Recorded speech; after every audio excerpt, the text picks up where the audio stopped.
All right, sorry about that. I was just having a brain fart.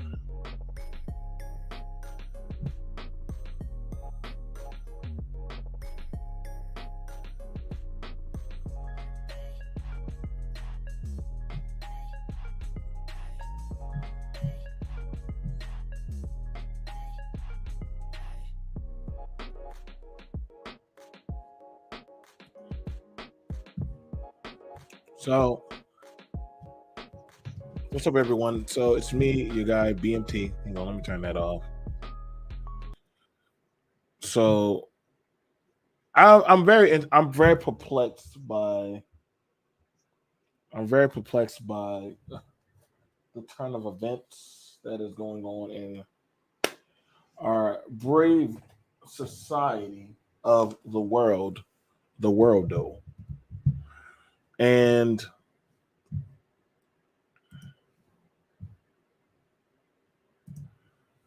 I'm just looking at it, especially when it comes to men and women, and how we're going about saying that men are allowing women to get knocked out. EMT, RBR, been lying on you. I can't do nothing about that. I just do my work, people. I don't know. Can't speak for that old dude. I have conversations on plenty of Democratic built platforms that are very respectable. I don't ever see RBR on those. I don't think they even rock with him. People like him, but his antics, and he's just an old fascist racist.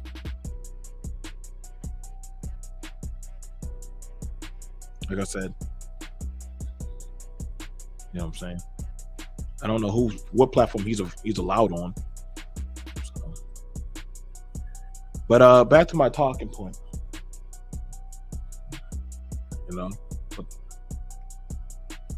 So we have it going on in a situation that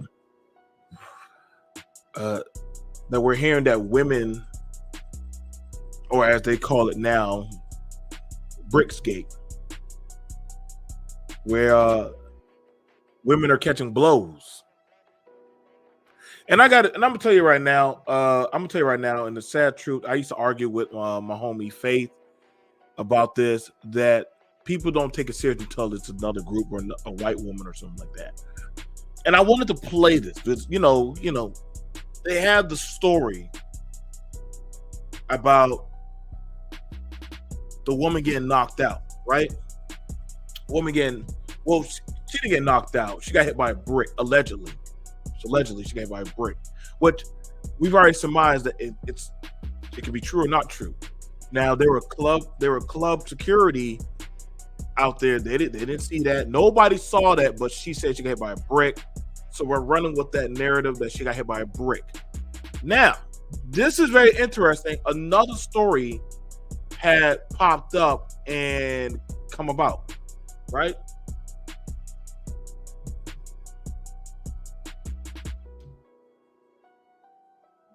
Okay.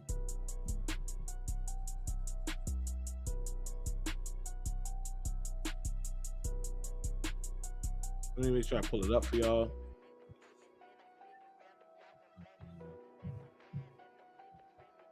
Cut it in the kitchen. Take it.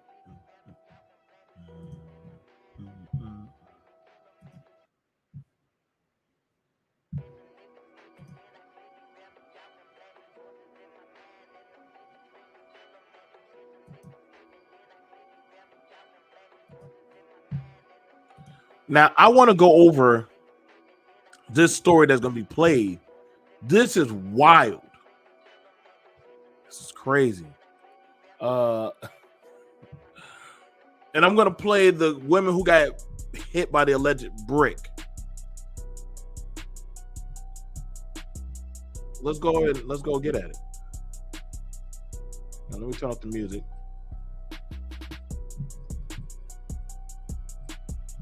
Seems like women are catching bricks all over, man. I don't know what's going on. These women are catching blows, and I'm going to do some coverage of what's going on. You know, anybody's welcome to come up, so long as they're respectful.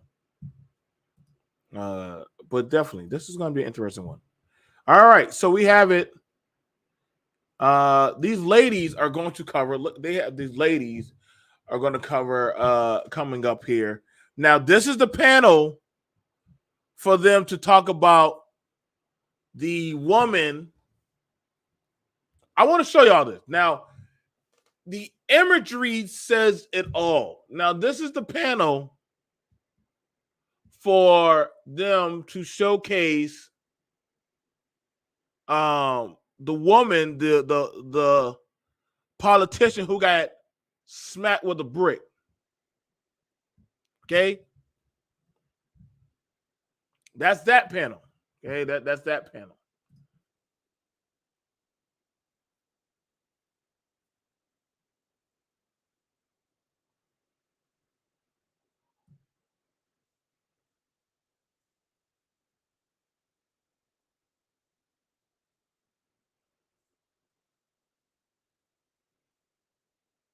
And then let me go over to the other panel. The other panel it's going to say a lot. And I was just staring at it and I was like, yo, this is wild. Like what they do, man. You know, listen, what's going on, Yori? Listen, no. Listen. We definitely, I'm showing you. The one woman that got clocked, she got clocked. And then you go over to the black Somalian girl who got clocked. Joining us for the second half hour, right? You got this black girl who got clocked. You got the black man, with the older black man. A dangerous turn. A Houston woman is recovering after she says a man hit her in the head, in the face with a brick. Robichaud says he attacked her after she refused to give him her cell phone number, all while a crowd of men stood there watching. What have I ever done to anybody in my life to deserve this? Literally, a man asked me for my number. I said no, and he picked up a brick in front of so many men. It was like, what are you gonna do? And I told all these men, like, yo, why is this man got a brick on my face? According to her social media, this happened over the weekend. We reached out to HPD for some information and have yet to hear back. Joining us now to talk about it, public relations specialist Bridget Holden. So you Latoya Lemon, along. You have these older black women, the Hold the Line, the Mammy Brigade. That's on that side. We got them.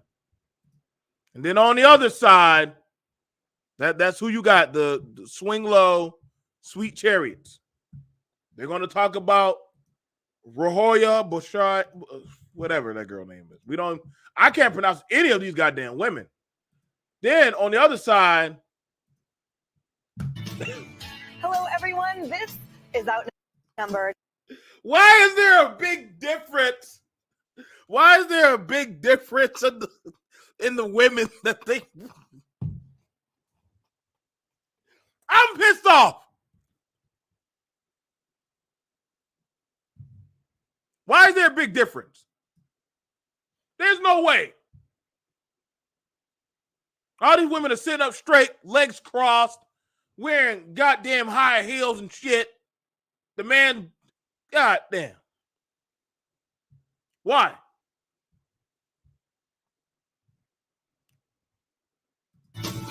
Hello, everyone. This is Outnumbered. I'm Emily Campagno here with my co-host, Harris Faulkner.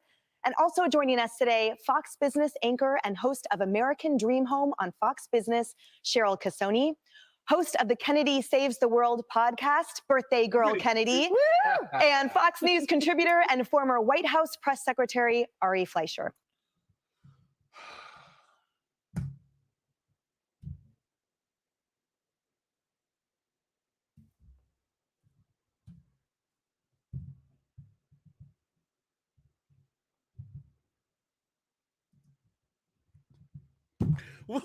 What are we doing wrong?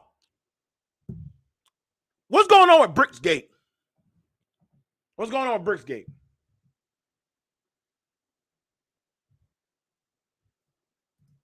Bruh, she was anti-cop. Now she's like, let's play, bro. Let's go ahead and play it, man. Now we begin with a defund the police Democrat from Minnesota who seems to be changing her attitude towards law enforcement after being violently attacked. Minnesota became the epicenter of the defund the police movement back in the summer of 2020, following in the wake of George Floyd's death. But while protests and riots rocked the city of Minneapolis, state Democrats were busy echoing calls to defund and even dismantle the police. Now, one of those loud voices was Shivanthi Sathanandan, a high-ranking official within Shivanthi Sathanandan. Okay, so that's the woman. And another forecast of Bricksgate. Let's begin. The state's Democratic Party. Just days after George Floyd's death, she wrote on social media, quote, "We are going to dismantle the Minneapolis Police Department." Say it with me. Dismantle the Minneapolis Police Department.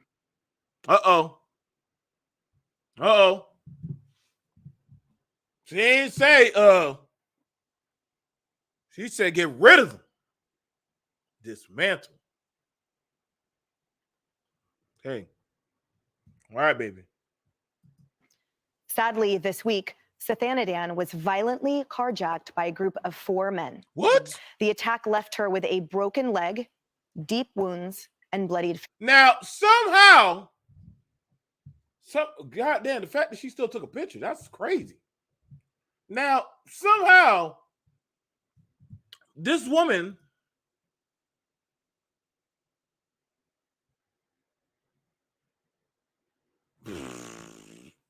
all right, let me go ahead and replay that shit again, bro. Somehow that brick fucked her up. Real good. That brick.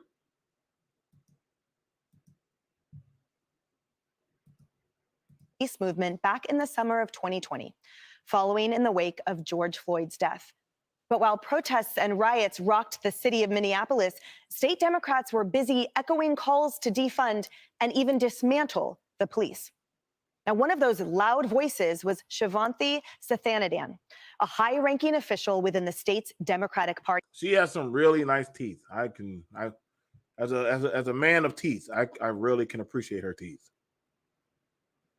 But she has a really strong jawline, and I'm a jawline man.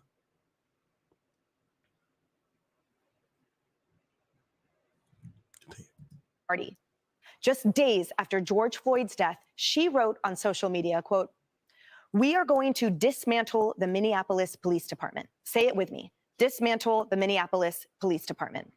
Sadly, this week, Sathanadan was violently carjacked by a group of 4 men. The attack left her with a broken leg. Now, she looked like somebody who went to Mortal Kombat. She looks fucked up. Now, I don't know about this one.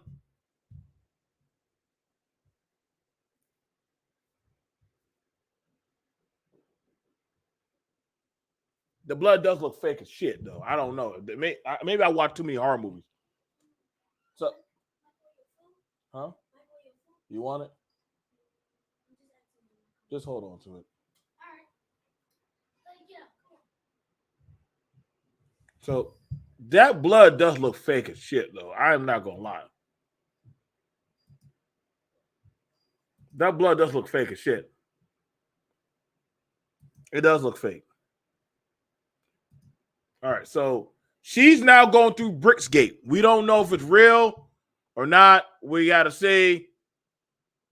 Like, but this one, y'all remember the goddamn news reporter in Resident Evil, the one that had the camera. She looks just like her.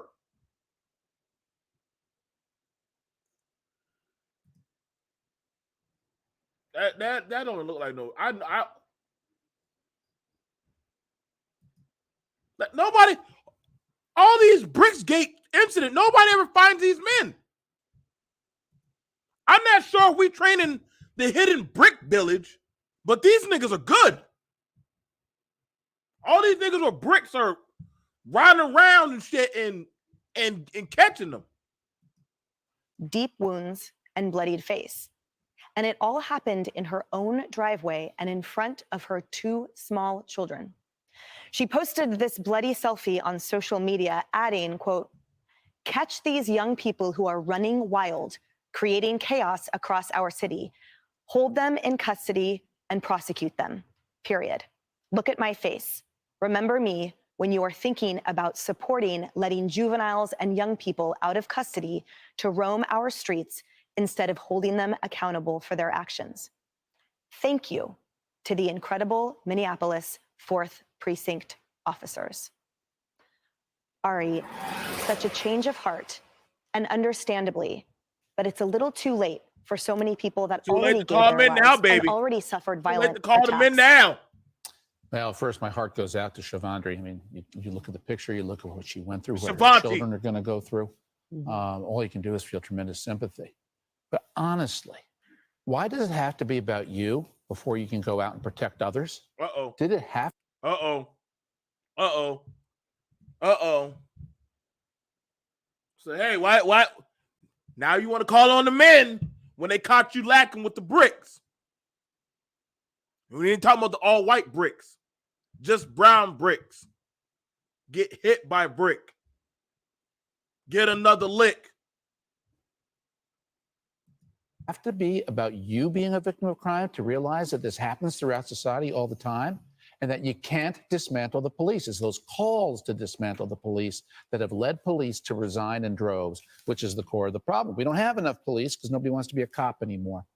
So God bless her. I hope her recovery is swift, but she reaped what she sowed. I really appreciate Ari's point, Harris, about her making it about herself, because there were a lot of victims from that first. Whoa, the white man.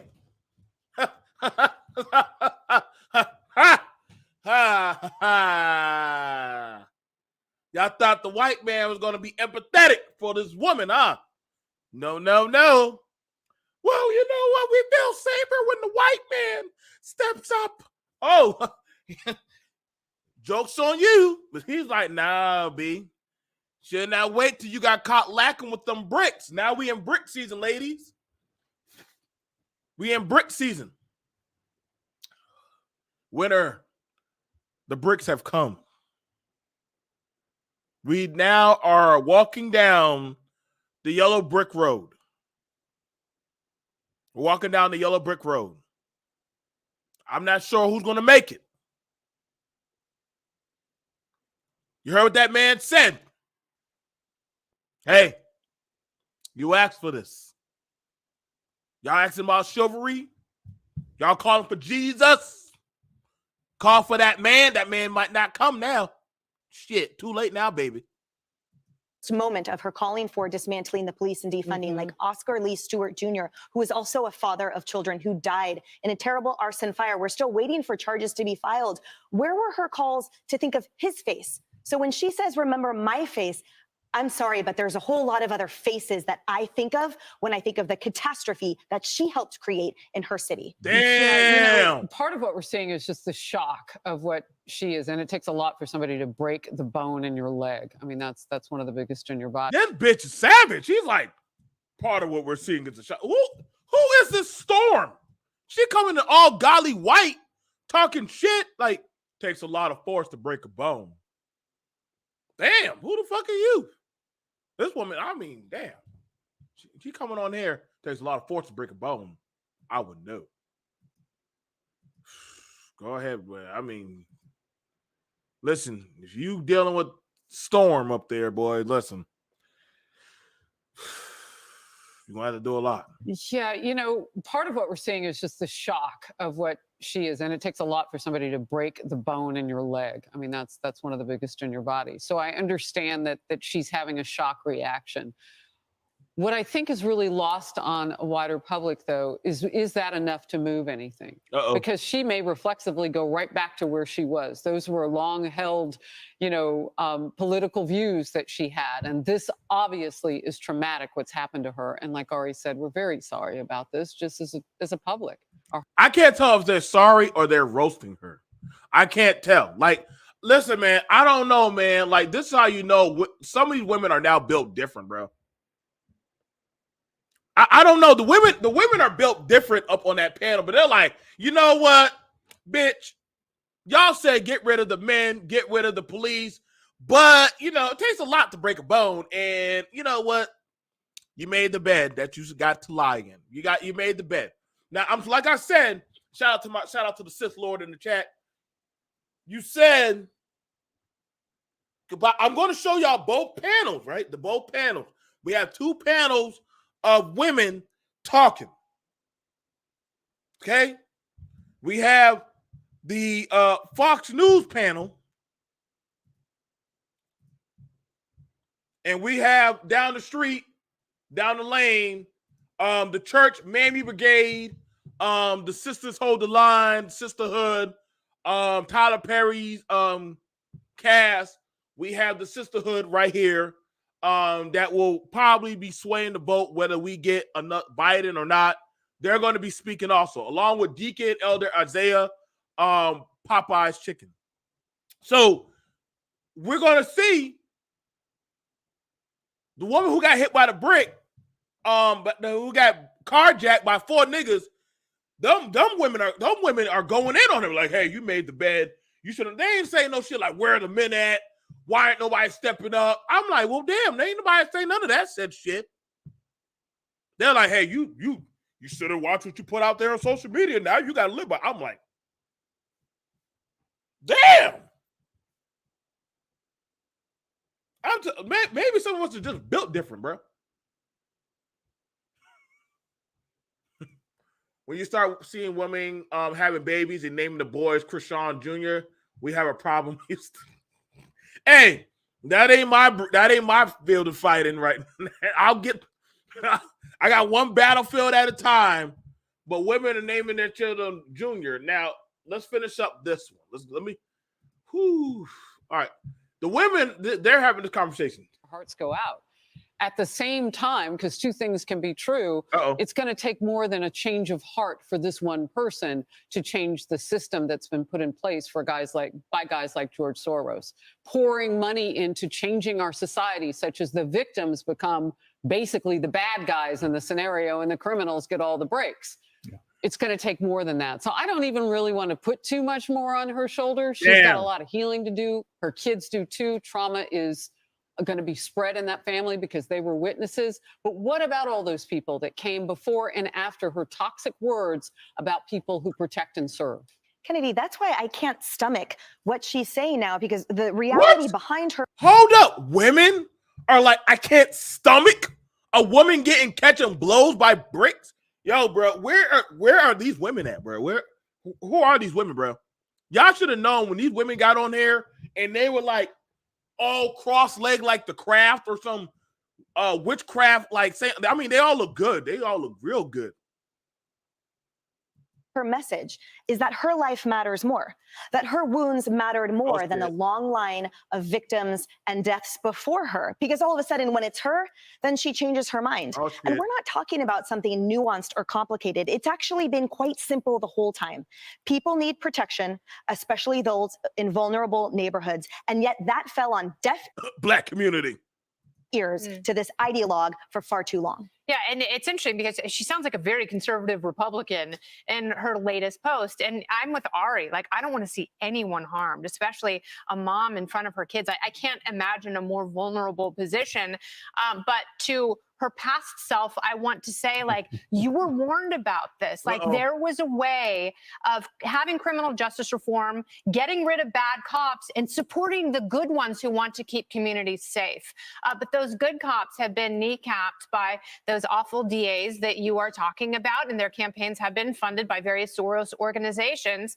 And the mayors who don't have the backbones to stand up to these DAs and create a balance and safety in a civil society. This is what a society looks like when it starts to fall apart. And I'm very sad for her that it took this, but there were so many Cassandras in the chorus who were warning, if you defund the police, if you make this blanket statement, this edict, then a very vulnerable part of society will fall apart even faster. And ladies. I don't know who these women are. I don't know who these power suit women are. The Craft, the unholy trial, the anti-sisterhood. But they're like, hey, y'all made this bed. I don't know about you, but I got my man. I got my legs crossed. I'm not out here peeing in streets, twerking and shit, and talking about Pound Town. I go home and make my man a pork chop sandwich and go crochet. These women, they listen, bro. When we go too far down into the abyss, bro.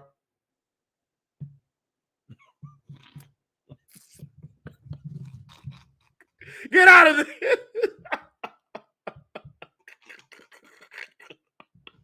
Listen, I never seen a panel like this from Fox News. Like, this is crazy. What's going on, Alonzo? Shout out to my homie Alonzo. This is crazy. The women are going in harder on her than the men. The women are going in hard. Yo, bro, I don't think y'all would want these type of women on these type of panels, bro.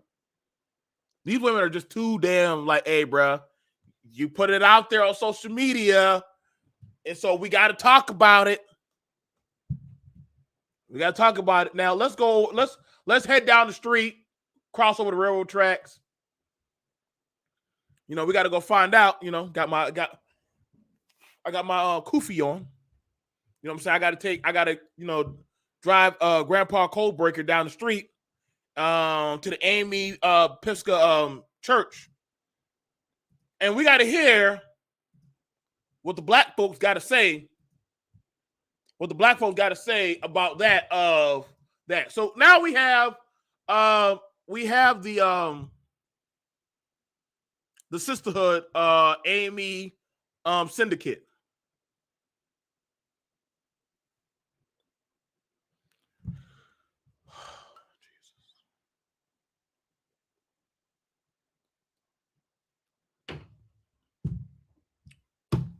Come on, man.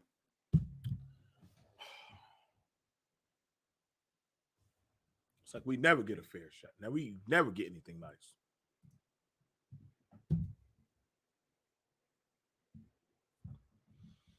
Let me just give the link to the Sith Lord so he can land his ship inside here and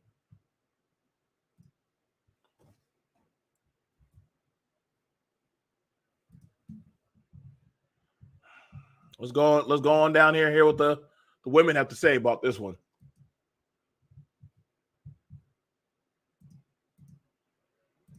When you guys see this, And number one, she's saying there were a group of men standing around, probably on their damn cell phones, looking to get the shot instead of trying to protect a woman. Your thoughts on this? I feel like Black women are not being protected these days. I mean, but then I don't know if you watch social media, but then there are a lot of women on here who are saying, well, I don't need a man and I don't need this and I don't need that. So we kind of have to take accountability. If we're out here saying that, then are the men going to protect us? But I thought that chivalry is, I guess, is dead. Dead. Yeah. And buried. Latoya, your thoughts about this? Number one. Yeah, they cut her off quick the minute she said, hey, y'all, I could have sworn we said we ain't, rocking with the men like that. So, I mean, shit. Everybody on their damn cell phone. We down here at the AME church, so I got to get cursed out by granddaddy and shit. Fuck. Here I got to go. First of all, someone hitting her Right. with a brick because she refused to give their number Right. if all the facts are correct. Absolutely. So I understand rejection is hard, right? But my real issue here, of course, I don't condone any violence and I don't like it. But the men that stood around and watched, people are no longer getting any type of help in situations that they need help in. People are not being decent. People are making everything a joke, everything a moment to go viral. And this could have been, this is this lady's health. This could have went even worse and she could still be in the hospital with severe damages. And so to see that nobody helped her, I mean, that's heartbreaking completely. And I mean, the other woman got beat up by 4 niggas and her leg broke. I mean, beat up in the face, leg broke.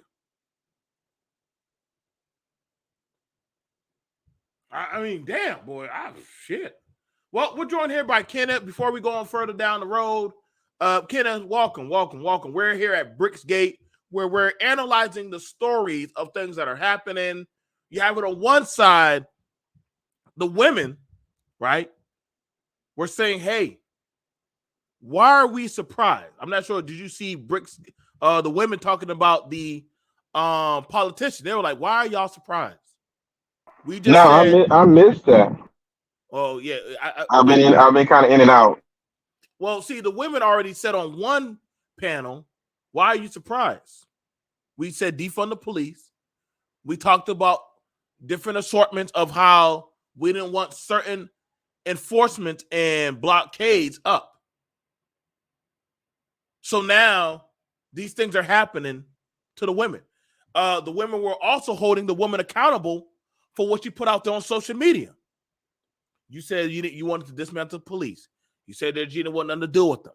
Now, traverse over here to Fox 26, Nigga News Network.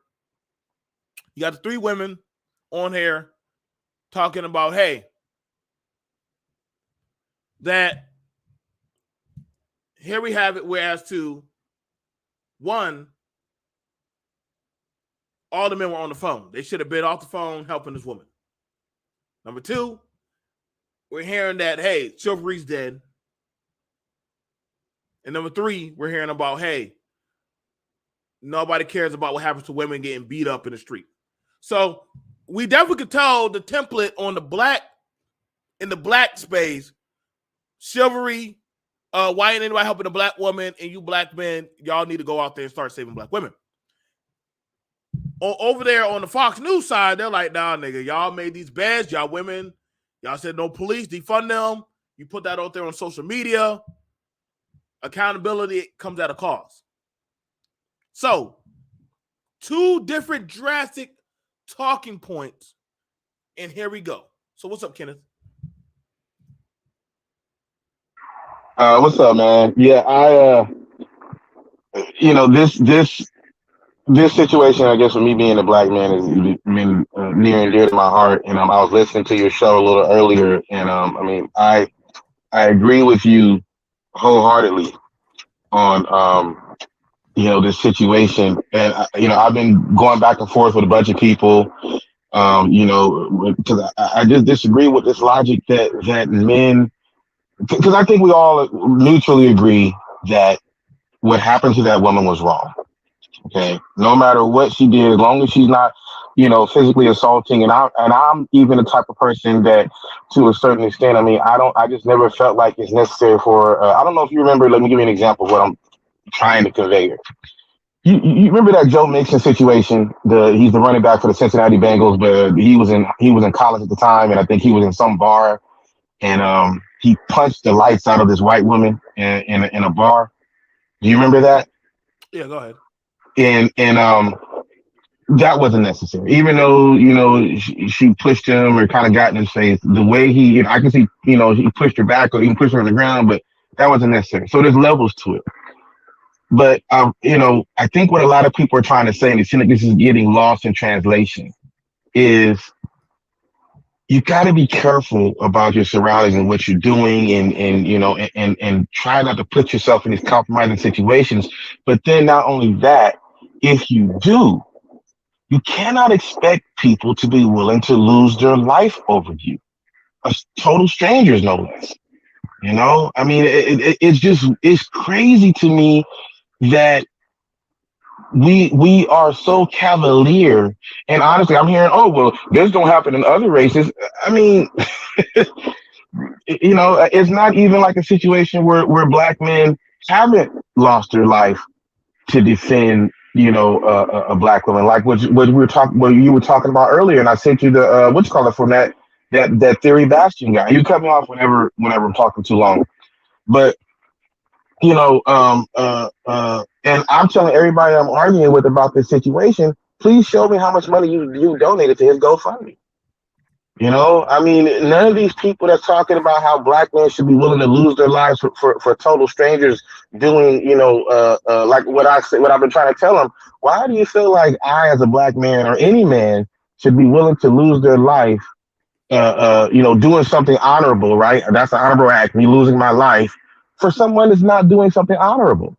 It's not like this woman was on a bus stop getting ready to go to work or, picking up her kids from school or something like that. She's at a bar, drinking, carrying on. If you listen to the video, I don't know how far you've gotten in this situation.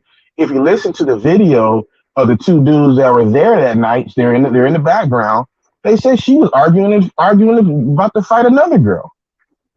So I mean, at some point there has to be some kind of truth. And I'm gonna say one last thing. Not only do I think back to that what happened to this guy that got killed defending the honor of a woman, and you should see the guy that killed him. That's another thing I've always say. Sisters, leave these knucklehead dudes alone. You can look at this dude and tell he's a knucklehead. You can look at him. I don't understand what is this fascination with messing with these knuckleheads. But I know, BMT, you remember years ago when there was this big thing about black women and the Korean store owners fighting each other and stuff like that, right? And I'm getting someplace. And I don't know, I think the guy's name was Tyrone Muhammad. I know his last name was Muhammad. I don't remember what his first name was. But he was a guy, he goes to one of these beauty salons where apparently they had beat up a black woman before. He goes in there, because all the black women, hey, y'all need to leave, send me some stuff. All the black women leave. He goes outside, throws a bunch of bricks. I don't know what it is about black men and bricks. He throws a bunch of bricks through these people's window, right? I don't know if you remember that.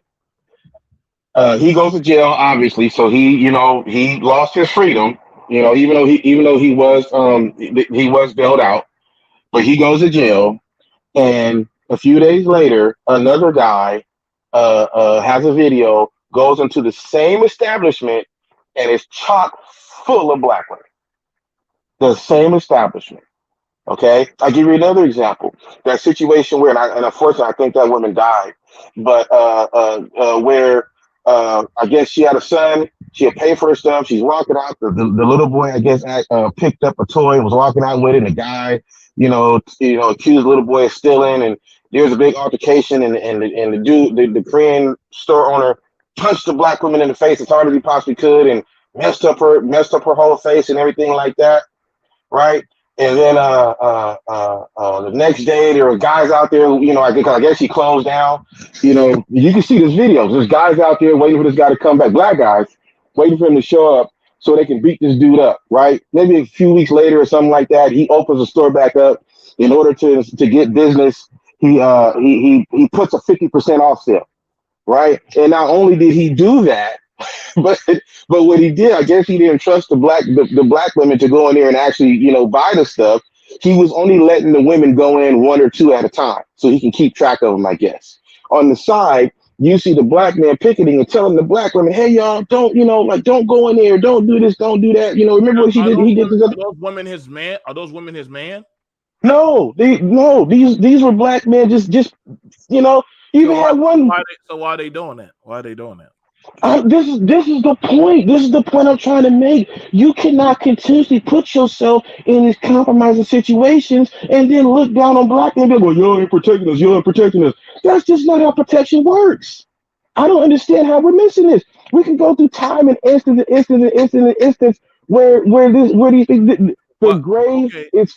I'm sorry. Go ahead. Okay, so the thing about I'm looking at it is this. When I'm looking at this of how this Fox News panel is talking about this woman, they're not talking about a specific speciality of race. Right. No, they're not. They're not. They're just talking they're just looking at it as, hey, you put this out there, you didn't want the protection. Now all of a sudden these things are happening. It is what it is. I'm not on here running on these panels or these shows talking about save black women and shit. That's what you got the police for. I'm not a cop. I'm not a cop. Y'all coming around me saying, hey, we need to talk about black men and black women and black women protection. Get the fuck out my face. And y'all can clip that one. Y'all can sign that one. I'm not your granddaddy. I'm not your husband. I'm not your boyfriend. I'm not your son. I don't know you motherfuckers. So y'all can't.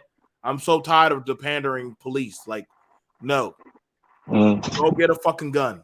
It costs about $350. Now, we are definitely here where the women have already done said, and I'm going to just replay this of what the Fox News said. Y'all make it seem like these women do not have guns these days. You're out of your fucking mind.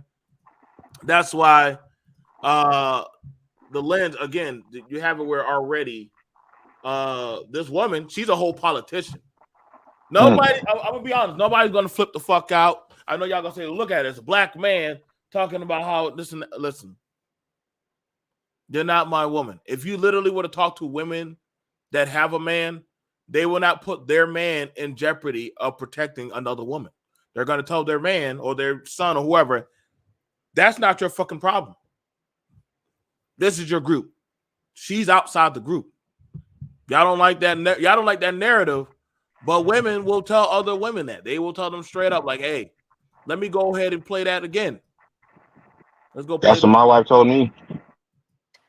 Minnesota became the epicenter of the defund the police movement back in the summer of 2020, following in the wake of George Floyd's death. But while protests and riots rocked the city of Minneapolis, state Democrats were busy echoing calls to defund and even dismantle the police. Now, one of those loud voices was Shivanthi Sathanandan, a high-ranking official within the state's Democratic Party. Just days after George... I want you to understand, it wasn't the news when the woman got hit by a brick. A high-ranking official, not a white woman, but a high-ranking official. She got hit by whatever brick gate or whatever type of shit. Paradox, I know you want to talk about this shit, bro. Because we here now. But ladies, a lot of women were talking about the misandry of the patriarchy. Y'all said how bad it was, how cruel it was. This is what happens when those lanterns that go stop what goes bump in the night go out. When the fires go out, guess what? The tigers can come to the village. They get to play. George Floyd's death, she wrote on social media, quote, "We are going to dismantle the Minneapolis Police Department." Say it with me. Dismantle the Minneapolis. Now notice how these women are bringing up her old social media posts. I hear a lot of women, I done looked at a lot of y'all channels. Why are y'all looking at this women doing skits of slapping men? Whoa, whoa, whoa, whoa. What you put out there, we get to judge and look at. Do we not, Kenneth? Do we not have to look at that of what you portray out there? Y'all would do the same. Absolutely. If there was a man out there showing switches and guns and tattoos and stuff, we would have to look at what he puts out there. Same. Well, can I to that point? Can I just say something real quick? Yeah, go ahead. When that dude that got shot and killed by that 14-year-old when he punched that 14-year-old's mother, Yep. they went back and looked through his record, and I guess he had a history of abuse. So I mean, and I don't disagree with that. I agree. It is what it is. Right. So let's go and get back at it. Let's go and get back at it. Police department. Sadly, this week, Sathanadan was violently carjacked by a group of 4 men. The attack left her with a broken leg, deep wounds, and bloodied face. And it all happened in her own driveway and in front of her 2 small children. She posted this bloody selfie on social media, adding, quote, "Catch these young people who are running wild, creating chaos across our city. Hold them in custody and prosecute them." Now, I got to be honest with y'all. If she's a high-ranking official, right? If she's a high-ranking official, now, I'm not a high-ranking official, but most people I know have doorbells that have cameras on them. I'm not losing my mind, but I don't think she lives in, like, South Central Hood or DeKalb County. So most places like where she is, they should have some type of either gated community, which is crazy, or they should have doggone cameras. But, I mean, I'm still going to ask like, hey, where's these cameras at that caught you getting, the Royal Rumble treatment? But she got a busted up face, and she also has a broken leg. I find it interesting. The people who are empathizing with her are pulling up her old text messages, and they're like, yo, throw her ass in the fire and let's cook. Wow, this is deep, bro. Wow. So I want y'all to understand that she got the brick treatment. The whole treatment. They done put her face out there. They done show all the said stuff. She got her pearls on. She got her earrings on. She got beat up in front of her kids. And they're still going over her. So when y'all be saying black men, why are y'all looking at her? Fuck that. If Fox News get to go through your search engine, we get to look at it too. Nah, buddy. Y'all, no, we get to look at it. So let's go ahead. Go ahead. I'm sorry, just real quick. And based on what you're saying, I'm assuming she was at her house. She wasn't at no club, fattening it up, drinking with her two. She was coming home with her 2 kids. She wasn't in no back alley. She was at home. We're joined here with Fox News co-host Sith Lord Paradox. I see they let you go from Fox News. My deepest apology. Goddamn, y'all should have never trust Stephen A. Smith when he came. I know. I've been waiting on Fox News to bring it up too, boy. They don't hold back, so they've been waiting for this. What are the chances that Fox News talk about Bricksgate? Like, I know, right? I know it. I'm blown away by it, to be honest with you. You mean we made Bricksgate made it to Fox News? Yeah, y'all brought the heat, man.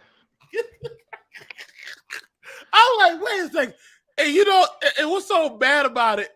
I just want y'all to know the way how they did it. You knew it was about to be a fire when they all came there and their pearly whites got the Jesus cross on and everything, and they all just dressed in their nice best. I knew what time it was when it was called The Outnumbered, and I was like, yo, I don't think they're coming there to help her. I don't think they're coming. No, they're coming to destroy. These are conservative women as much as they can be. Oh man,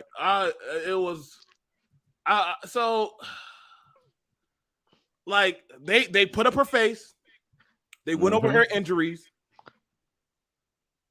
and they're pulling up her old talking points.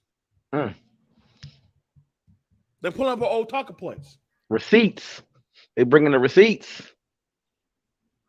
Now, I understand. You know, us men, we're not covered by the blood of Fox News to where we can pull it up. You know, the black woman that got hit by a brick receipts. We're told we're victim shaming. I don't know what the fuck is what's this called, but shit.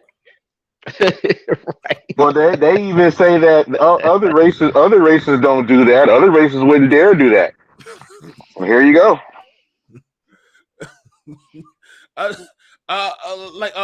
They got Minnesota Democrat post bloody selfie after carjacking. I don't know what goes higher than the national news, but they're not sparing no expense. I'm gonna play something and then I'm gonna get y'all take on it. So they're showing her Shivani Sanathana, whatever. They didn't bring up her husband. They didn't do nothing else. They say mother with kids. So y'all know they ain't not having a problem going on. There's women with kids. They're not having a problem. They're like, hey, hold your ass accountable, motherfucker. Hold them in custody and prosecute them, period. Look at my face. Remember me when you are thinking about supporting letting juveniles and young people out of custody to roam our streets instead of holding them accountable for their actions. Thank you to the incredible these damn Democrats were officers. Ari, such a change of heart, and understandably, but it's a little too late for so many people that already gave their lives and already suffered violent attacks. Well, first, my heart goes out to Shavandri. I mean, you look at the picture, you look at what she went through, what her children are going to go through. All you can do is feel tremendous sympathy. But honestly, why does it have to be about you before you can go out and protect others? Jesus. Did it have to be about you being a victim of crime to realize that this happens throughout society all the time? Lord, be nice. And that you can't dismantle the police? It's those calls to dismantle the police that have led police to resign in droves, which is the core of the problem. We don't have. I want you to understand, they're not making it specifically about black men. They're like, this is what happens when you get rid of those certain layers of force that protect your ass. That's what they're saying. You said it. You said dismantle the police. You said down with patriarchy. These are no all cash bails, down with patriarchy, no cash bails. Yep. All that stuff, yeah. Now they're coming back with the pitchfork. Hey, you remember when you said this? Remember when you said that? Remember you wrote this tweet? Yep, we got it. Yeah, they want to front like we don't live in a violent place. I just it's baffling. And he made the perfect point, didn't he? Oh, when it happens to you, now it's a problem. Yeah. How's it going, BMT? What's going on? What's going on? So now, this is not us. So y'all cannot blame this on black men. We're not even on the panel. This is Fox News doing their own thing. We probably just you know how crazy it is that not even Fox News is blaming black men for this. We didn't That's do hilarious. I'm sorry. We got nothing to do with Bricksgate. At this time, we got nothing. Oh, that's too funny. So let's keep it rolling. Have enough police because nobody wants to be a cop anymore. Nope. Nobody wants to be so a cop. God bless her. I hope her recovery is swift, but she reaped what she sowed. I really appreciate Ari's wow. about her making it about herself, because there were a lot of victims from that first moment of her calling for dismantling the police and defunding, like Oscar Lee Stewart Jr., who is also a father of children who died in a terrible arson fire. We're still waiting for charges to be filed. Where were her calls to think of his face? So when she says, remember my face, I'm sorry, but there's a whole lot of other faces that I think of when I think of the catastrophe that she helped create in her city. I don't think y'all want these type of women at the cookout, because they might say some things y'all might not want to hear. I'm putting this in my archives. I need this footage. Let's keep this in the archive. I gotta just pull this out. I would just be pulling this out like a big Joker card. Keeping this one. Oh man, you got to. All right, let's keep rolling, man. Yeah, you know, part of what we're seeing is just the shock of what she is, and it takes a lot for somebody to break the bone in your leg. I mean, that's one of the biggest in your body. So I understand that she's having a shock reaction. What I think is really lost on a wider public, though, is that enough to move anything?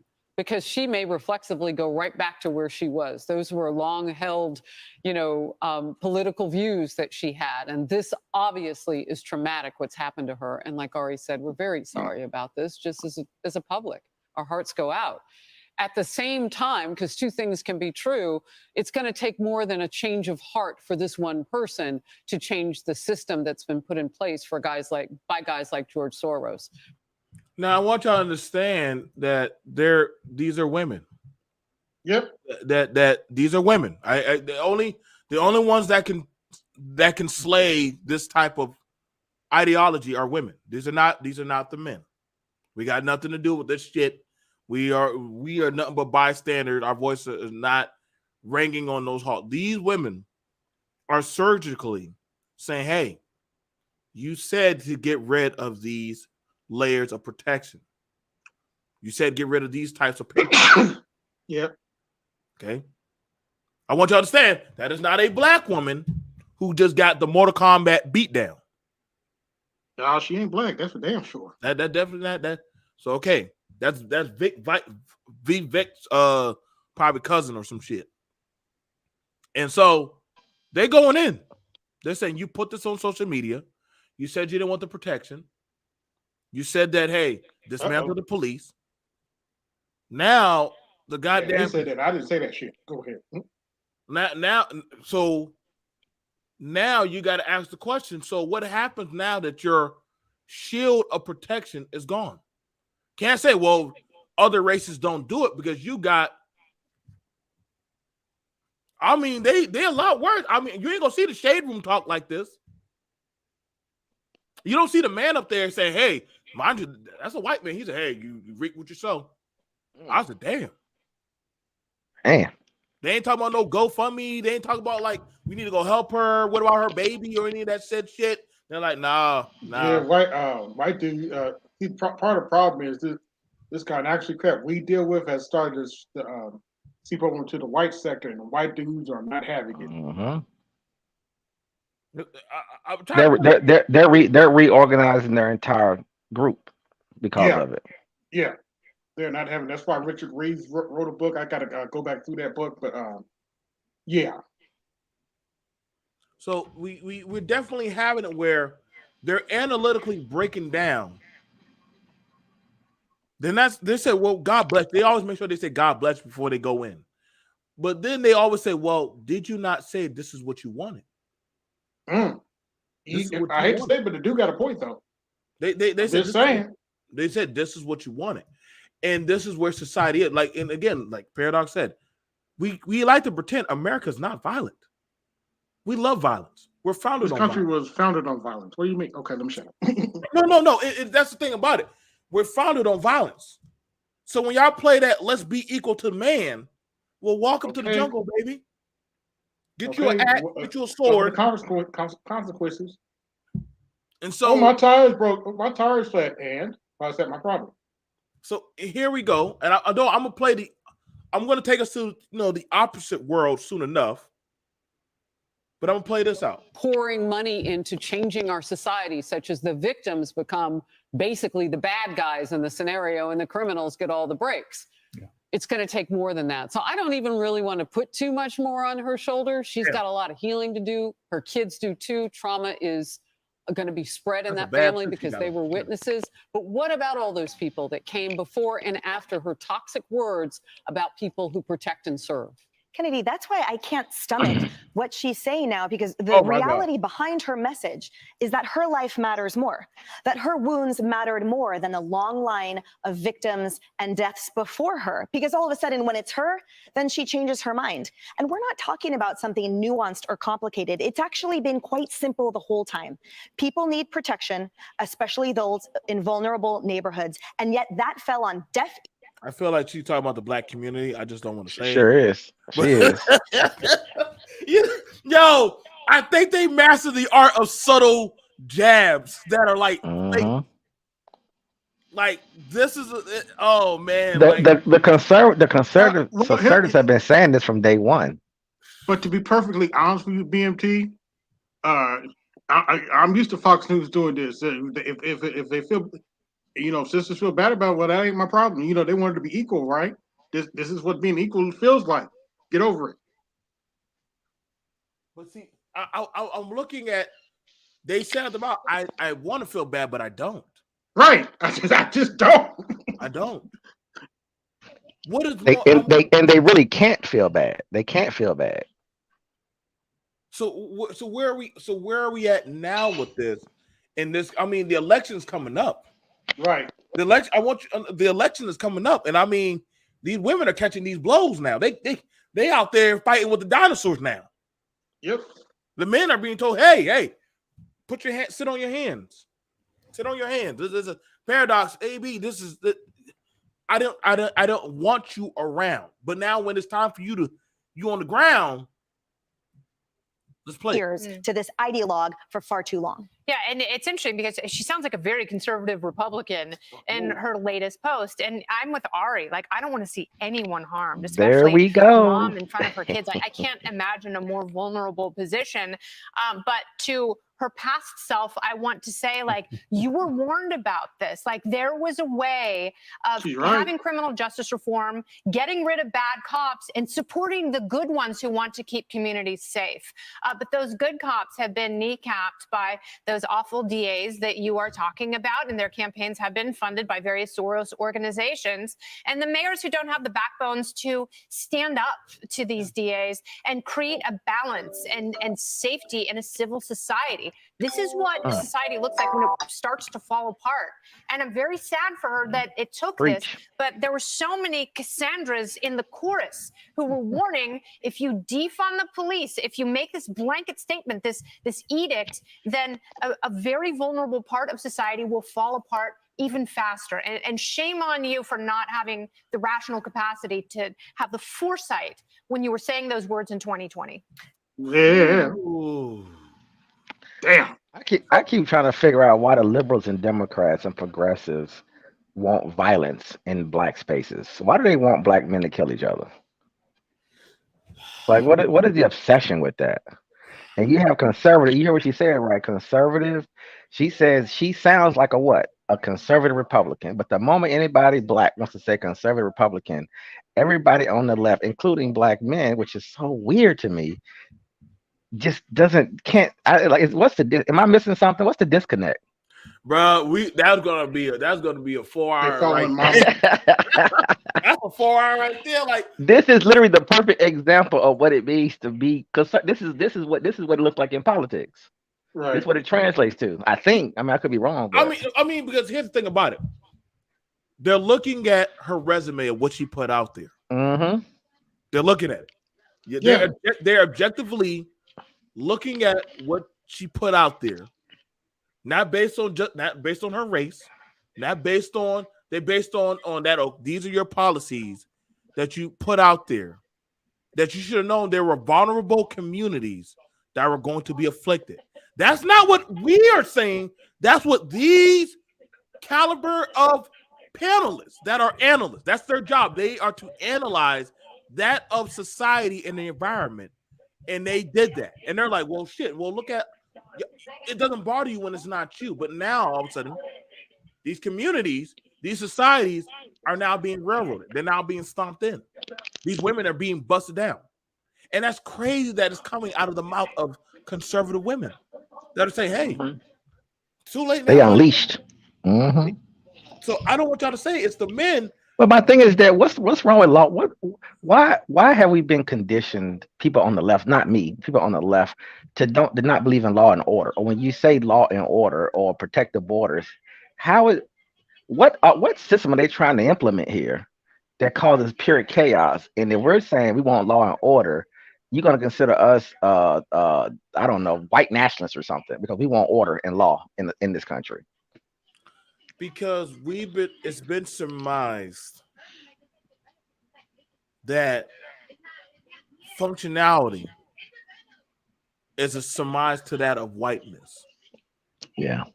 Sally, you speak well. You must try to be a white boy. Yeah. You dress with your shirt and stuff tucked in. You must try to be like a white boy. You know what I'm saying? It's like, wait, why can't I just want to look nice? Why can't I just articulate myself well? Why can't I not have a certain type of a certain type of mindset of functionality? Like a man saying that, hey, I want to see a functional household of a man and a woman and children that have certain lifestyle of goals and disciplinary values. Well, you must want to be under the white patriarchal system versus that of no, I want that for my own patriarchal system. And you're seeing these conservative women saying they're going in on this other mother. So I want you to understand this. They're going in looking at a mother and a woman saying you said to get rid of these protections. You said that. And now when it happens to you, you want them to come back. Why should you be exempt from the rest? And if that ain't the most cold-blooded truth, because same thing's going on now in our community. It's just that they're on a bigger pole. But okay, were you bothered when Trump said they're letting over rapists and murderers? Was you disturbed by that, or did that not bother you? That fucked with me. I was bothered by it. I was like, why are they letting right. Why are they letting the monsters? Why is that okay? Well, he being inside of incarceration is not going to rehabilitate him. But god damn it, I don't want him out here with me and my family. Why do y'all want him out so bad? The CBP, FBI, CIA, and Homeland Security, DHS, they know that they're letting rapists and murderers into America. They know it, like literally, and drug dealers, and kingpins, and cartels, and right now. Right. So it's all over the news. And it's like, oh, so we don't want to. It's racist to vet people to come into our country. I'm just having. Everything. Come on, Paradox. You know everything's racist to the Democrats now. Man, anything you say against them, you're racist. But it puts so much on being a black man. It puts so much pressure because we have to defend it, and it to other men, which makes it even crazier to me. But you know what I mean? Like we're trying to say, isn't the natural order of being a man is protection, law, order, structure. Correct. And that's coming from the right. The Republicans and everybody on the right is saying this is how you want. If you want an open society, at least let me have a gun. Oh, you can't have it either. I mean, come on. I mean, what are we gonna do then?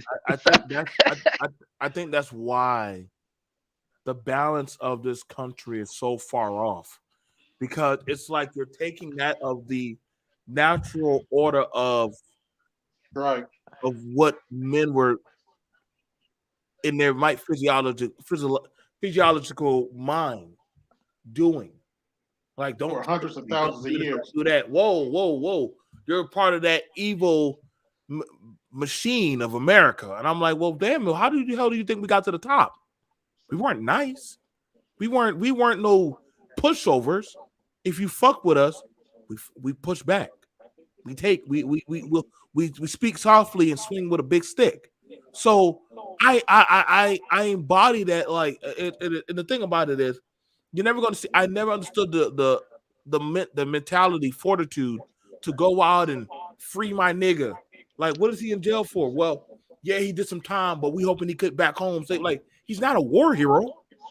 He's not a war. Like, what the fuck? Like, that makes it like this guy out there doing a whole deployment or some shit. Like, no, let his ass sit in there. Like, let him stay in there. Like this. That's what I'm saying. Like, now I love it that she's been touched. Yes. I love that she's been touched. And by reality, and they're not pulling their punches. They're hitting her accurately and say, why should we, the ones who've been saying this would happen if you allow this to happen, why should we give a fuck? Why should we give a fuck? That's the same. Go ahead. Now I was going to say, if people who are progressives, I was just trying to understand, I look at the definition of progressive and look at what it is, but how do you tie it to accepting criminality? That's the part that loses me. Like, what is the scam behind making America as violent as possible? Like, what are they going to benefit from that? It has to be a benefit to it. I don't know. Like, I think at the state that we're in now. By the way, progressives don't even want prisons. Jesus. You know that, right? I need to go sit down. I need to sit down with some of them if it can ever happen. And I need to know, like, yo, dude, what's the end game to this? Like, what is the end game? Don't bring up the millionaires. Don't bring up none of the Right. Boule 1%. Like, don't bring up none of them. Tell me the guys, the ones that were on our level, what's going to happen to us? Because it's only a problem, just like what these women and this guy is saying. It's only a problem when your ass gets clocked. It's only a problem. So you want those criminals caught because they afflicted you. But see, the countless thousands of other men and women or other communities that have been afflicted, you didn't give a shit. You didn't care. You didn't bat an eye. You didn't say, hey, maybe we need to go reprimand these what we are doing.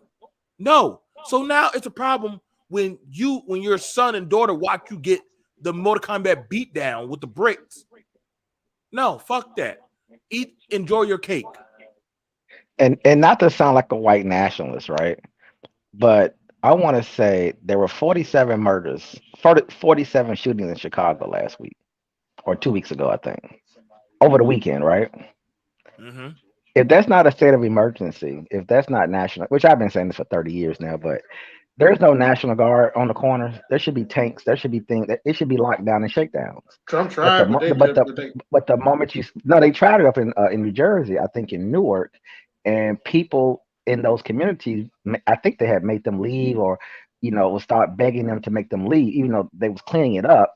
It was just so aggressive, I guess, that because other towns up there wanted it as well. And people were like, no, it's too aggressive. I don't want to misstate this, but it was like too aggressive. They're checking everybody. This is horrible. You know what I mean? Like what they have to do to make it safe is going to put pressure on the good people there. But that's what you have to deal with, because if the state of New Jersey or the state of New York or whoever doesn't want to give you weapons to protect yourself, this is the outcome. You're going to have the military come in there, or whoever, whatever forces that you need to come in, private military, whoever, to sort of lock those places down. I just don't understand why the left specific. That's why I can't vote. That's why I can't vote over there. As much as I be one of, I can't. It's impossible. They're trying to destroy the country. I'm looking at it like, as far as it's getting right now, I don't see no way we can't reverse this. There's no way we can reverse this, man. Like it's at this point the best you can do. The left got too much sway, yeah. There's no way. Even if we were to get a Republican president, it's too late. We had one, remember? And he said we want to build a wall to keep those drug dealers, murderers, and thieves and rapists out of our country. And even the Republicans broke rank and started to shake in their boots and start to kind of go against Trump and started setting up organizations to bring him down.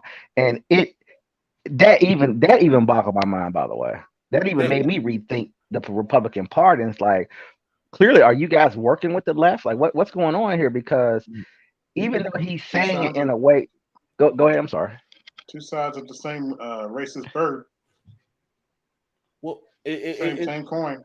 Well, you have it where, like, because other countries don't mind, like, to save their self, they'll keep whatever force out. Like, I remember when they thought hip hop was coming to China shut that down immediately. They were like, "What the fuck?" Like, hold on, what?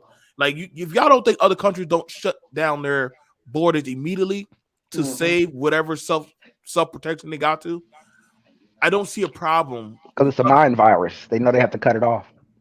So, this societal virus or mindset that is here, right? Now all of a sudden, the high profiles are now being touched now because the police are told, "Hey, don't get involved." But now he's saying, "I would like for these 4 youth to be locked up." Now that's not what you were saying before when it wasn't you. You're saying let freedom, let them out. Oh yeah, let freedom. Just make it let them shoplift. Federalize open carry, and then if you want a laissez-faire liberal society, let's do it. Yeah, here's my open carry then. Here's my favorite. Let them shoplift. Now they wonder why all the businesses want to leave their towns. They've already left. You know that, right? They're leaving. Seattle, Portland, Chicago, LA, San Francisco. It's a whole list they got out of Walmarts and Targets closing. I mean, just a whole list of companies that have been closing down because the what do you call it? The not the attrition. What do they call it? The shrink is out of control. They can't like it's can't maintain business. The insurance deficit cannot cover the amount of losses. Like you won't have a food desert anymore. I want you to understand that, Black community. I know y'all think it's funny to run inside of a Walmart and just gut it out and just run and take all of that, run a shopper cart back to your car, to your house. But when that store is gone, what will you have? Now, I understand. I'm starting to see people who are coming from the West Coast over here to the East, to the Carolina, and we have a South Carolina tax. If you're out of state and you're trying to move here, they tax you. And so they pretty much they mark you knowing that you're out of state. So you're seeking asylum from your state over here. Now that's interesting that these are happening now, but you're killing off your states. And let's continue on. But I want y'all to see the mindset of how these women are looking at it. Because see, women know.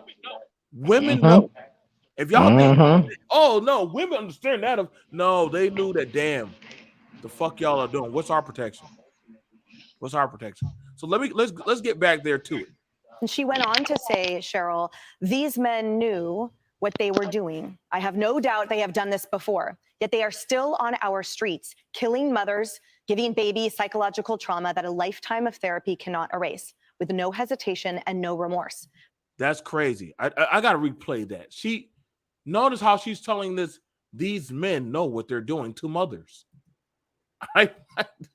It's the straight face for me that this woman, who's probably not too far from the same diaspora from her, is saying this. Like, sometimes you gotta let the other brand of women just talk. Just let them have it. Like, these men knew what they were doing. I have no doubt they have done this before, yet they are still on our streets, killing mothers, giving babies psychological trauma that a lifetime of therapy cannot erase, with no hesitation and no remorse. I'm now part of the statistic. I wasn't silent when I fought these men to save my life and my babies, and I won't be silent now. We need to get illegal guns off of our streets, catch these young people who are running wild, creating chaos, and hold them in custody and prosecute them, period. It's horrible what happened to her. But it's happened to other people here in this city in particular. And it's one thing to say defund the police until you need the police. Okay. And we've seen that play out many times over and over here in New York City. In particular, Mayor Adams is finally coming around to the fact that, he was always protecting the police as best he could. But now, people in the Bronx, the Queens, parts of the Upper West Side that are suffering under the crime. And why are they calling out black areas? Is that my favorite cunt? Paradox. Amy, did y'all make the skit? No. This must be like some Trump. Is that Ian? This must be a Trump commercial.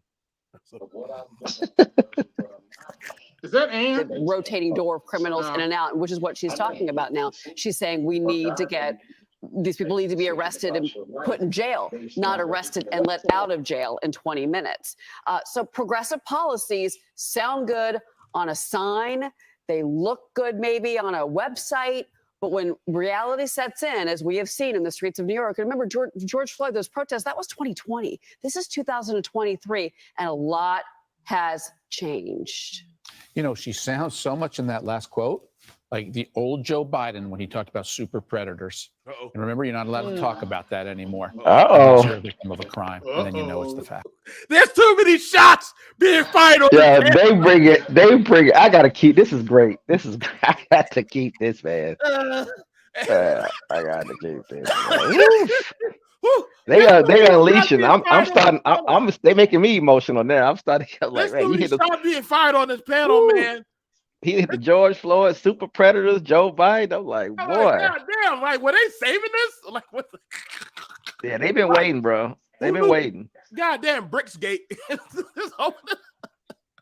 2023, and a lot has They had 3 changed. years, man. So y'all had 3 years. You know, she sounds so much in that last quote like the old Joe Biden when he talked about super predators. Remember, you're not allowed to talk about that anymore unless you're a victim of a crime, and then you know it's the facts. Wow, and you've got this Democratic mayor here talking against the White House talking points as well. Hey, everyone. I'm Man, oh man. So now we're gonna speaking of politics, I'm gonna take y'all over down there to the A-Meet Church. Take y'all on down there, so that way y'all get to hear. Y'all need to hear what goes on and what the blacks are saying. Because you know, we got to hear what Fox News, how they get down and how they feel. We got to hear how they feel. Don't feel so bad. Olson, we're talking about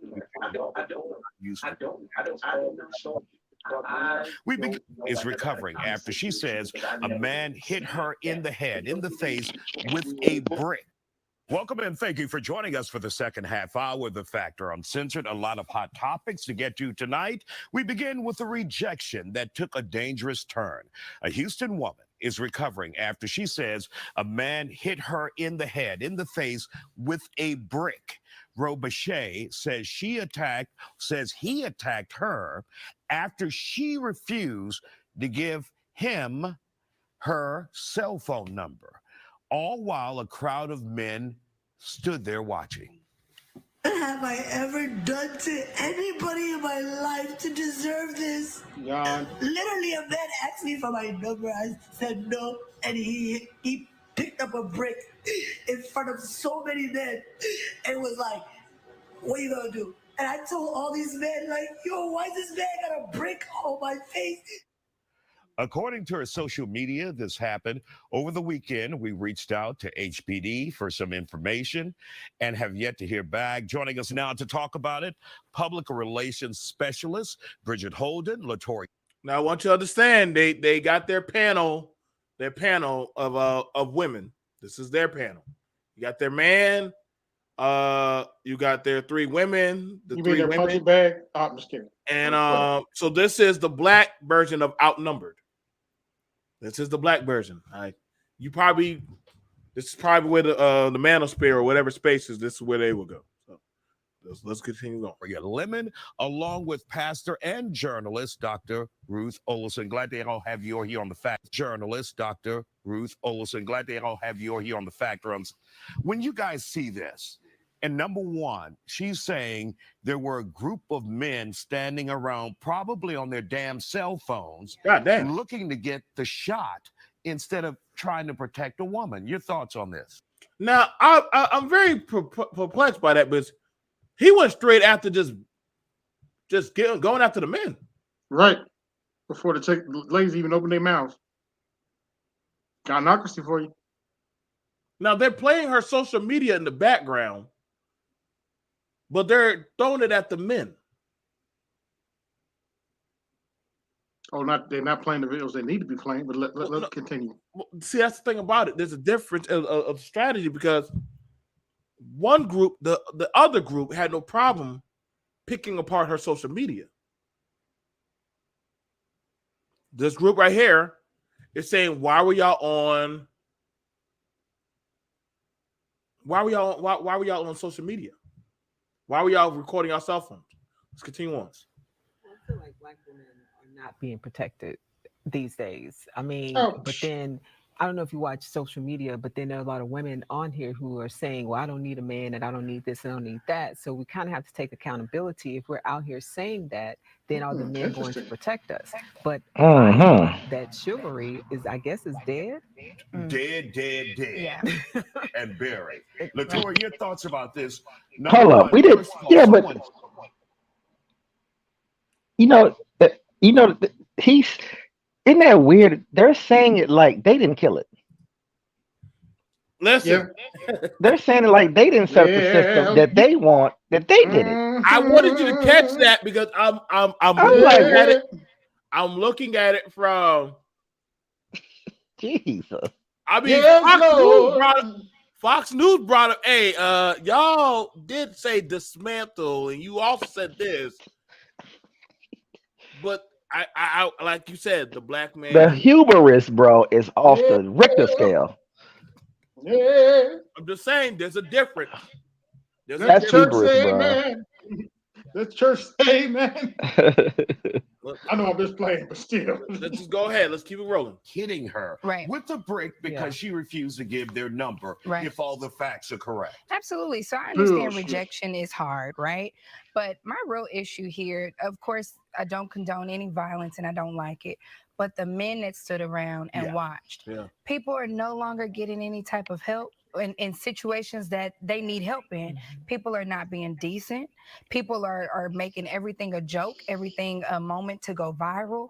And this could have been, this is this lady's health. You know, this could have went even worse, and she could still be in the hospital with severe damages. Didn't tell her to so go to live. see that nobody helped her, I mean, that's heartbreaking completely. And of course, Dr. Olison, we're talking about a new generation that's not used to rejection, not playing the old school rule games where you just keep trying, you keep trying. And then you have people who, if they see someone who's in trouble, they think videotaping it is their response to helping them out. And that's not the case. Yeah, they're all of a sudden citizen journalists instead of helping.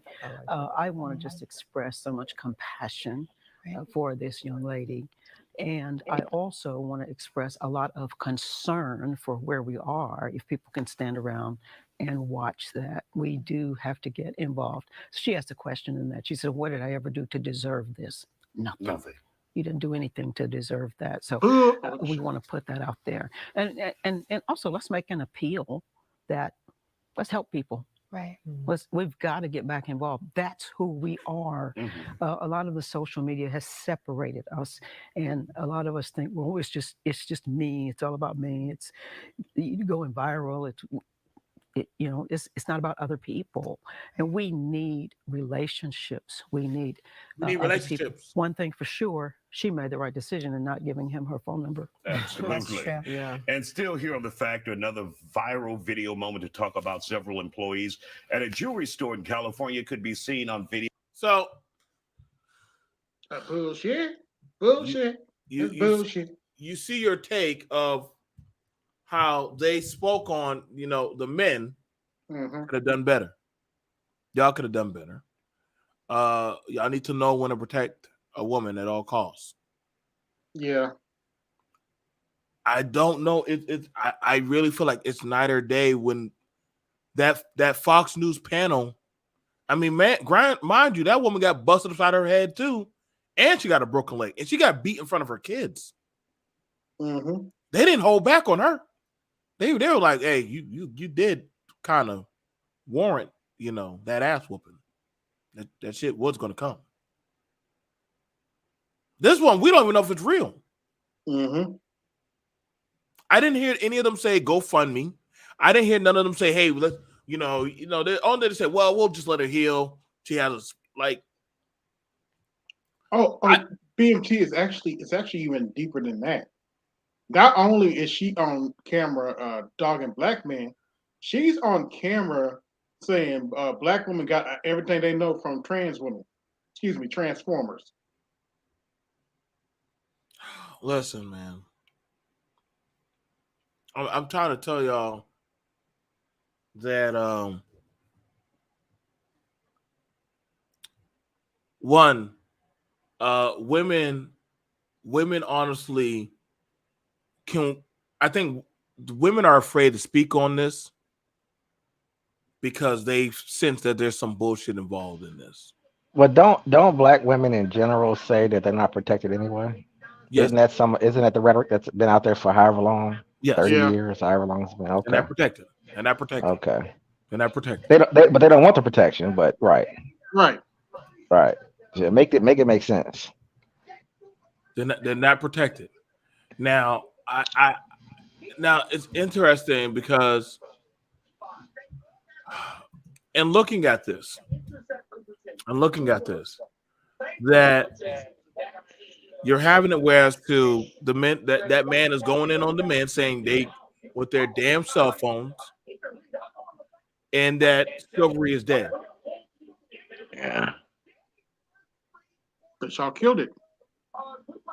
But you had it where the other group of women are saying, hey, y'all can't say that y'all didn't know that this wasn't going to happen. Now, how did that? The women on the Fox News panel said, no. You put this on social media. You said this about society. You should have understood there's going to be consequences. You had it where you go over to the other side, right? The other panelists don't want to hold that same level of accountability. And that's scary. I'm not making it about a race thing because you had a black woman on that last panel and she was still like, hey, that's crazy that they broke her leg bone. That's pretty scary. Yeah. I think one of the ploys might be that the left is trying to figure out how to introduce some kind of police state. Like they're up to something, man. Because even women on the right, rich or poor doesn't really matter. They believe in fight. They believe in self defense. A lot of them learn to shoot guns. A lot of them get with men to learn how to do certain things. I don't know if you guys follow a lot of the stuff on the right, but you can see them engaging, understanding protection, understanding self-reliance, independence, even though they understand that in general they understand that men need to protect, right? They also take the initiative, in my opinion, from the stuff that I watch. Some of them take the initiative to also be pro-gun, and looking at things like that and understanding things like that, and they have a mindset around kind of like a rugged America. And then on the left, it's like they want to be. I don't. It's fantasy. I can't even articulate it. And then I was thinking, do they want them people thinking like that to figure out a way to introduce some kind of police state, some kind of infrastructure, some kind of something, where you can kind of live in this fantasy world, and then we're just going to put an armed force around you. Like I said, I haven't had a full thought on it, but it just seems like they're trying to do something because Bernie Sanders and Elizabeth Warren and all these people don't want prisons. They don't want you to have weapons. They don't want any police around. I'm like, how does that work? What are you ultimately trying to get to? What is the end goal? End game, yeah. End game, yeah. And is it a max police force and socialism on top of it? Like, but I know it's hard to see it. I can't. My mind is having a hard time trying to see it. Of course. Well, see, one of the things about it, I ask is that what are we allowed to protect now? Right. What? Mm-hmm. And I'm asking that seriously. Like, that's not a diss, but what am I allowed to protect? Who should I protect? But I have to be. I gotta be very picky. Y'all black men don't protect black women. Well, which black women are you talking about? Like, which But the left will tell you you're stupid, you're ignorant, you're not intelligent if you say, I want to protect my property. Remember the kid, the white boy in with Nosha? When they were saying, I'm here to protect property. I'm here to protect my own house, right? My own land and my family. So that's the whole point of me using a weapon. The left will say, take the gun. You don't need the weapon, call the cops. But then you say, don't fund the cops. I don't, like I told you, my mind can't, you know what I mean? It's like it puts me on a fritz almost. Because you don't want a police force, but then you don't want me to protect myself. I don't even know how to handle that information at the same time. And you have people constantly voting for these people. Black people constantly voting for these people. I worry about, as sensitive as black people are, right? As sensitive as black people are, and I'm just gonna show y'all this clip. I'm gonna show y'all this clip. I had to go find something. The woman that was hit by a brick, but I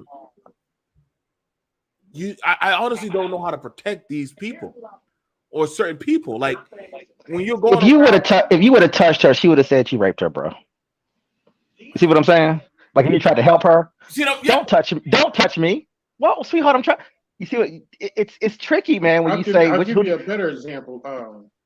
I was taking a lift the other day, and I can hear this this lady's brakes grinding. So when I got to my destination, when I got the car, I said, "Man, you might need to get your brakes checked." She responded to me with, "I know, I don't need you to tell me." I was like, "I'm out." I'm like, you know what? I'm out. You know what? I had the same thing happen more than once when it came to tires. For some reason, they don't ever look at their tires. And they be bald. If y'all ever, whoever listening, if you you'll see a They be pattern. riding on bald tires, bro. They ride. I mean, it's creepy. And I said it a few times, and I was like, I'm not trying to holler at you. Look, I'm just letting, hey, some good, some bad. I just leave it alone at this point, though. I saw a woman riding into the parking lot, and you can usually hear the bad tire, like, and I'm like, hey, excuse me, sir, man, I'm just trying to tell you something. I gotta go. I'm like, well, I'm just trying to let you know your tire. What do you want? Your tire. You know what? Fuck it. I wasn't disrespectful. I wasn't being an asshole. Yeah. I didn't have to say shit. Honestly, it's not my fucking job. So your tire with a blowout and you get stuck on 26 or 95, that ain't my problem. But there's this type of media type of thing. Well, I mean, like, you're right. You don't got to be the best at checking tires. But usually when you go outside, I call it the finger test. You take your fingers and you'll know about the severity of your tires by putting them into the tread. You put them into the tread, and your fingernail will tell you. Like, hey, like, okay. Also, you gotta sometimes. I used to tell people, turn off your music. Listen to your tires. Your tires. Sometimes when you're driving, now they already have it where they got a system so that way your car doesn't drift left, because that's the side you're on, so you don't drift into oncoming traffic. But if you take your hand off the wheel and you go quickly off, right, your tires. You got to go get your alignment done immediately.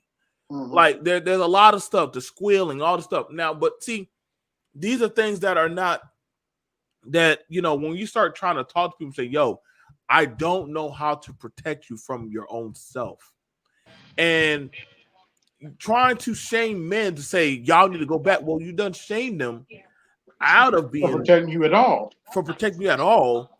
But if I got to protect you, then I got to tell you and direct you.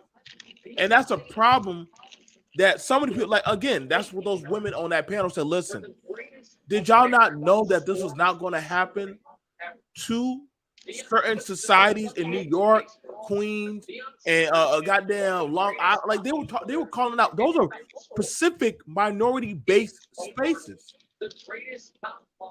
And now that they're the way they are, and I'm showing you that, granted, they're looking at it like, well, now that these are happening, what do you want us to do?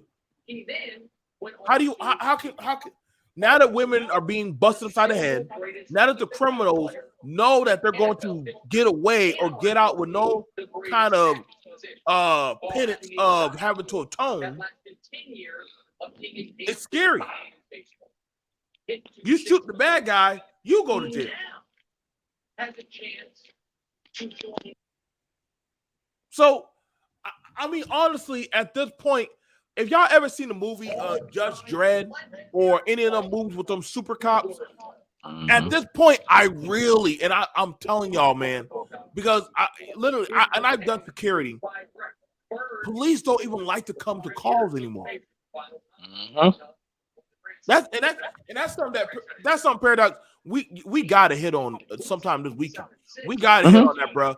Like, did the left finally kill off masculinity? And I know a lot of people piss off when we say that, but did you really, like, having law enforcement? That was one of your beacons of masculinity. You got it. Like, I don't. So you can't say, like, hey, you don't push for a police state.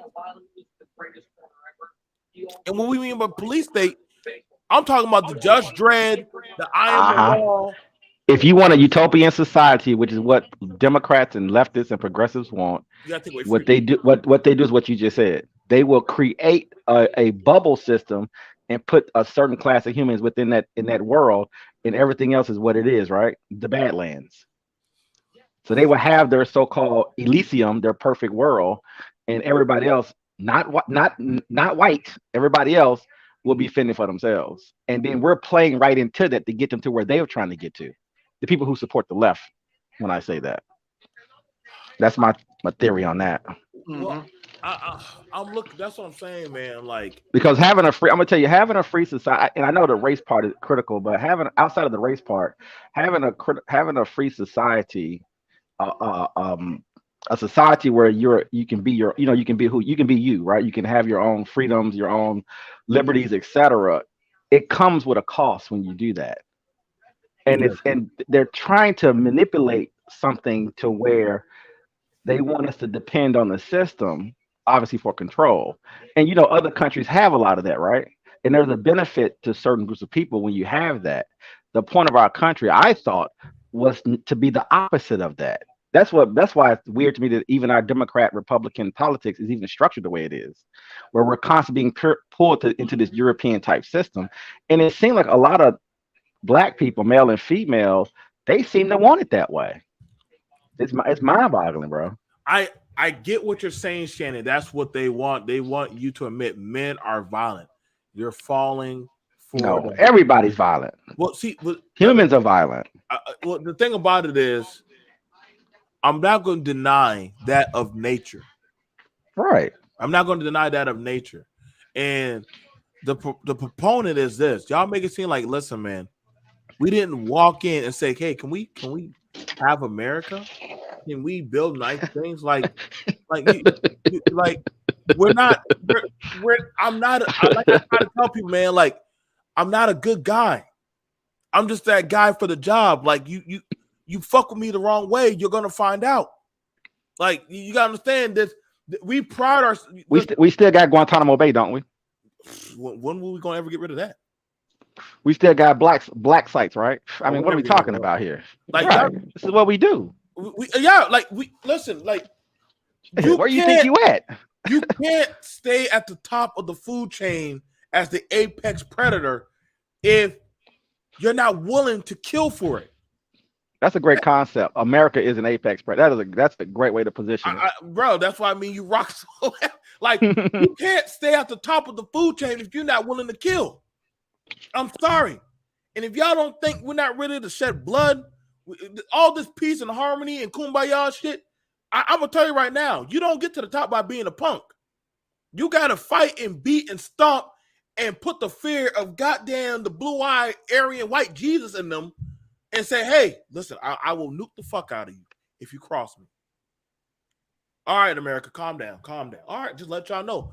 We're not the world police, but we want to be. We're the world police, but we keep eyes on everybody. In other words, we're tyrannical by default. I want to know what my enemies are doing and what my friends are doing. Mm-hmm. Everybody.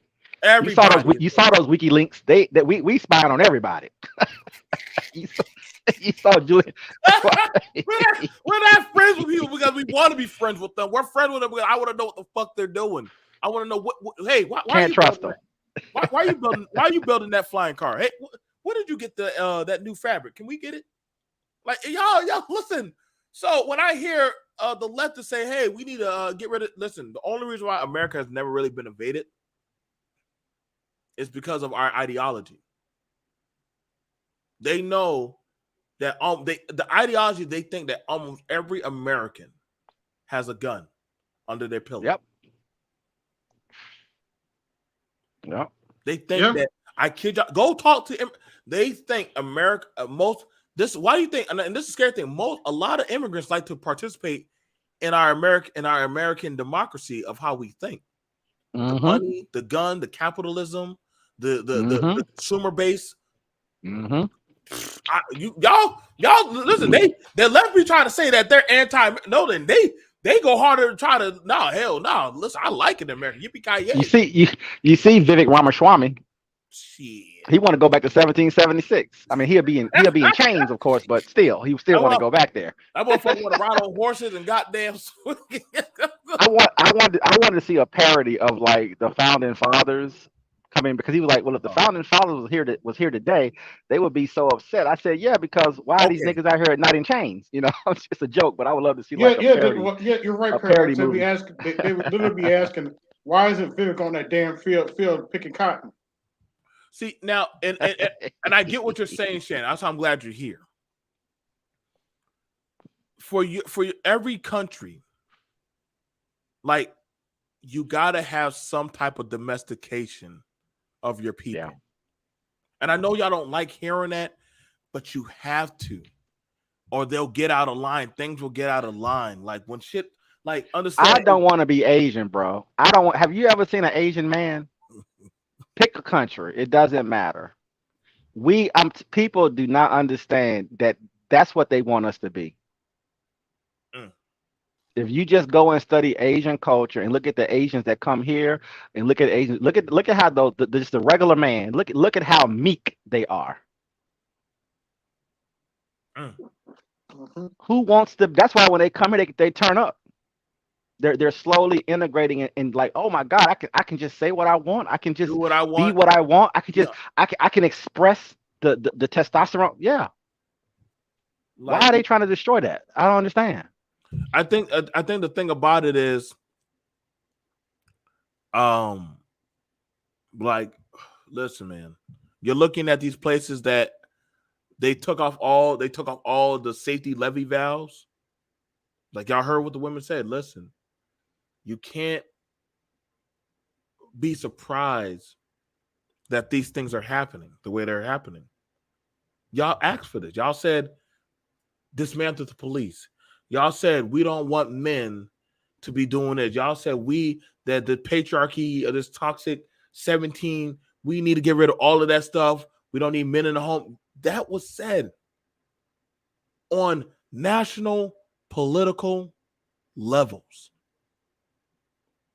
That was told to young boys, to older men, to middle-aged working class men. You're not needed. Now that all of a sudden you're getting hit by bricks and catching blows, now you want the men to somehow turn back the clock when they've been more effeminized.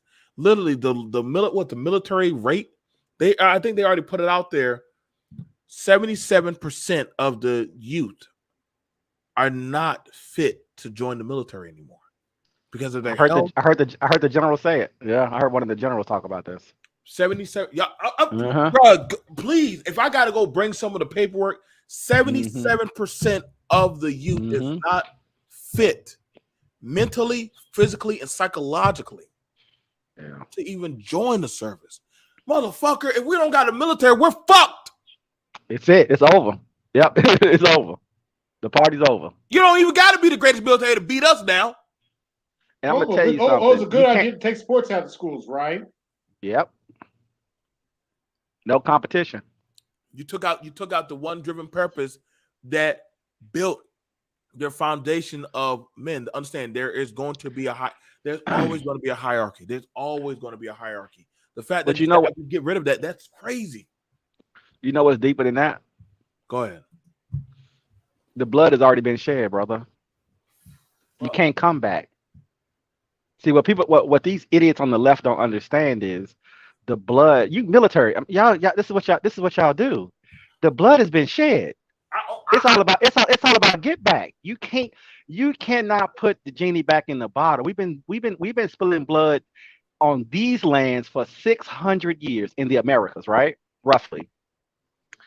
And Europe has been spilling blood for 1,500 plus years, bro. It has never stopped. It's all about get back. The moment we dismantle this military, like you said, it's get back time, right? Japan arms, Germany arms, all over the world arms. I mean, everybody. They would dismantle this country, bro, and enslave us. To be honest with you, and that is not hyperbole. That is what's going to happen. The world is in check for that because of that American Navy. Period. we shed blood. It ain't no just riding around, just floating around in the ocean. Just, hey, how you doing? Our Navy put in work, right? Am I wrong about this? They see them cannons. Our what are they called? I follow all this military stuff. What's my people called? Green Berets. The Green Berets. Green Beret dude told the Navy SEAL dude, he was like, look, y'all are cool, y'all do what y'all do, but this is what we do. You can take 15 of us, drop us into the jungle, right? And within 6 months, it'll be a new government in charge. That's what we do for a living. I was like, damn. The Green Beret. Like, damn. The Green Beret is the most scary singular force on the earth, because their sole purpose is just to destroy and dismantle your government. That is all those men that you will never see their face, but the world knows who they are. They don't play, bro. You drop them off wherever country that they touch. That is literally the horsemen. They in other words, they're the killmongers of the United States. Like literally, every government knows who they are. Like, you don't know when they're coming, you don't know what they're doing. They can speak. That's why I said, like, can we get women in the search? No, you can't. No, you can't. When they pull Saddam out that hole, brother, I have images that never will leave me. When I saw Saddam's two kids, Abdul and I forget their names now, laying on that slab, on those two metal steel slabs, that's a message, right? Mm-hmm. They had his kids on a slab, and then pulled this man out the hole by his head, and then hung him. And then, I know y'all follow all the military stuff. If you listen to the interviews of our fighter jet commanders, they was joy to put missiles inside of his giant yachts and to blow up his building. Like joy was in it. We have to understand that that's who we are, apex predator. We have put the work in. You don't come back from that. There is no, okay, we're gonna just disarm everything and everything's gonna be hunky dory. No. We have the whole world is our enemy, in my opinion. I'm not. That's just my position. The whole world is our enemy. It's not gonna change. It's not changed. We can't go back. That's why I don't. And we pay off a lot of governments too, by the way. See, and that's the thing. That's the thing about it, where I don't. That's why it confused me about people talking about us going to where bullies, and I'm like, if you're at the top, then what are you? You're not going to be nice. You're gonna. That's not a bully, by the way. We're not bullies. What you're not. We go around, but see, that's what they call us. But I'm like, no, we're monsters. We're warmongers. We're not bullies. Every government or every power that was at the top did it not by talking; they did it by force. When you saw that Roman flag over yonder, they weren't coming. They were like, "Listen, you kill off your leader, you throw its heads in front of us, and then we're going to come in and we're going to sack you. But after that, we'll rebuild it, but it's going to belong to Rome." They weren't asking you. They just told you what they were going to do. When the Gauls were coming, they were telling you, like, listen, we're going to kill off all your men. We're going to reestablish. Like, you're going to have to give me a powerhouse that did it the nice way. But there's no such thing as that. Now, that's you know what it is, like words like bully and nice, it's common people's language. People have to study military science and try to understand what it all means. They try, they try to bring it down to like the school bullying stuff. That's why that word trying to trigger me a little bit. It's like they try to bring it down to that. And that's not what this is. This is empire stuff. This is big boy stuff. And the thing is that as bloody as it is, that's the reality of being on this planet, though. It's not. We're not going to utopia. It does not exist. It's a left wing fantasy. Like you gotta y'all gotta understand. This is why I said, like, those levees, I know they weren't perfect, but they kept the monsters in our country in check. And though we had things that we need to work on, you done killed off your beast. You didn't do it with a gun. You killed it off slowly. You defanged the beast and you starved him out. See, the beast needs new new blood. Your youth are not built to compete, not built for trajectory of dominance. They don't want to dominate. They want to be validated. And that's scary because the old mindset or the old guard didn't give a fuck about validation. They just said, I'm going to dominate you and you're going to just accept it. So that's why we prided ourselves on when y'all see them old videos of the Americans running around with the flag and showboat and say, yeah, look at me. Like, and they show them flying around the fighter jets and all that shit. Oh my God. Like, no, they did that to showcase force.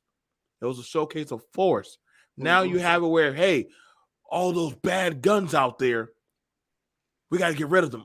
We don't need none of you civilians to do this. We don't want y'all to do that. Now, we're here now. Your working class is about disseminated. Your protection force of enforcement has been already discombobulated and already been beaten into fear. And you've been told if you speak out against it, you're a problem and a threat. You're anti-black. You are anti-American if you want certain things that are coming to your country and changing it. I don't think we should be doing that. So now here we are. I'm telling y'all right now. That's why I said earlier. I think like last week or the week before last. I said I don't know how long we're going to be the apex anymore. But it's no secret. The other animals in the safari can tell the American apex predator is about weak. He can't fight. He can only fight but so long. Yep, it's called the BRICS. So now BRICS-gate is happening, right? And I'm not talking about BRICS-gate, of course. I'm talking about no, right. And the other BRICS. What is the irony? It's called BRICS. That is the irony. It's called BRICS. That is funny though. and the thing about it is, Russia and China and other countries are doing what? They're forming an alliance without America. Yep. We can't beat the beast together. We can't beat them alone. But enough velociraptors can take down that Tyrannosaurus Rex. Yep. We can beat him. Y'all seen Jurassic Park? One of them could not beat them. When they got 15 of them motherfuckers, you see, America already understand that, oh shit. I don't got nothing to put them in fear. I don't got nobody to, like Paradox said, who the fuck is driving those goddamn y'all know the Triton is one of the most destructive weapons we have in the world. It literally is a floating base with nuclear capability. We barely have enough manpower to goddamn drive them things around. They have to stay out there to sea. They can only switch out and refuel and go right back out there. But if the men that are on them are getting old and getting tired, and you have no fresh blood, who the fuck is keeping what bumps in the night at bay? Hey, America, look like you don't got enough young soldiers coming out there. Biden, what's going on with your policies? We're doing all right. We're doing all right, Putin. Y'all see, they're not jumping on Russia no more. Like, what happened to all that Russia talking shit?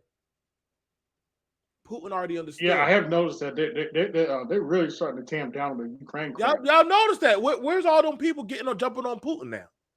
Putin already understood. I knew y'all can't go the distance with me. I'm gonna still do what the fuck I want to do with Ukraine, and when I'm done, I'll deal with you next. And see, that's a reality that y'all need to understand. Putin said, I don't gotta fight you. I don't gotta fight you straight up. I just gotta go talk to the other people who don't like you. I just gotta talk to the other people. And the scary thing about it is what's going on right now, because we so corroded that of the inner patriarchal system. I've never seen a competitive matriarchal system in the world. Unless y'all can find it in history, show me a competitive matriarchal system today. that is competing against the world powers.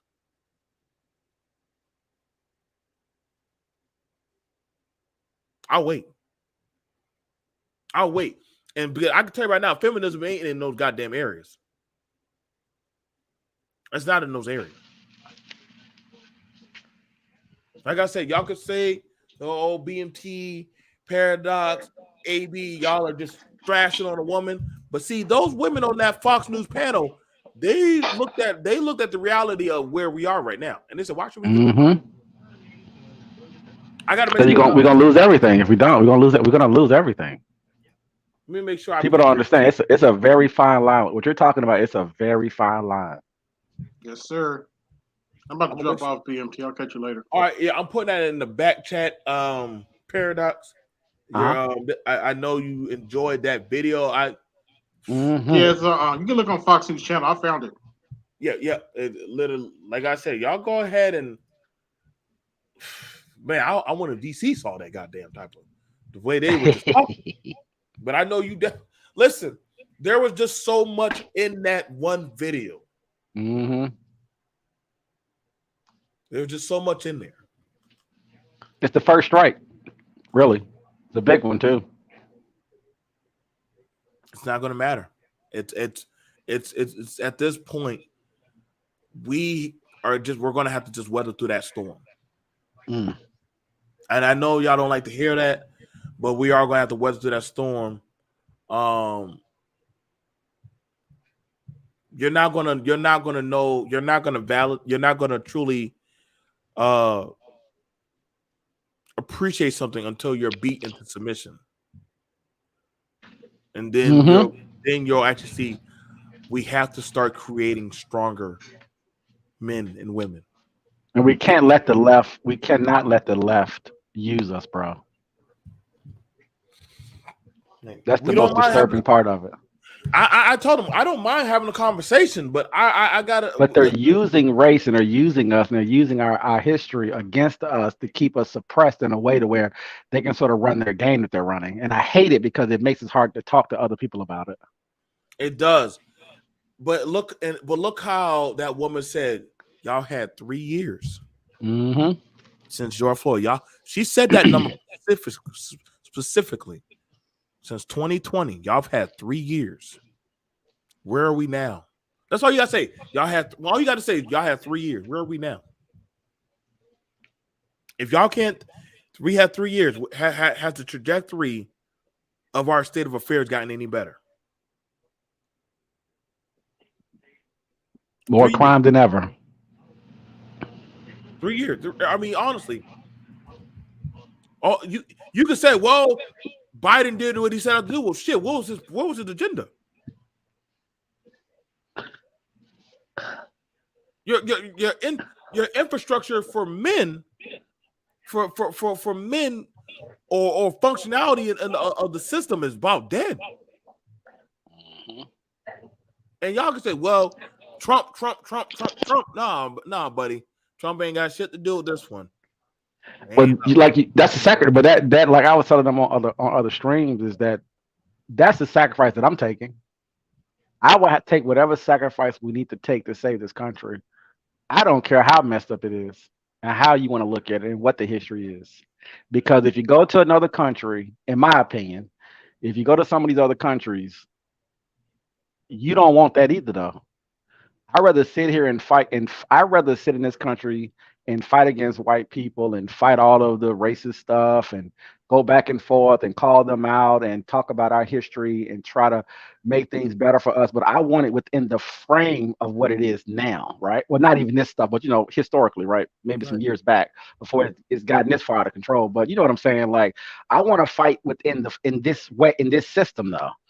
I don't want this whole thing to go away, which is what it's doing, right? To go away, and now we're in the Badlands fighting the same thing. It's like I want to keep what I have.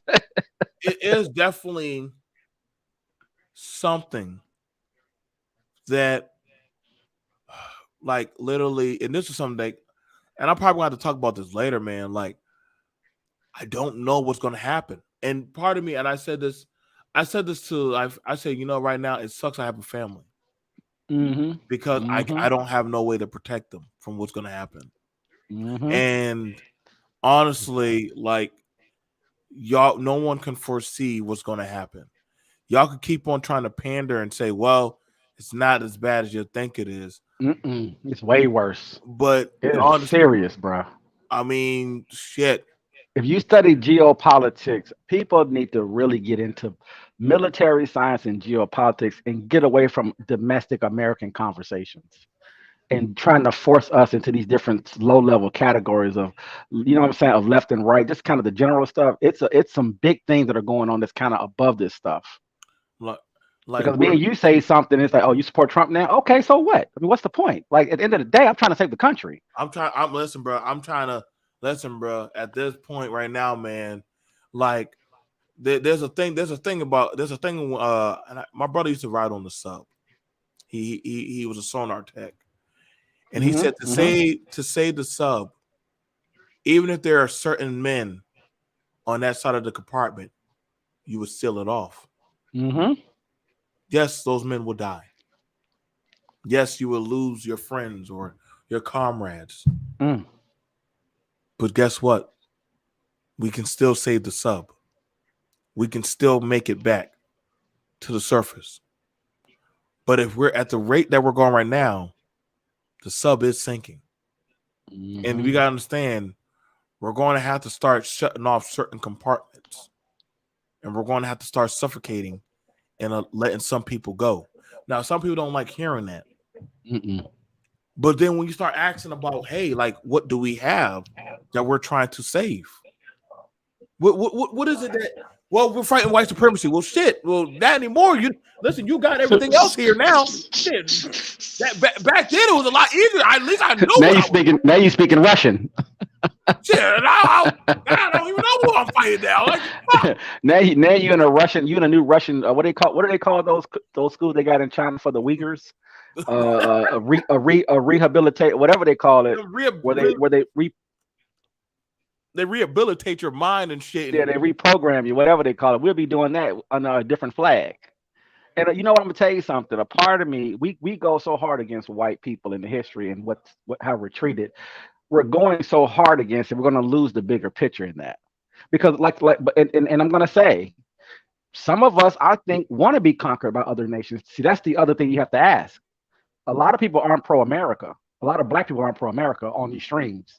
And they might be communists. They might be pro-Russia or whatever. Maybe they want this whole thing to come to an end because they're so sick of hearing us fight against white people. Then why not just get rid of the whole thing and let somebody, you know what I mean? Like, let's just destroy the monetary system, destroy the military system, and just shrink back down. I'm like, you don't want that. You want to keep what we have and just fight within the frame of the system. And like you said, a lot of people on the right, that's what they're really trying to say. But it's so difficult to find the language because the race stuff gets so convoluted and everybody's so emotional about it.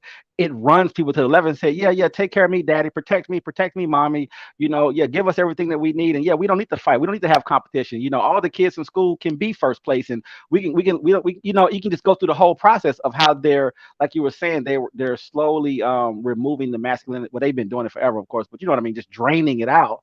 And people don't realize that that's a consequence. And you just said it. It's directly linked to the military, and they know it, by the way. I think at this point, you won't have to hit Order 66 because there'll be nothing to shoot at. And the problem is, because right now, I had a clip from DC. It's in DC, not the content creator. Where the blacks are crying and begging for the National Guard to take over their area. And I said, that's crazy. At one point, the left had it to telling y'all to get them out of there. Y'all didn't want the man there. You didn't want the system there. Now you're begging for them to run and control your environment.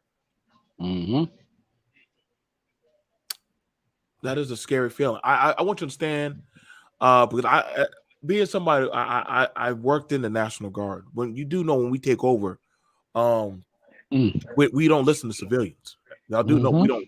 This is not no fucking Godzilla movie where we're You talking. guys are a hammer, not a surgical knife. Yeah, there is no talking. Like when I say you will be inside at 7:00 p.m., I'm not asking you to go inside.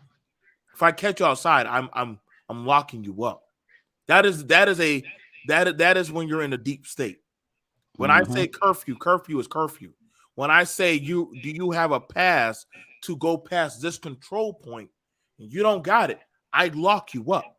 When I say, hey, I think you're a criminal, show me your ID papers. Oh, I've never heard of that. What are you talking about? That's always been in. That's y'all. Do y'all not know we run drills? We run drills for these types of things. The governor's always had those buttons to hit them. We just didn't have a reason to. Not yet. I was part of C Smurf tactical team. Look it up. Look up what C Smurf is. Look up what C Smurf. If y'all want to know just how deep down the rabbit hole BMT really was, I was part of a tactical team that in case the state would ever go off the rail, I get a call on my government phone. Oh shit. Let me go to my trunk, take my shit out, Paradox. Take off whatever ring or whatever shit I got. I got you. I got you, Max. I got you. Let me shut up. Let me shut up. I'm just letting y'all know I'm not what y'all think I am. And Paradox is smiling, but he's like, yes, this is the talk I wanted to have. But y'all will understand, y'all will understand what true iron. Listen, there's a reason why Mother Russia, why Putin. You remember that shit with they tried to crash the Russian ruble, and Putin didn't even flinch. He was like, "Go ahead, try. Try it." Business conducted as usual in Russia. Ain't nobody rioted. Ain't nobody tore up shit. Ain't nobody shit. It was almost like everybody was freaking out. Oh my God, they must be in a state of fear. They're crazy. They built different. Russia just built different, baby. Yeah, Russian people are built different. They had a lot of war, man. They built very different. They were still going to work. Yeah. And like you said, America wants to try to, like you said, they keep wanting to paint this. It bothers me. They want to keep painting that Mary Poppins picture or that Mary Tyler Moore picture of this place. And at least like you said, at least the Russian people. That's why I love Afghan. I love Taliban, not in a good way per se, but just how they function. You know, in the mindset that they have and how they understand they live more in the real world than most people. I put it that way. You know, we live in they're able to soften us up in this country and take advantage of us. Now, I hate that it's like that. Because you lose how serious it is and why it's so important to have a military. And I personally want some of the funding to be cut the military, but not for the reason you may think, right? I just need them to clean it up more than anything, and make sure that people are getting what they need to get. And that's not really what's happening. The money's going. I don't even know where the hell the money's going, to be honest with you. But that's why I love what Trump said, because he was like, well, we're giving you guys $1 trillion a year. Why they don't have the weapons they need? So I'm like, where's the money at? Where the money going? You know, why aren't these guys being trained correctly? Why aren't our Humvees got the proper armor on them? You know, et cetera, right? Right. And so it's just like, I don't, it's almost like they're trying to figure out a way to dismantle the military. You know what I mean? But I don't know. It's like they're always up to something, man. I'm going to say this. The military that you have or had is gone. The military that they're trying to switch into place. It's like how they took the metal body car and switched it out for the plastic, more cheaper frame car. And yeah, it got sensors and bells and whistles on shit. But see, that something about that old Oldsmobile. You remember those good old town car? Listen, boy, they ride long and take an abuse.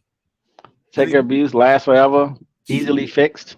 It's what you could listen, man. If I had a problem, I just had to call up the family mechanic. Oh, I just gotta go down there to the junkyard. I could get that thing taken care of in like an hour. What? Seriously? Yeah, we ain't gotta take that to the motor vehicles place. Man, give me that damn car. Switch that damn part out. Still running, man.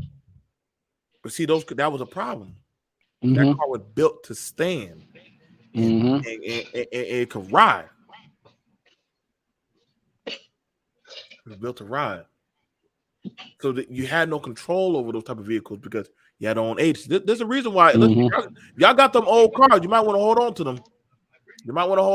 I'm just trying to let you know, like that car could ride you from South Carolina all the way up there to goddamn New Jersey, almost on one tank of gas. I don't know how hell I was. You know how long you had to hold your bathroom to pee?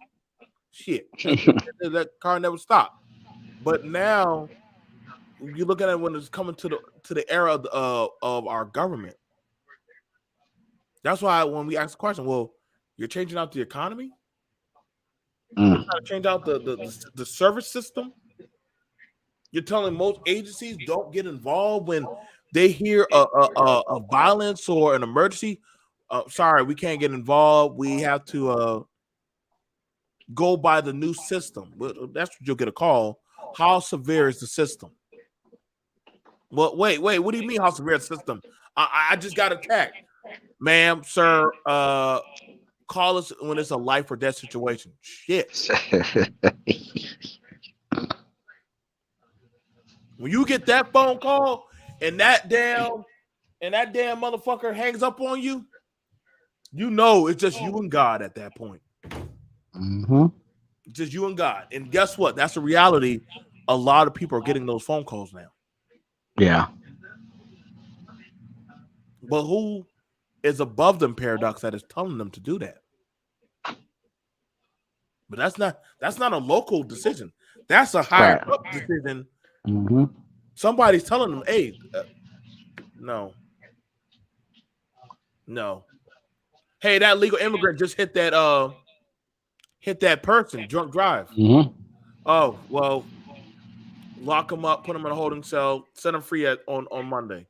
The fuck? I'll never forget that. One dude literally had wrecked a truck 4 times. Now, a lot of y'all, I didn't see it on the news. That's the problem. Why wasn't it on the news? This is the same. This guy's an illegal immigrant. They don't even have a work visa, but he gets drunk every Saturday and would get into a car wreck on the Ashley Phosphate. I said, does the civilians got to put him down? Like, what the fuck? Like, this dude already hit cars, got out, walked away, run off.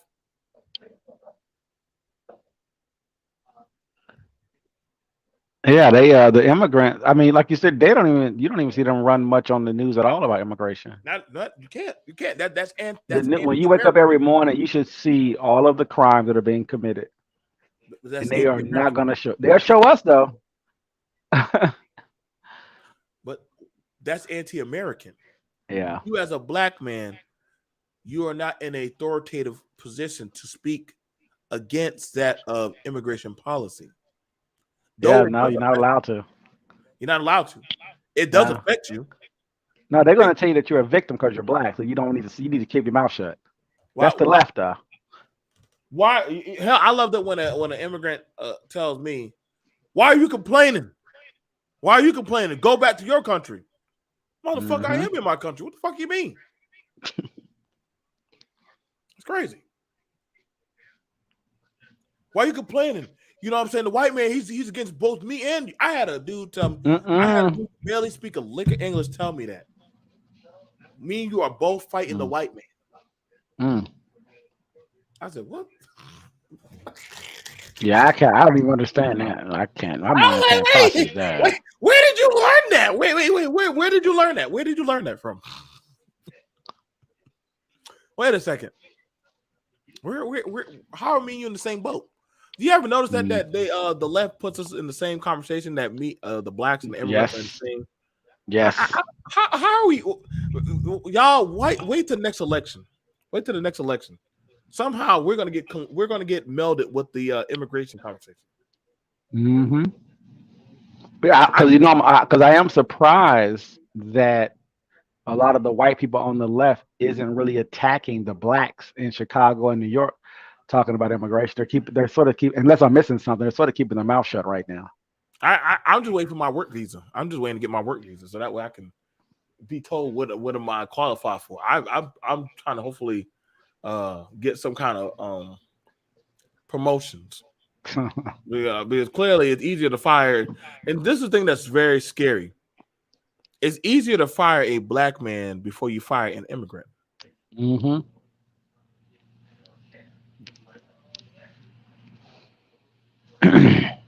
Can't even miss it no more.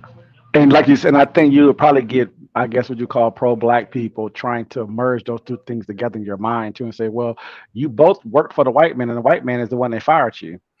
And I was like, it's a trap, though. It's a trap. I don't know how you do it. I don't know how you do it because I'm trying to figure out how is this expanding black agency? How is this expanding black agency? Because everybody gets to go under the cover or the cover of blackness. Mm-hmm. But then when it's time for policies, right, get put in place, I'm not one of them. Them African Americans, they twerk and dance and they don't take care of the kid. Wait, hold on. You was with us going to the college.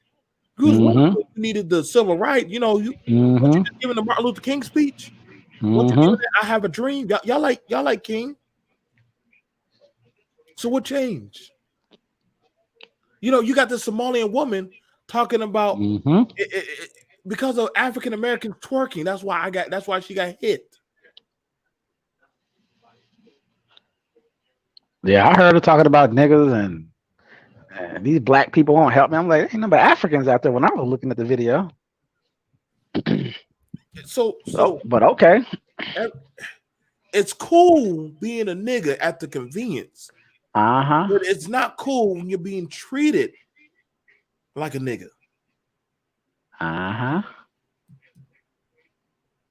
That's why I had to go ahead.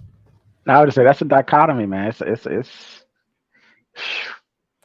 that's why when you had that conversation about Deion Sanders, and I said Deion understood that at the end of the day, no matter how much money or proclivity he had under his belt, Deion is still just a nigga. In certain spaces. Yeah. And look at how he's being treated, and look at how people talk about it. It says a lot. I think that's why it fucked with him. It sure did. It fucked with him. Sure did.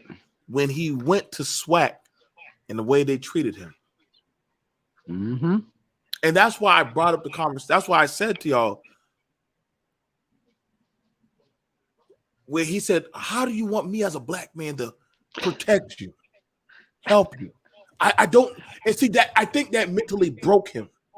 It did. 1000%. And his kids. And his boys. I think that mentally fucked with him because he talked about his sons used to get jumped. They used to get jumped by other boys. He's been robbed. He's been stolen. They robbed his shit. They brought firearms to the school. Mind y'all, I get, well, Deion Sanders, you from the same environment. Deion's like, I've never introduced this kind of shit to my kids. Nope. Why are you talking about this, Deion? Why are you shaming the school? Why am I not talking about this? Why am I not allowed as a black man? Is that not my authority and my job to call out this type of shit? And it's nature. It's his nature. Excuse me. That's why my heart sunk, Paradox, when Deion took the white flight card. I know a lot of people say, man, BMT, what's wrong with him taking the check? What's up? No, you're missing it. You're missing what I'm not sure if y'all were catching, but I think you got it. Where I said it felt like a stepdaddy walking out on the kids. Help.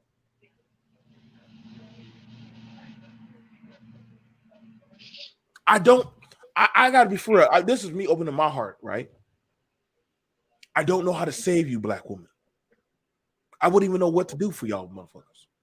Black men, black boys, I don't even know how to deal with y'all. I don't know. I think the most horrific feeling for right now for a lot of black men, or just men in general. We don't even have to do the race thing, but right now we already see white men are just killing themselves now. All day. Y'all what? Yeah, listen, that message with them boys out there with them tiki torches. Y'all saw this white supremacy. I saw that. Them white boys, they were trying to save the last beacon or whatever hope they had. Like, listen, they came out there in their collared shirts and their darker jeans, and they were like, listen, we're trying to save whatever white patriarchy we have left. Oh my God, white supremacy's back.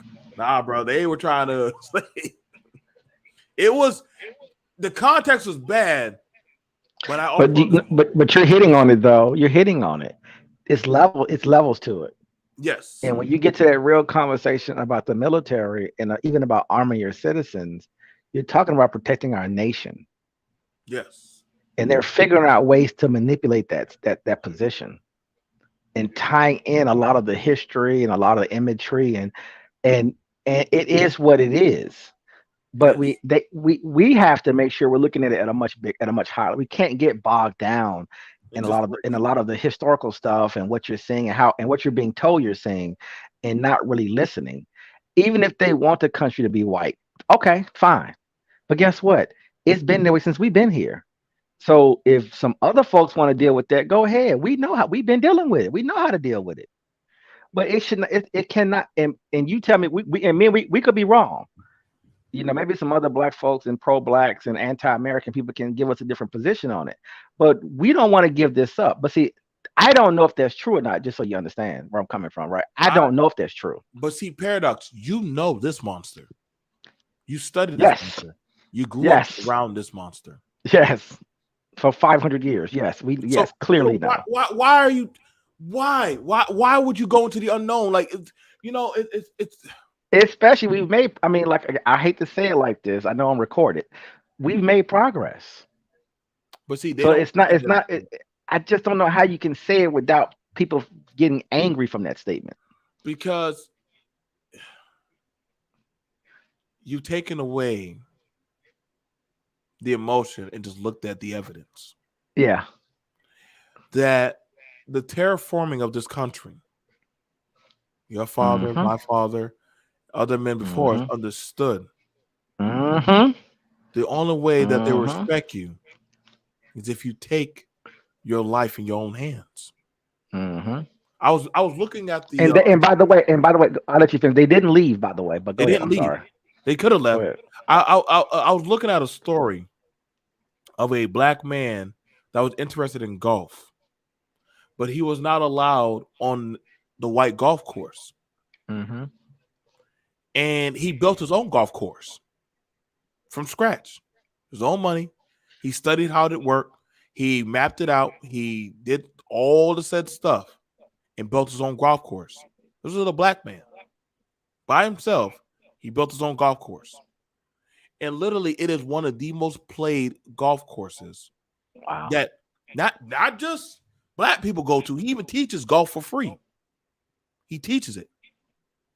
That's how. But the thing about it is, other groups of people, the same ones that didn't want him, respected him. But he didn't bitch and complain to be asked. So he didn't say, "I just want to be allowed to play on your shit." He said, "No, I'll build my own shit." And the other men were like, "Well, damn, I'll be damned. He actually built one just, if not better than ours." Y'all don't believe me? If y'all don't believe me, I'm gonna pull that shit up. Like, literally, the man built his own goddamn golf course. Like, black man. By the way, and that's why I had named that program "The Greatness of Black Men," because stuff like that shows you our unique ability in this country. and the things that we have accomplished that we probably need to remind ourselves of. Mm-hmm. That's what made Dion so important to talk about more on a positive side of what he was able to accomplish, and not some of the some of the internal fighting and stuff that caused him to leave, but more or less highlighting the greatness of who he is. And we have so many men who have done great things. Here you go. It's But right but here. you don't want to get rid of this, I don't think. But that's really the question to ask. Here Are you showing it? Here you go. Meet Bill Powell, the first black man to build and operate his own golf course. And I want you to understand, this man, y'all can look up his story in Greenville, Alabama. So he ain't built it in no. Wow. Yeah, he did it there. Y'all know that of Alabama. He built his own golf course. Let me see if I can grab that video. And another thing I want to add, just so you know, when I was thinking about what you're talking about on a global scale, an apex predator. Remember when, you remember in Iraq, right? Yes. You had the Sunnis and the Shiites. Yes. And they've been fighting each other off and on. They have a society. They're not religious, right? I think it's the Sunni and Shiite secular. No, just Iraq society as a whole, right? Isn't it? Didn't they have like malls and stuff? It was open, even though they had their religion, but it was still not a. You know what I'm saying, right? Like they're not as barbaric as people make them seem. Right.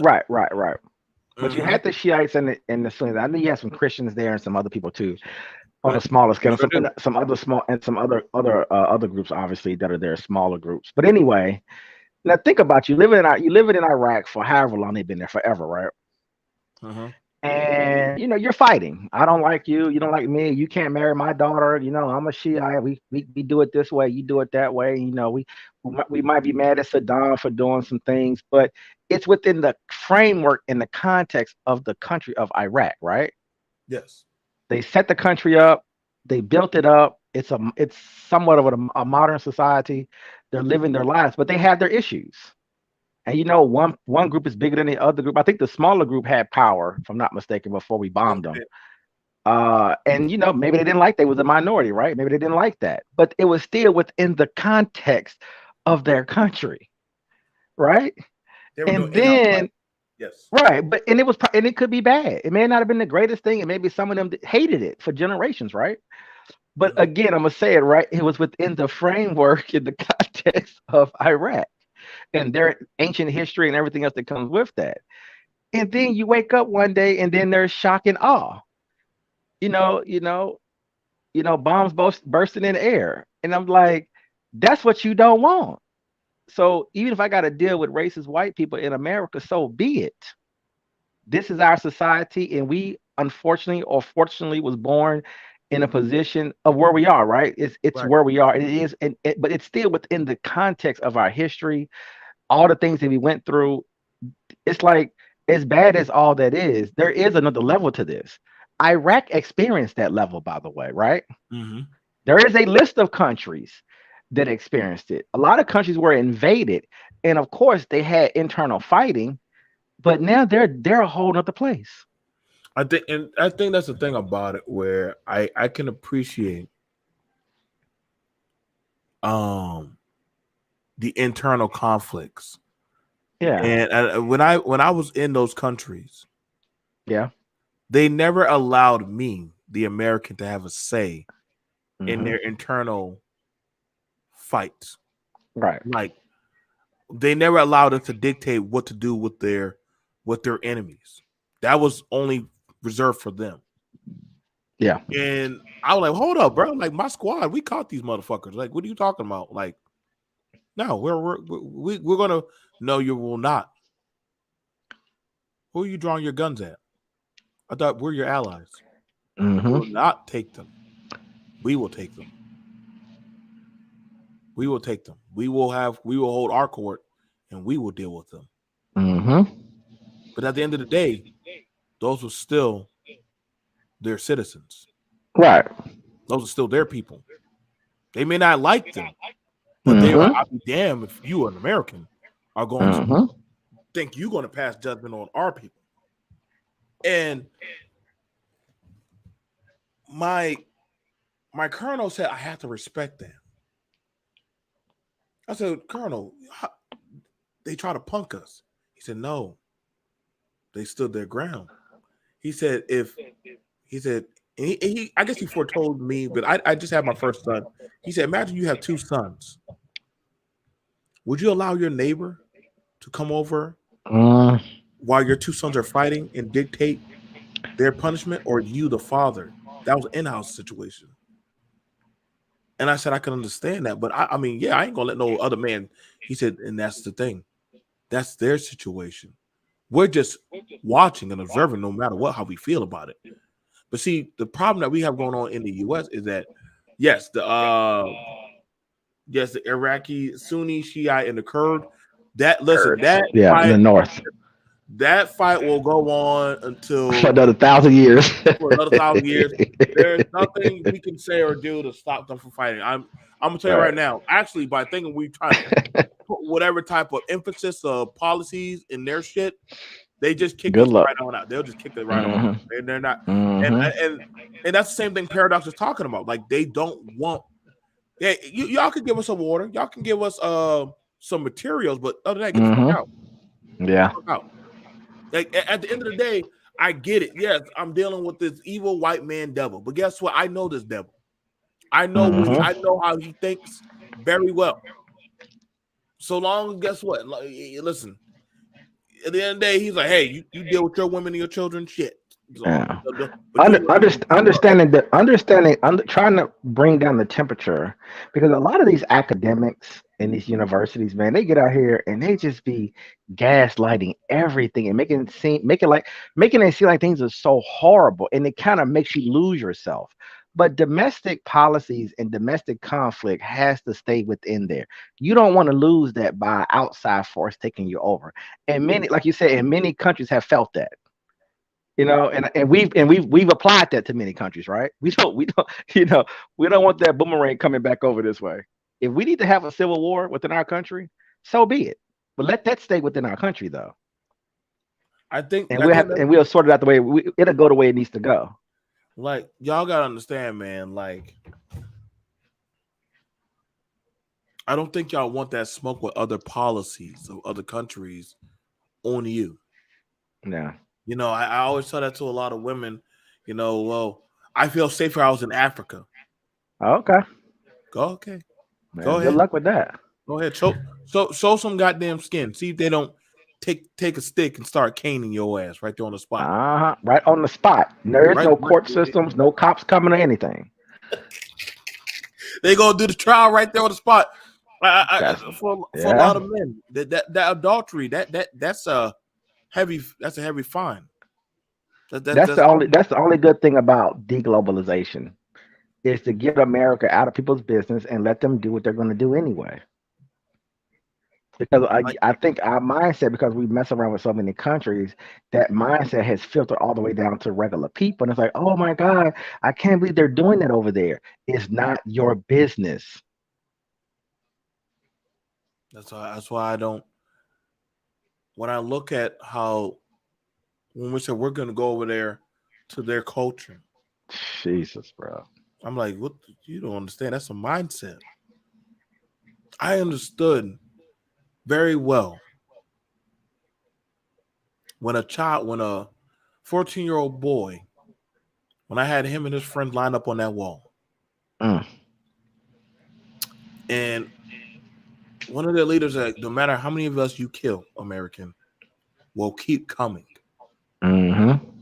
Listen, y'all, I'm gonna tell y'all this out of my heart. I've never experienced fear like I did when I looked that boy in his eyes.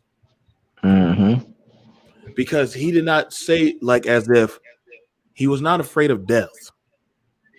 He emphasized that of an ideology. And so the fear from the youngest one to the oldest one left them. And they accepted that even if they were to put a bullet in our head today, there will be more of us to fill in the gaps. Sacrifice.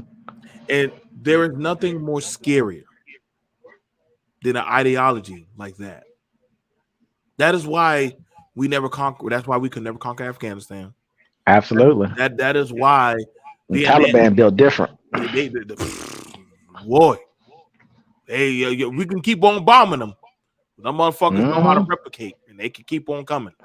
That's an ideology. You can't bomb an ideology. It's kind of hard to do that. You would have to conquer. You would have to conquer. Complete go in there and conquer, and be there for 500 years, basically. Everybody, until you kill literally every single person. You can't. No one can be left. And the thing about it, you gotta understand, Russia already tried with they had the death birds. Yeah. Them things that y'all used to see in Rambo, those are real death machines. They're called death machines. And at that time, the KGB was straightforward, like, hey, bro, I'm just gonna kill everything in this village. Like, and if that didn't stop them, I already knew we were pussyfooted in it. I already knew we weren't built like that to go to those levels of extreme. Like Russia didn't. But no, I'm Molotoving them. I'm using flamethrowers. Like that's the thing about Putin that I respect. Like he's that diehard. He's the old guard patriarchy.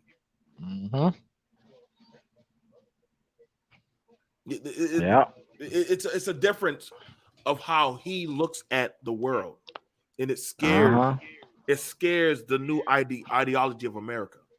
And Obama had the nerve to call this man the JV League. And I'm like, bro, you just out of pocket with that language.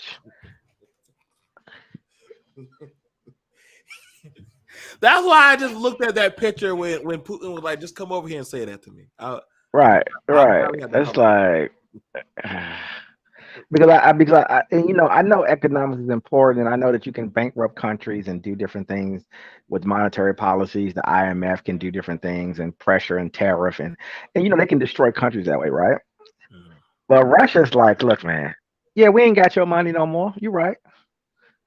Yeah, I don't necessarily have all those countries under my belt like we did under the USSR. You're right. But we here though. We ain't going nowhere. I got them here. I got them here. You got to be, like you said, you got to be very careful with nations who are built for war historically, regardless if they win or lose, just that mindset and that, because that they spooled up a lot of factories and they're just cranking out weapons right now, which people aren't really talking about. But that would I would say the military knows about that. Yeah. But they don't want to talk about it because then they would actually have to look at the fact that we recognize that they're making weapons. Yeah. And they say, well, what are you making? Because you damn sure ain't making soldiers. So we got the weaponry and we can do expansion. You can't stop us. And the thing about it was China said, hey, America, stay out of this. Once that had happened, it was a 2-on-1. And the thing about it that we did have was the superiority by firepower. And the fact that we weren't willing to slam that gun on the table and say, oh, y'all better stop now. See, that was one thing I did enjoy. That's one thing I did like about Trump. Yeah. He had no problem threatening, hey, I'll blow your ass up. I don't give a fuck. I don't give a fuck. Oh my God, Trump, what are you doing? You doing what the fuck we always been doing. You say some slick shit, I'm blast your ass and oh my God, how can you as a black man be for that? What are you talking about? We're American. I wish Trump had a military background, bro. He would have just been much more savvy when it came to some stuff. I mean, at this point, you gotta understand, man. Listen, you think them Kremlins give a fuck about doggone hearing about peace and love and shit? Listen, boy, nah. They're built like and they're slaughtering the Ukrainians, bro. They're slaughtering the Ukrainians, bro. They will not talk about that, bro. It's crazy. Ain't no more. Yeah, I seen that school teacher, bro. I seen that school teacher when they gave him that gun at one of the armament places in Ukraine, and the clip fell out the gun. I was like, oh my God. Listen, them Russians. Oh my God! They First don't. time touching a gun. Oh man, you about to be slaughtered. It's slaughter. Them Russians are not caring what y'all put on the news. They're going Nah. there. They're using flamethrowers. They're now, and see the thing about it. The one thing about it was he allowed, and I told this to a lot of people. He allowed the women and children to leave. Mm-hmm. I want you to understand the first thing you do, you look up Mm-hmm. military strategy, is you cut off communication and you cut off transportation. You destroy the roads, you destroy the railroad train, you destroy all of that. Putin said, I'm gonna leave the railroad train, the trains alone. I'm gonna let you put your children, your sick, and your women on there. I'm gonna let you put them on there. He didn't break Geneva. Right. He didn't break Geneva. He said, we in war now. I'm gonna let you put them on there. Let you take them out. Let them leave. He never bombarded that.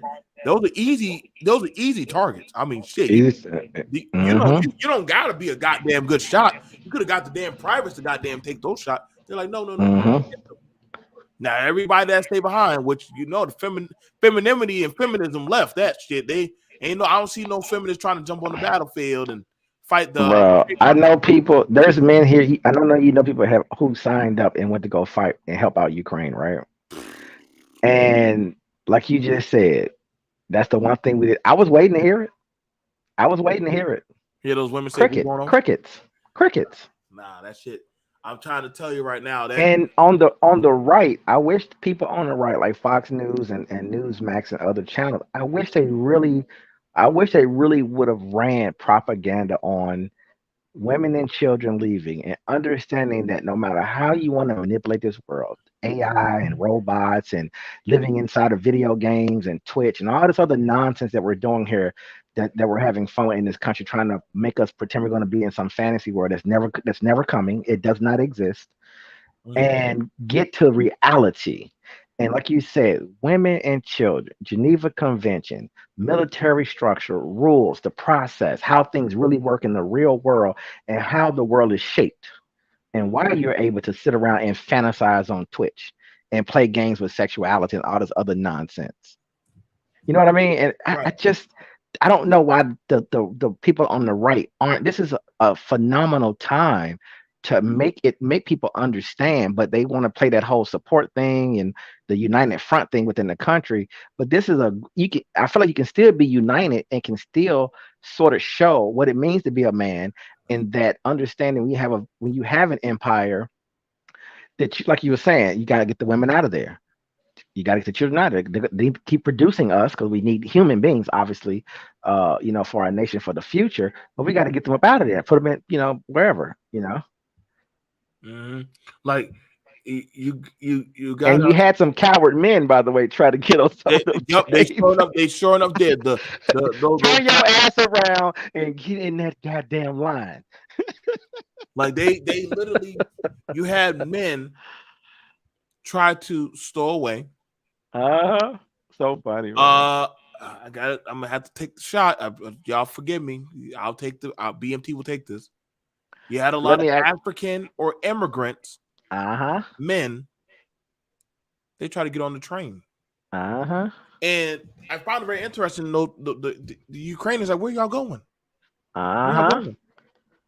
See, when and they tried to use race. They tried to use race. By the way, you saw that too, right?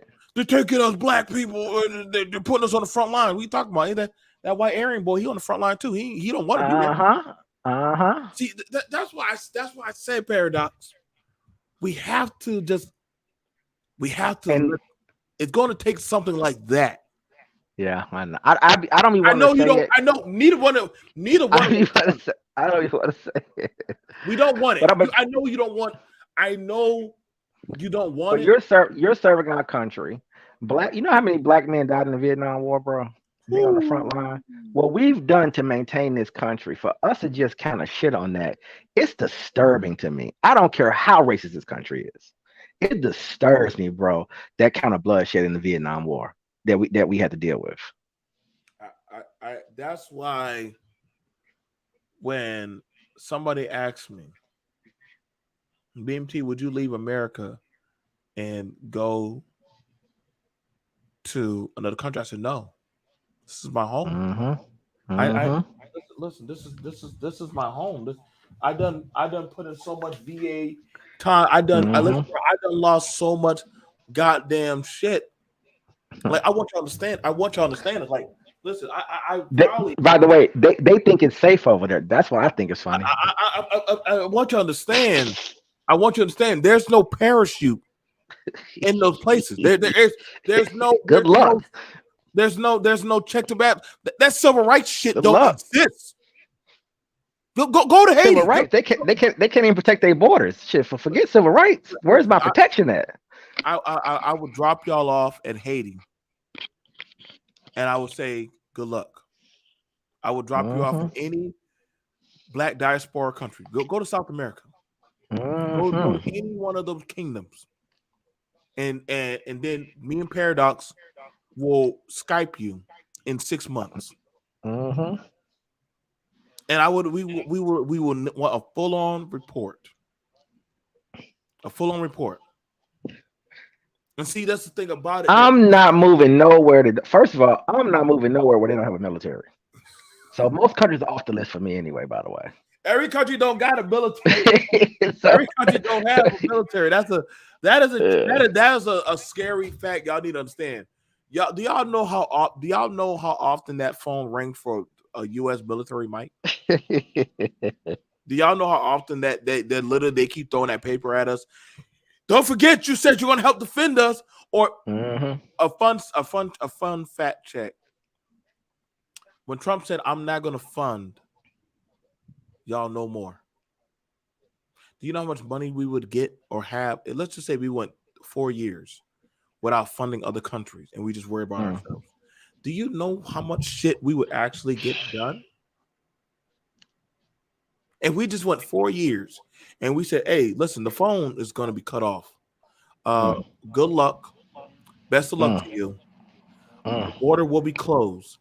Just give us 4 years. I'm just saying, I'm telling y'all, it might be a crack.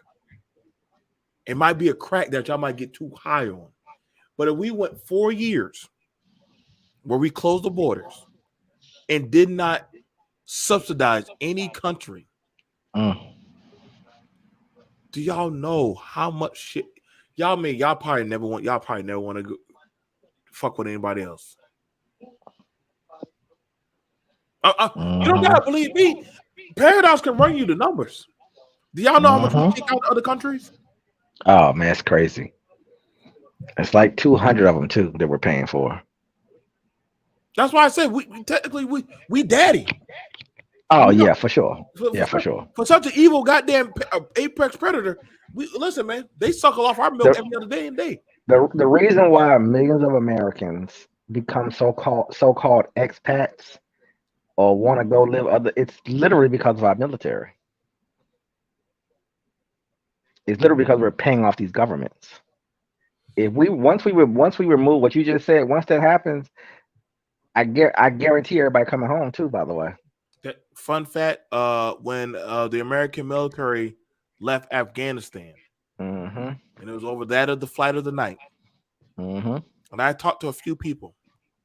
It was a simple email: "Be your ass to Bagram Airfield at 0400, or you get left. The planes will be running. Whatever you can fit on that bird. Well, we don't give a fuck what you can fit on that bird because the postal people are already done left. It was a quick pack. Actually, I'm not. It was literally those bases look like ghost cities now. Wow. You're pretty much the Taliban were going, God damn, y'all got PlayStations here, y'all got clothes here. What y'all women are allowed to wear these dresses in the desert? Like y'all, what the fuck? Y'all just left all this stuff, the food here. Y'all left all kind of shit here. Y'all didn't. It was take what you can. Because one thing, just like you said, Paradox. The minute they said we're taking away the protection, every expat knew then. Oh shit! I got to get the fuck up out of here. You love America. You love America. You love us now, huh? Even to the point the interpreters were seen running on the airfield. Yeah. To jump onto the parts all of the those plane. all those what do you call them? Traitors to their own country, not to America. Yes. Yeah. They were like, oh shit. If you Because leave they us here, killed all of them people, bro. They shot all of them. Yeah. The Taliban, they were like, where's America now? All right. You talking big shit. They're gone now. Think about that. Just think about that. Oof. And shout out to the military too. They saved a lot of people, bro. They got a lot of people out of there, man. Shout out to the military for that. Oh no, there was no laundering, James. Because you had a lot of people, you had a lot of military guys over here, as you know, of course, that was making the phone calls and getting people, out of there. So I put in a packet. Me and a few guys, we put in the packet and we put a surmise money to get to put for my friend Hafiz. And I said, Hafiz, we can't afford to get you, your wife, and your 2 boys to the U.S. But we can get you to an EU state. But I want to come to America with you. You can't make it, Hafiz. The plane can only carry so much, and you don't have the visas. But we can get you out of Afghanistan. Listen, they're going to take you. They're going to kill you and your boys, and they're going to do horrific things to your wife. I wish she was dead. Oh my God! Why would I said, welcome to the old patriarchy? What do you think this? How you think it goes down? And see,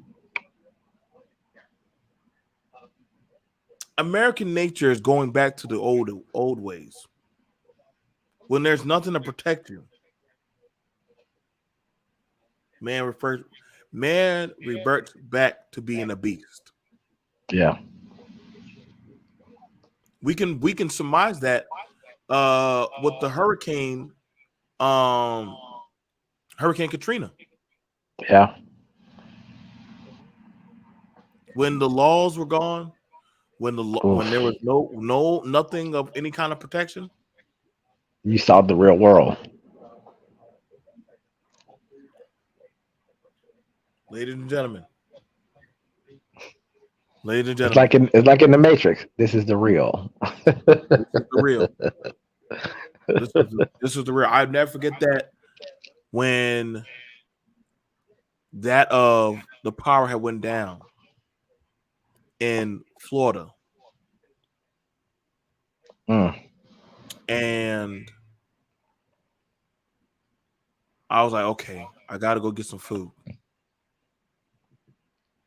I took my M4, took my pistol. I got in my car.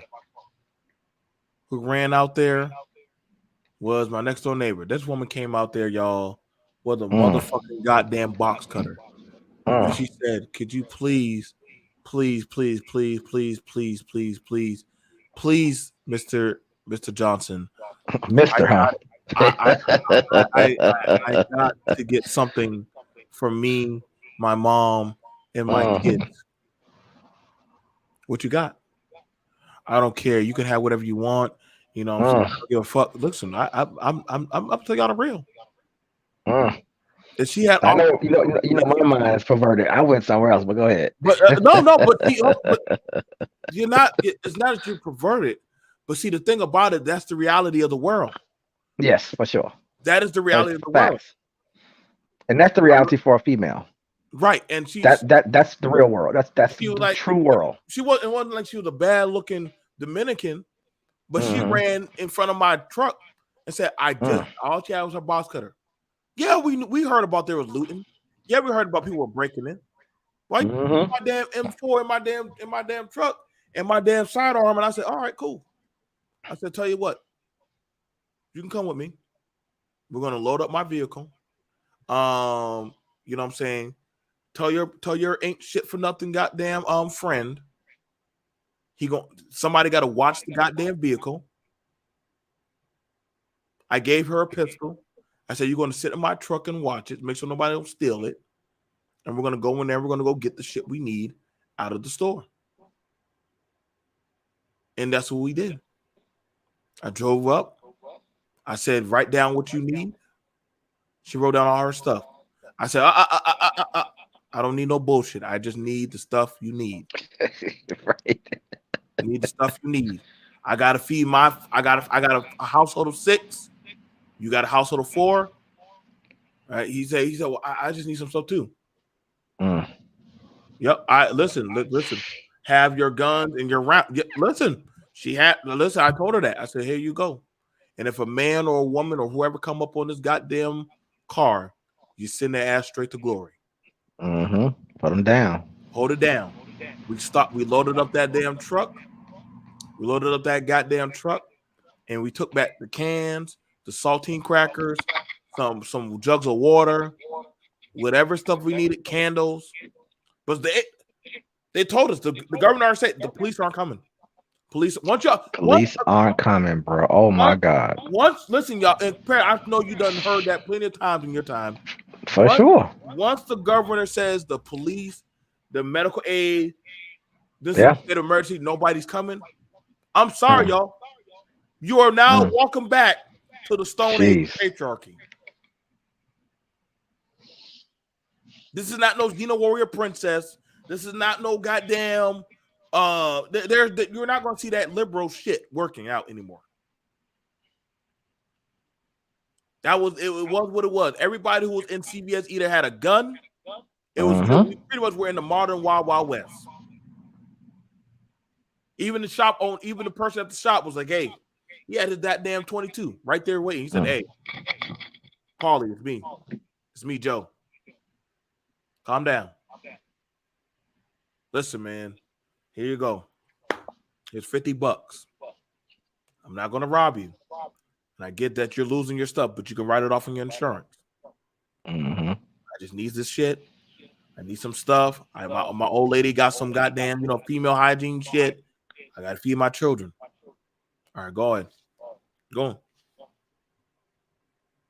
That was it. He fucking after the while, money wasn't worth the fuck. What got money? Y'all got listen, that shit. That's what I'm saying, man. If you don't have set skills, my skills that I had, I could work on cars. I knew how to do agriculture. I knew how to fish. This is why these things are important that we emphasize that men have. Being a fucking dating coach and getting pussy is not a skill. It is not. I gotta save some of this smoke from when Paradox go live on the outer. I gotta save some stuff because y'all gonna learn, man. Where we're going this the part that I like to live in, by the way. But people don't want me. They won't let me live there. They won't talk about a bunch of other stuff. Like I know you. That's what I'm saying. Like y'all gonna understand. That's why I said black men. When Deion Sanders came, we should have got around him immediately. Yep, immediately. And made. Called LeVar, called LeBron, called all the men and said, this is what we got. Let's make a union. So that way we can know our set agendas. It may not be as big, but when you said there was so much in-house opposition against those men, even when they're some of the greats, I saw how men felt away about Magic Johnson running the Lakers. Come on, bro. Y'all mad at Magic? Magic pretty much built that goddamn franchise. How y'all hate on Magic? He literally built it on his back. How do y'all hate Magic? Why does he must be a shucking coon? Literally, the owner of they won't let us love black men, bro. The owner of the Lakers, the daughter. She intimately knows him as if he's a family member, because her kingdom would not be where it is today if not for Magic. Mm-hmm. So many people were happy to see Magic get fired. Mm-hmm. Why? Because he was strict. Because he was hard on them. He didn't let them. He didn't let them do any. And mind you, LeBron didn't talk shit to Magic. No, Magic wants excellence. I want y'all go look at every head coach and head GM. LeBron didn't mind getting up in their face.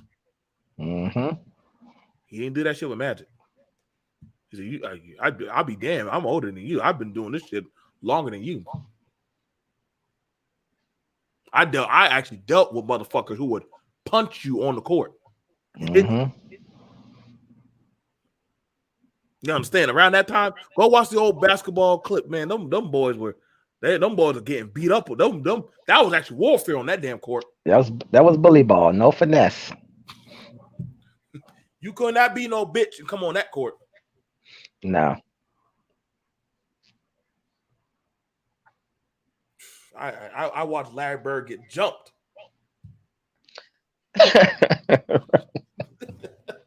So only in America.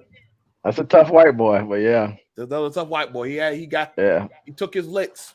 He took his leg. Came right back on the court. Yeah, him and Kevin McHale, yeah, definitely took their licks. But that's the thing about it. That's the thing about. And I'm gonna have to. We're gonna have to talk about black men. You used to not be afraid to take your licks. Mm-hmm. What happened to that paradox? What made us afraid to take our licks from society? Man, you know, I wasn't afraid of life kicking my ass. Right. I'm still not. But see, I can sit online and do a lot of complaining, but I was taught better than that. But see, and see, that's the thing. I that's why I didn't get mad when you verbally boxed me in the mouth. It happened, y'all. Paradox verbally boxed me in the mouth. We're not going to do that bullshit. Now we're going to talk about solution. And I did. Mm-hmm. Well, let me tell you, I work. I do agriculture. I do this and I do that. And you stayed in the pocket too, because they tried to pull you off of it still. And y'all he was like, no. He's like, no. He set the standard. he set the standard. I've already got chin check. So now, well, how does that? You didn't mention anything about black boys. What the fuck? I looked at the problem. Oh, you gave him the business, son. I looked at the problem. I talked to other men and said, hey, if I can find y'all some young men that want to learn electrical work, you can break down the trajectory of how much money they're going to make, about the program. If they come work under you, they can learn. They can do the entrepreneurship stuff. We have a program at the colleges. I was one after work sitting there waiting for some of those boys to get off to take them home. I wasn't getting paid for that shit. But I enjoy listening to them at McDonald's go over their schoolwork. Mm-hmm. I didn't have a problem reaching my pocket, giving one of them their mama $20. Say, hey, just keep letting them come. We now get 15 now to 60 black certified men. Wow. In profession. I didn't get paid for that. But the payback is we now have men that are capable in our society that I can go on my phone and call them, and they can go look at a breaker box. They can go fix some stuff. I remember when we had the last hurricane, them boys are right out there. If it was working, huh? Anybody needs help, Mr. Paradox, if you need help, hey, I know that you just had this happen. We can help your breaker get going. That was the investment. And you saw the payoff almost immediately too. That's the crazy part. That was the investment. I don't have to beg other people. I have young men that can do carpentry. I have some men that can do stuff. I don't y'all gotta understand, man. That's why I keep saying That's why I want to readdress that doggone conversation about if another group were to pay you, would you go? We got it. We can't. We got That was wild. That was wild. I'm gonna tell you, you're bringing so much, and what I'm gonna tell you something. What you in both conversations, do you see how the response was? Right. See what I'm saying? That's what I was trying to make a point about the Dion thing, is that you see that response that you got. You're talking to us, telling us what you're doing, and it wasn't enough. My mind can't handle that, bro. But see, that's why I said, that's why I look at it. That's why you hear me say things like "thank you," right? Right. Like I appreciate that. I'm glad you're saying this, and it almost is like, he can't say that. He shouldn't be saying. I was like, oh, where, you know what I'm saying? Like, what's going on? Are you not a conservative? Well, shit. Like, what are you talking about? Are we not trying to re-stimulate? Like, listen, y'all. I've had some. Not only that. Let me add this one little thing, and I don't want to get you off track. Go ahead. But you're a soldier, right? Yes. Do you feel like you're respected in the black space? Fuck no, man. I get. And does that get addressed? Does anyone addressing that, you being a soldier, not to disrespect you, just in general? Do you find that a lot of that stuff's coming from the liberal stuff, but do you find that you're not getting the respect that you deserve? I just. I don't want to open up anything with that. It just came to me. It's not that it. Because that bothers me, just so you understand, by the way. And I talk a lot of shit, but that bothers me, just to put that out there. Like, I pride myself on serving my country, right? Having a family, being a business owner, working. I even show Black historical spaces and stuff, and I get called jawline. I get called names. Wow. I get disrespected. I get by your own people. I get my family doxxed. I talk about a lot of stuff, and I'm gonna be honest. I've been offered some pretty good money to leave this space and go to white spaces to talk about these things. But the penance would be, I would have to drop my blackness.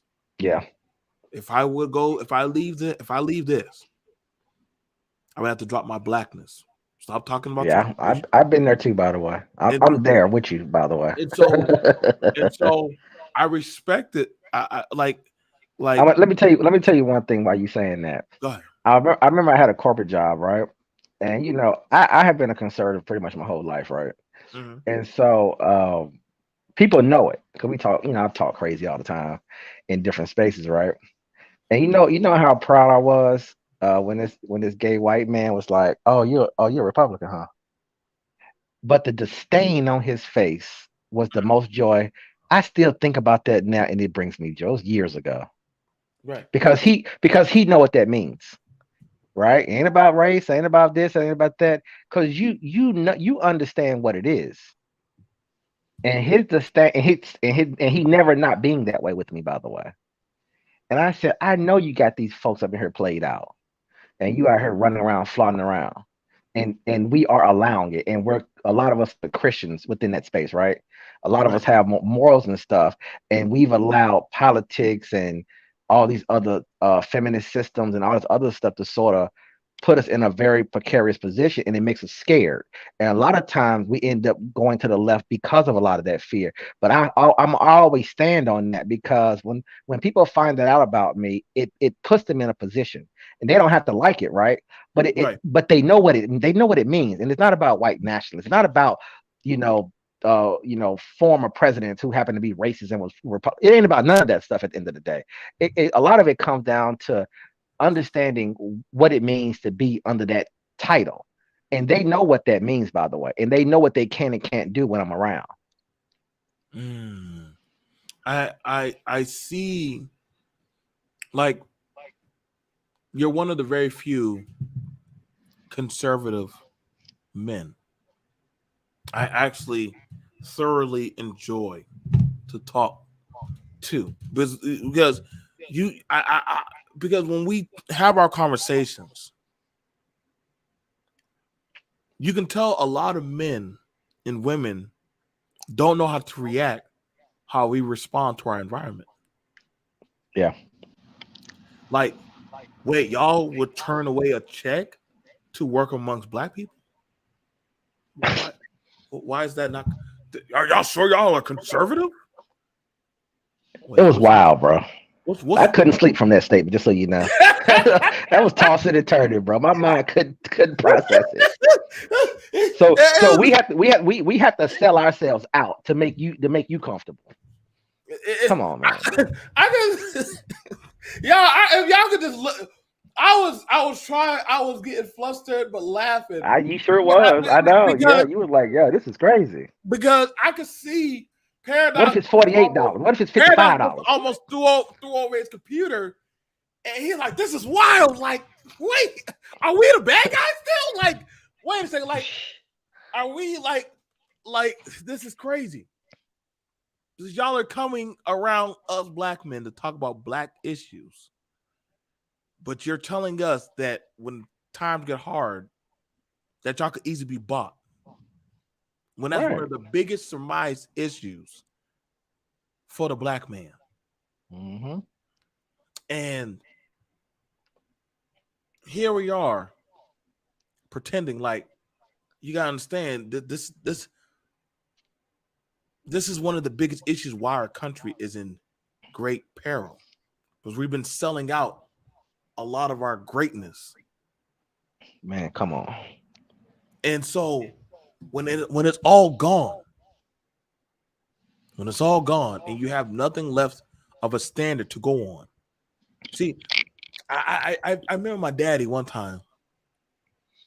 This man told him something. He said, James, I want you to have your ass down here and fix this shit up. I'm gonna give you $2,500. You know what I'm saying? I began to go get my tool belt, put it on the back of my daddy's truck. And my dad said, "What are you doing, boy?" I said, "Well, Dad, he told us that we need to get down there and fix some shit." He said, "Son, you don't ever let another man disrespect you with the dollar. Because if they do it once, they'll do it twice. And then they'll get worse and worse. Yeah, now you come on. Let's go buy two seafood platter plates." I said, "But Daddy, that money." He said, "You not hear what I said?" Mm-hmm. If they buy you, they own you. And then they control your narrative. And see, we used to take a pride and a joy that we maybe didn't have the greatest shit, but it was our shit. I prided myself knowing that Mr. Paradox's general store, that when I looked at those light fixtures or look at that wood, that certain carpentry work of the frame, I did that. And yeah, I could have got paid more going down the street, working in Goose Creek or Somerville or any high-end white collar area. But I chose to do the work amongst my own. And it has a more everlasting value. See, y'all gotta understand, you don't have other groups. Show me other groups that be calling you Negroes over to their area to fix their shit. See, there's a big, their men won't allow you to come and think you're gonna have hands on their shit. That's a message. I've never seen them say, "Well, we're gonna call a black crew to fix these goddamn houses for the Latino community." They'll call their own.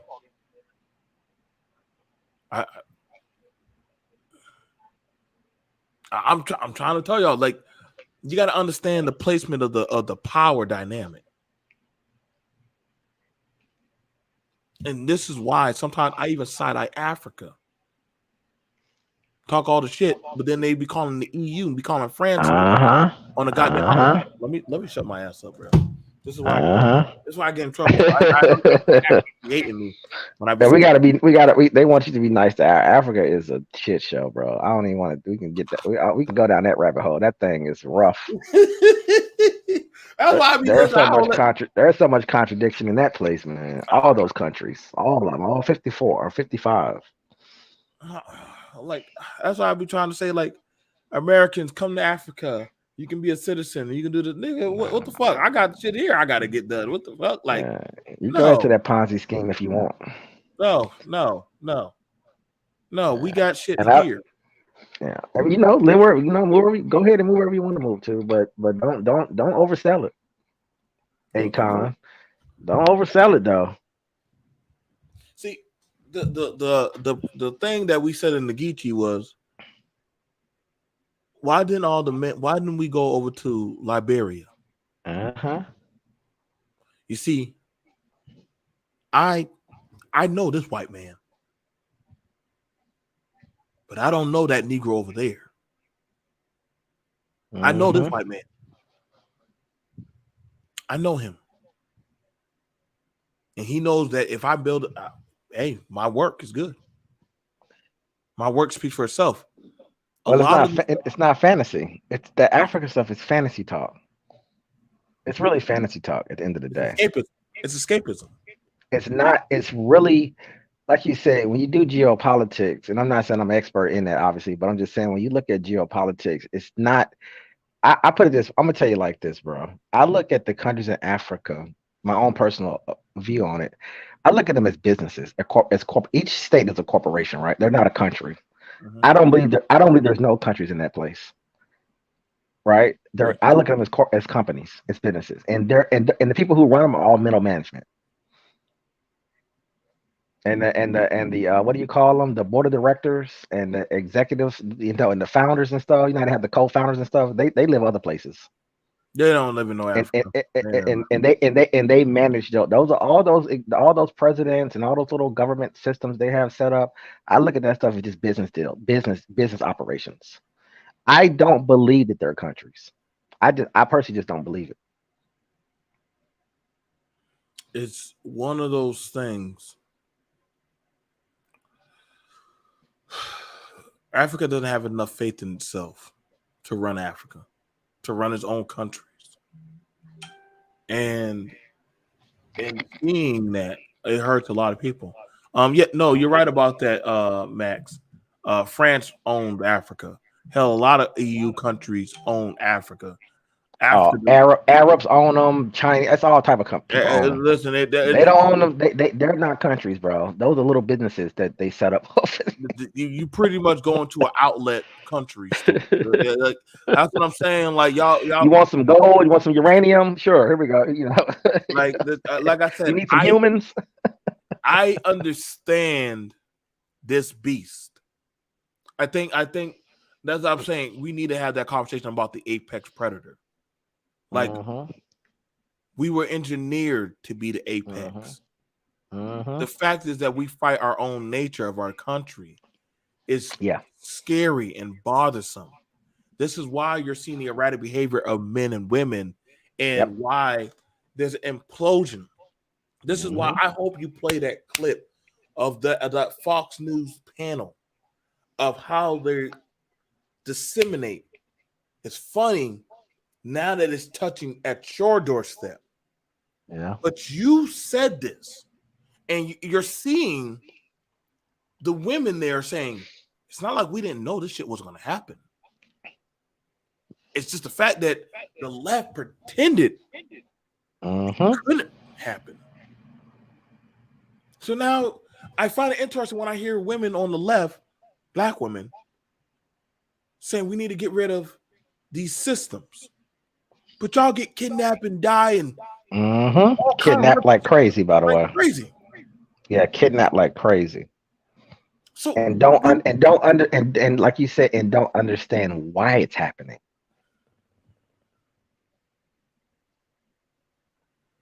You need y'all, we gotta understand, man. But I'm gonna save some of this fire for for what my homie Yeah. got. I'm gonna save some of this for you. I'm gonna save some of this fire in the engine because, god damn it, it's more bigger than us now. Well, you took me somewhere because I was not going. I was even telling DC I don't want to talk about this brick stuff. But when you played that video, I was like, "Oh man, you changed my whole. You blew me away, bro." Hey, bro. They were shooting shots and they weren't missing nothing. And now the left has to find. I didn't expect that. Yeah, I didn't expect that. They have to respond. They have to respond because it's fair to say the left killed patriarchy. They killed masculinity. Yes, facts. And I would. By like the way, which is why isn't everybody on the right? It's still confusing to me. Just to put that out there, but go ahead. No, but see, I'm saying, no, I ain't gonna still, say no more. I'm ending it. Okay. but see, now I want to hear what they're going to say about that. Well, what do you mean we did that? Oh, no. Let's start pulling up the paperwork and the receipt of stuff that y'all wanted done away with, that y'all wanted gone. How y'all wanted more systems, less family integrity. So now that these things are in place, who do you blame? You got it now where men are afraid to even talk to women now because they're afraid of losing everything. Didn't y'all have a whole campaign going after that judge about a story or a letter or whatever type of bullshit? Who that judge, Supreme Court justice? The woman or the man? It was the man that they said that he drugged or raped some woman allegedly. Justice. Dang, I was just watching a video on him too. Clarence Thomas. There we go.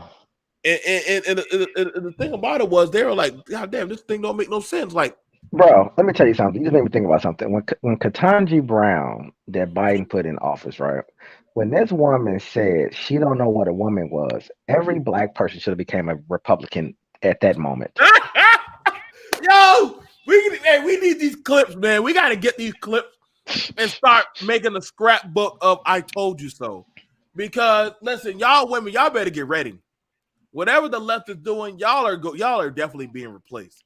Hey, I already know they done kicked me and Paradise off the somewhere. We're in the void. I told you I can hold my position. I've been doing this for 30 years, bro. I can play all the sides we can play, but my fundamentals don't change. I'm gonna tell you, every hood should be conservative, right? Just put that in perspective about the ghetto. You think about the hood, right? Mm-hmm. How could they not? How could you not be forced to go into the conservative space? As far as what you need to protect yourself, it's just strange when I think about it. Is that you can live in those spaces, allow Democrats to run those cities, and just pretend that it's not happening, that the violence isn't happening, not having resources isn't happening. I was telling someone on a call that, I know it gets convoluted with politics left and right. You have red governors and blue cities, and I know it gets all mixed up. But at the end of the day, if the people who run your city are Democrats and are progressives and are liberals, and their job is to provide services for you, you would naturally think that those would be incubator centers for socialism. So you would make sure that everybody had a house, right? Everybody got UBI, right? You would go through that process, free healthcare, the whole process. And you're like, oh wow, I guess this does work. These people are poor, and the Democrats came and they implemented their socialist systems, and everything is great. But strangely enough, it does not exist. You're gonna have to. I think one of the things about it is, and I get irritated when certain people talk about subsidies. And so it's pretty much the no Negro left behind. Of I like you docile and weak. And feminine. I gotta be honest. Black men, I think you were better off before you were getting all these subsidized shit. because you knew the government was like, I'm not fucking helping you. You get your own shit. Well, but that's the thing though. I wouldn't have an issue with it if they went deep throat, but they're not. That's what confuses me about it. If you're going to give out benefits, if you're not going to provide what you're going to provide, then manifest and give them everything, but you won't do that. You're starving those people out and no protection, absolute violence on a daily basis. But then you come on, you come into Congress, you come on the floor of Congress, and you're yelling all these progressive ideas. Like, I mean, you can't have it. My mind just can't have it both ways. That's my whole thing. We're gonna have to save this, bro. We're gonna have to actually. This is gonna have to actually. They ain't gonna let us do it. I can only do it over here. They don't want us to win. Same way you had to verbally punch me in the mouth. No, we got the footages. Now all of a sudden, when they get busted upside the head, and we're seeing a 77% decrease in the military, at what point now do you say, "Oh shit, damn, the ship is sinking"? Like, it's like you're still trying to ride the Titanic, and motherfucker, the Titanic is sinking.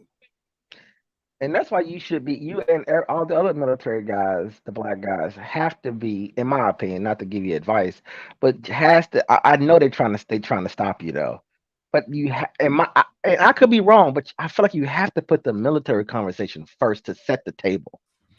It has to be founded in protection, law and order, and the military, and what that means to allow you to play on the playground, to enjoy yourself in the sandbox. I don't know. Disrespect the military is wild, man. I don't think you understand how you should be way more angry. People don't understand military guys. That's what makes you, obviously good people, because y'all should be way more mad. But y'all sort of it's like y'all sort of understand that we're civilians, and I don't think us civilians understand that. Does that make sense? No, I get you better than what you're saying, but I'm also understanding that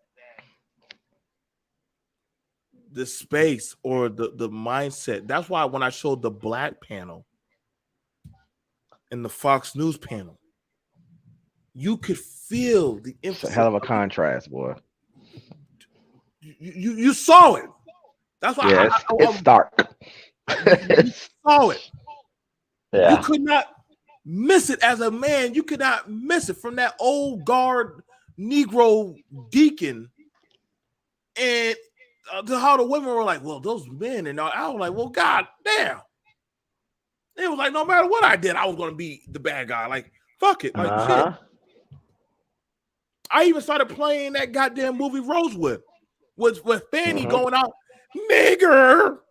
Nigger. And I was like, well, shit, you don't even got to even point out who did it. You just got to say the black man did it. You don't know how the fuck he did it. But it was like, I think we're so used to being the whip. I'm so used to being a whipping boy in this space. Yeah. I quit giving a fuck. Oh, okay, I got you. It's not that I don't care. That's why I pick where I want to put my energy. When I tell black men, everybody cannot be a 1099. Some of y'all need to go get a goddamn. It took me 12 years to get here. And even then, I still don't mind providing a service. I can show y'all messages I get from people, black people. Thank you. I enjoyed you working at our function. I enjoyed you. I enjoy those messages when I work in service for black people, because then it makes me feel like I did my civil duty for my people. But when I'm told by another black man to go take the white man's dollar, Paradox, you felt that one in your soul. Wow. A black man, and he was almost really talking about himself. By the way, that's what I was hearing. And so you don't put it on us. You talking about yourself. I want y'all to understand that. I want you to understand that. Hang on, let me see if I can. I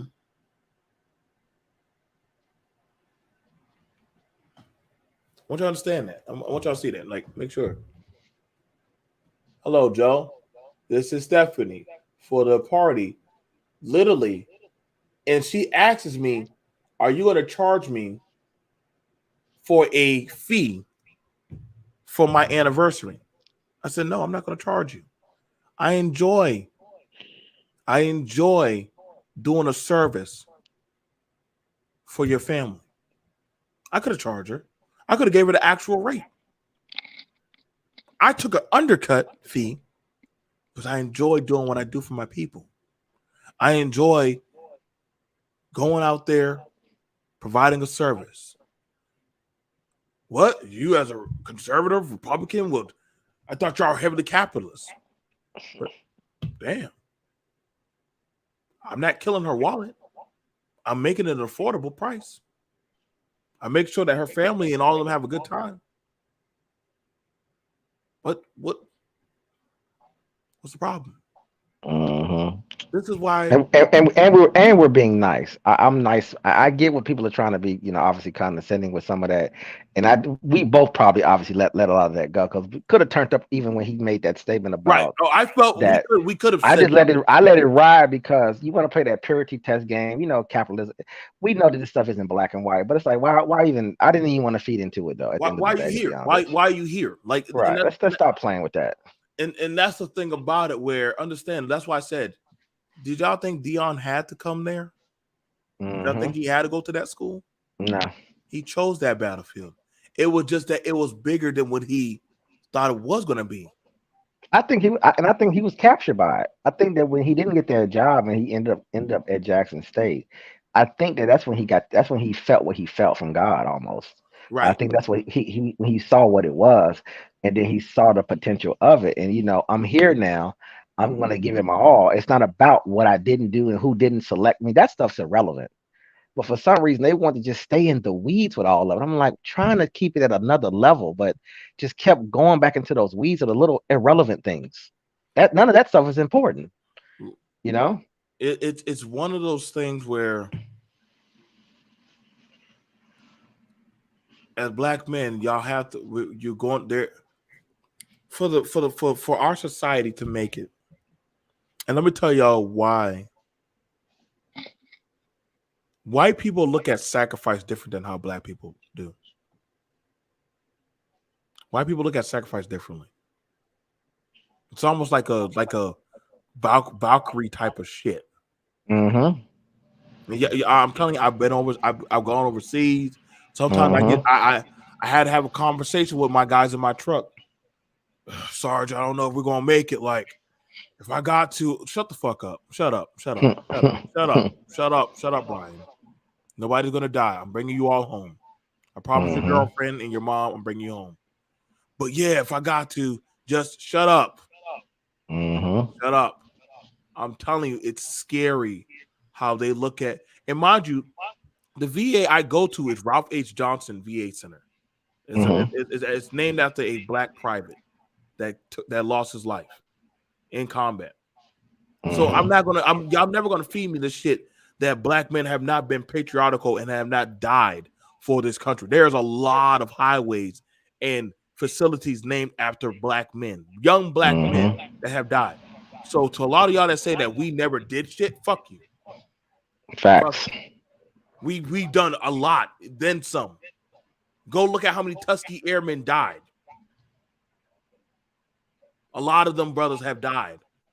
And there was a lot of women. Did y'all know there was an all-black female regiment that their main job was to run behind enemy lines to go get the mail and get the information back and forth? Do y'all know that there was an all-black female regiment?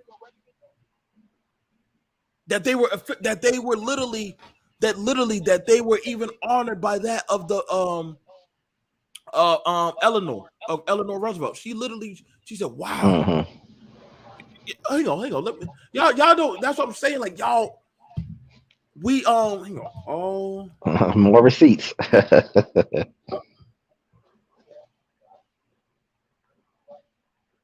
See, why would you leave? Why would you not acknowledge this? Hang on, let me grab this. the 6888th Central Post Directory Battalion, a task of sifting through this growing stack of letters, packages, and some of them mailed before was given to the 68th Central Postal Directory Battalion, the only all-black, all-female battalion that served overseas in World War II. I want you to understand these women were going behind the front lines. They literally, I mean, some of them were still alive if they're still going, but these were women that were out there that literally were running behind the enemy lines, getting the mail for the men, passing on information.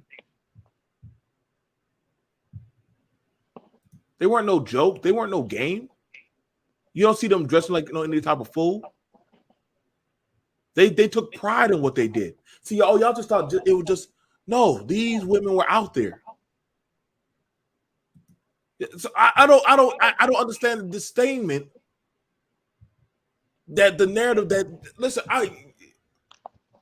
Come on now.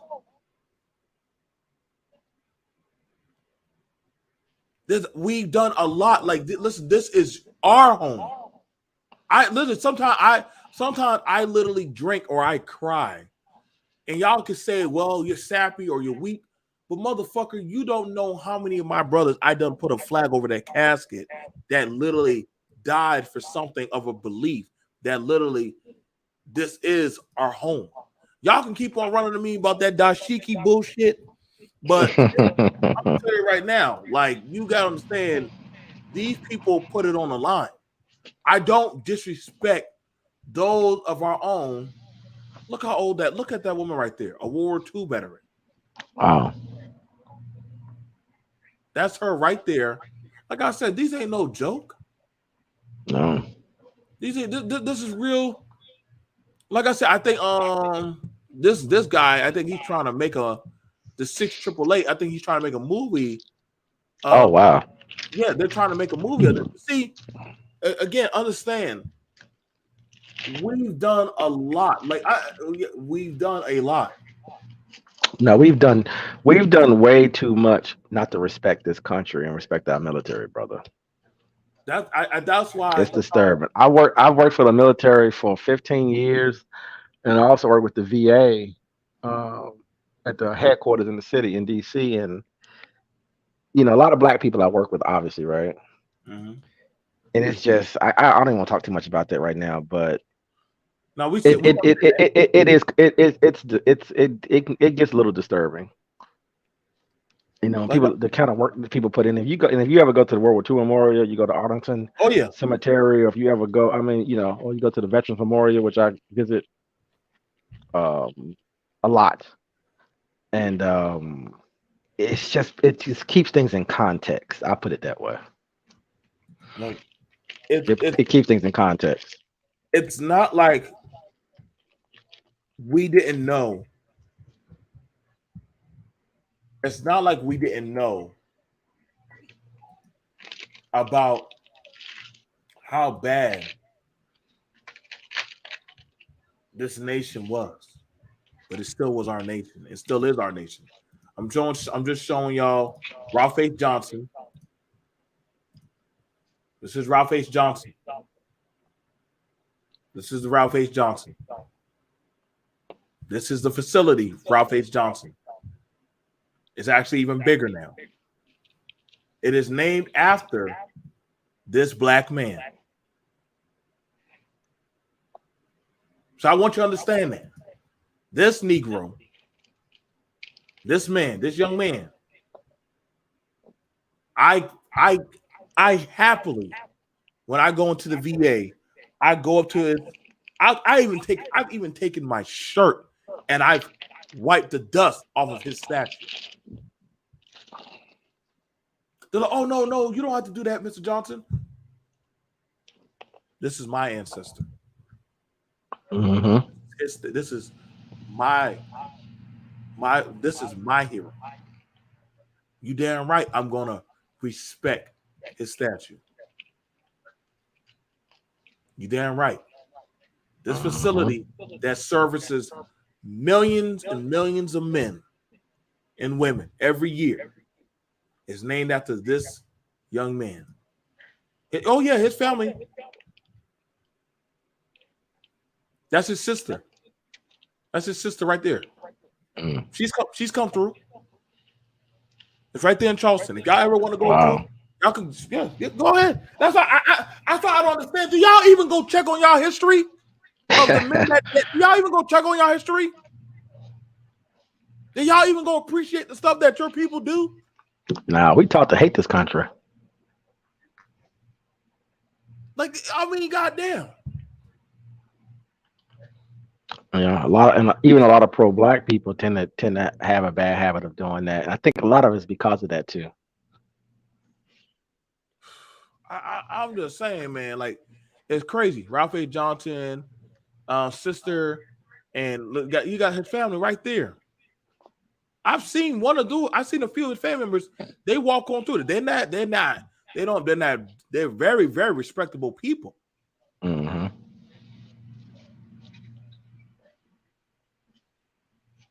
Like I said, y'all like literally, it's almost like there's some type of agenda set out there to teach us to hate your own at a cellular level. Mm-hmm.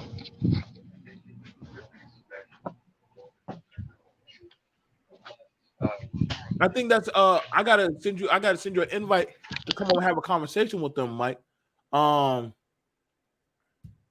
You know, I mean, like I said, like, but I respect that man. I respect those men that have gone out there and did what they did. Listen, I read their stories.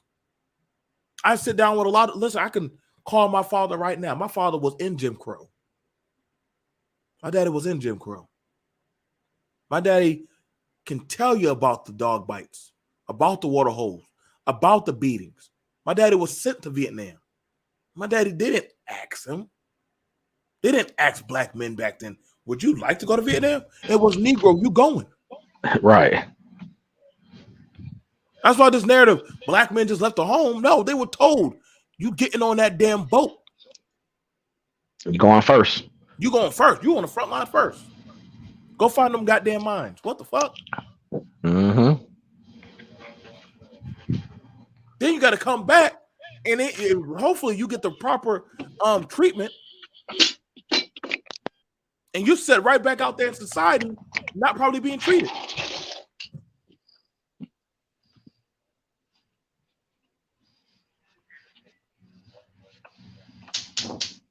Like I said, we're gonna cook on it. We're gonna cook on this later on the outer round. I'm saving some of my heat for the outer round.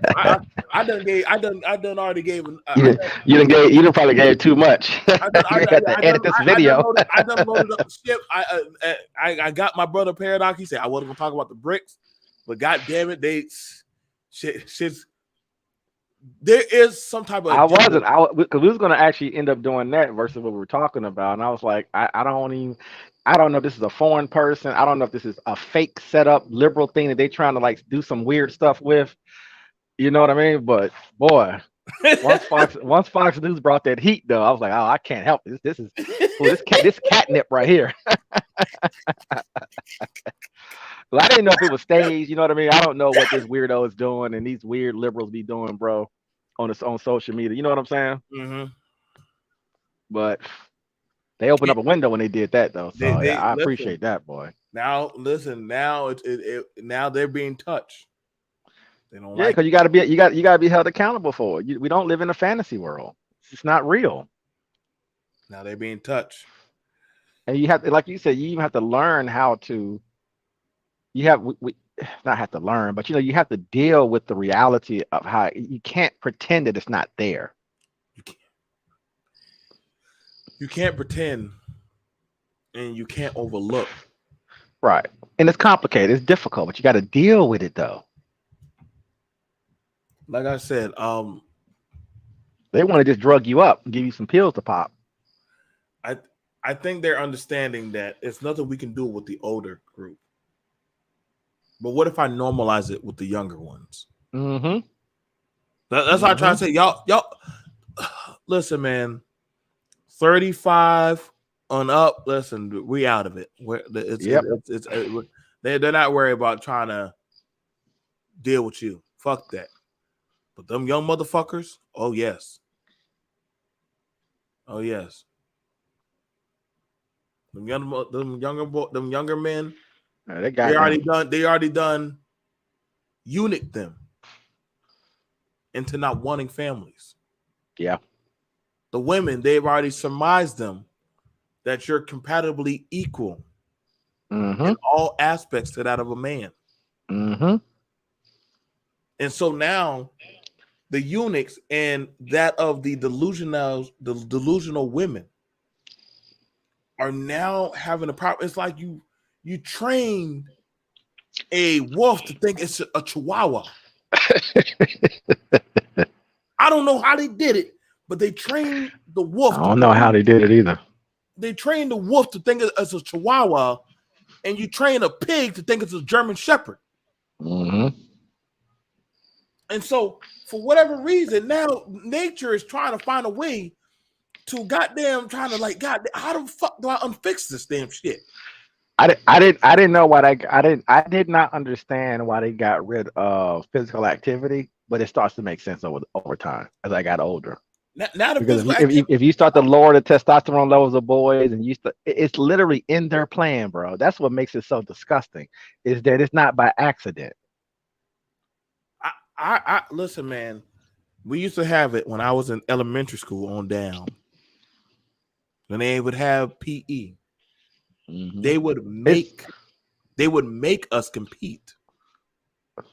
They would make us like. And I thought it was something so simple. I didn't even realize how complex having boys do physical, how important it is, and how if you don't do that, how you can manipulate them and turn them into girls. I didn't even. I mean, was you thinking about that? I wasn't. I mean, who's thinking about that in the 80s and 90s? Like, oh, we're gonna get rid of this, and I just like. I think because now I have children. Bring these folks to the firing squad, yo. Like, who are these people? What's their? I want to know their name. What's their names? Paradox is like, listen, we got to just get them up out of here, man. Like, y'all gotta understand. I'm just saying, it's so deceitful though. When you really think about it, just think about what they did. Something that simple has such a major impact. It was an honor and a joy to compete, to build, and to procreate. And when people say, "Whoa, BMT, why?" Because it's my nature. Right. It's my God-given nature. Like, I have a picture. Do I still have that picture? My teacher sent me of when I was a youngin', and how much pride I had being in JROTC, walking in the town parade, and walking in them goddamn shoes 3 to 4 miles, all the way to the school, to the whole town, carrying that American flag, walking in my dress greens, even in the heat, walking straight, singing cadences. There was no people laughing at us. There was no people running at us, telling us that we're sellouts and we're picked. These are youth. Pride in that. But now that's gone. That's gone. It was an honor to get to do that. It was a privilege and an honor. And now that I see it now, it's gone. I don't, and I'm not trying to get too emotional about it. But now when I think about it now, I don't know what's honestly going to be left for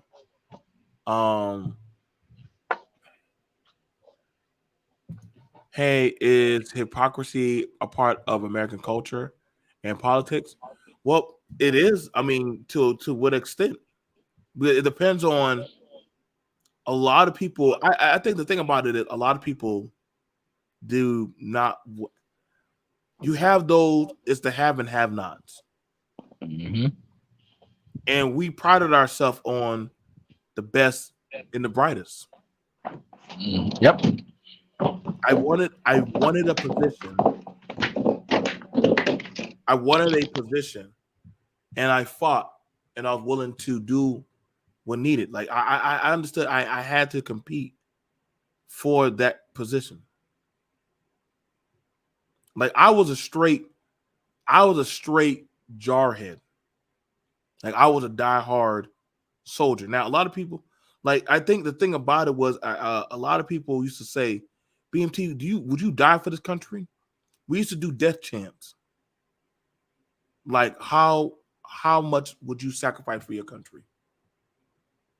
And I said I would sacrifice my life because I looked at it as my gift to. There was no greater feeling than when my father told me, "I'm proud of you, son. Mm-hmm. You did your civil duty," and I felt like I literally I did my duty. I did my solemn duty. I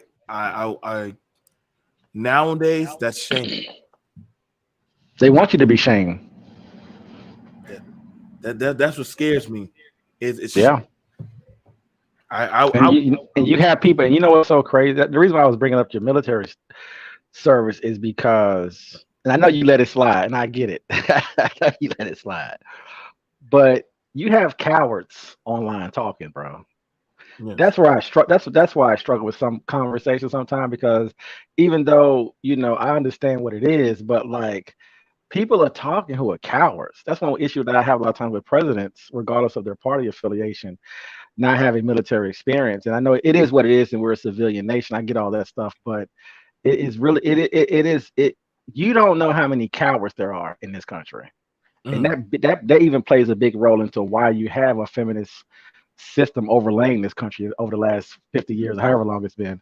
And a lot of it is a lot of men are cowards, and that's not even really being addressed, to be honest with you.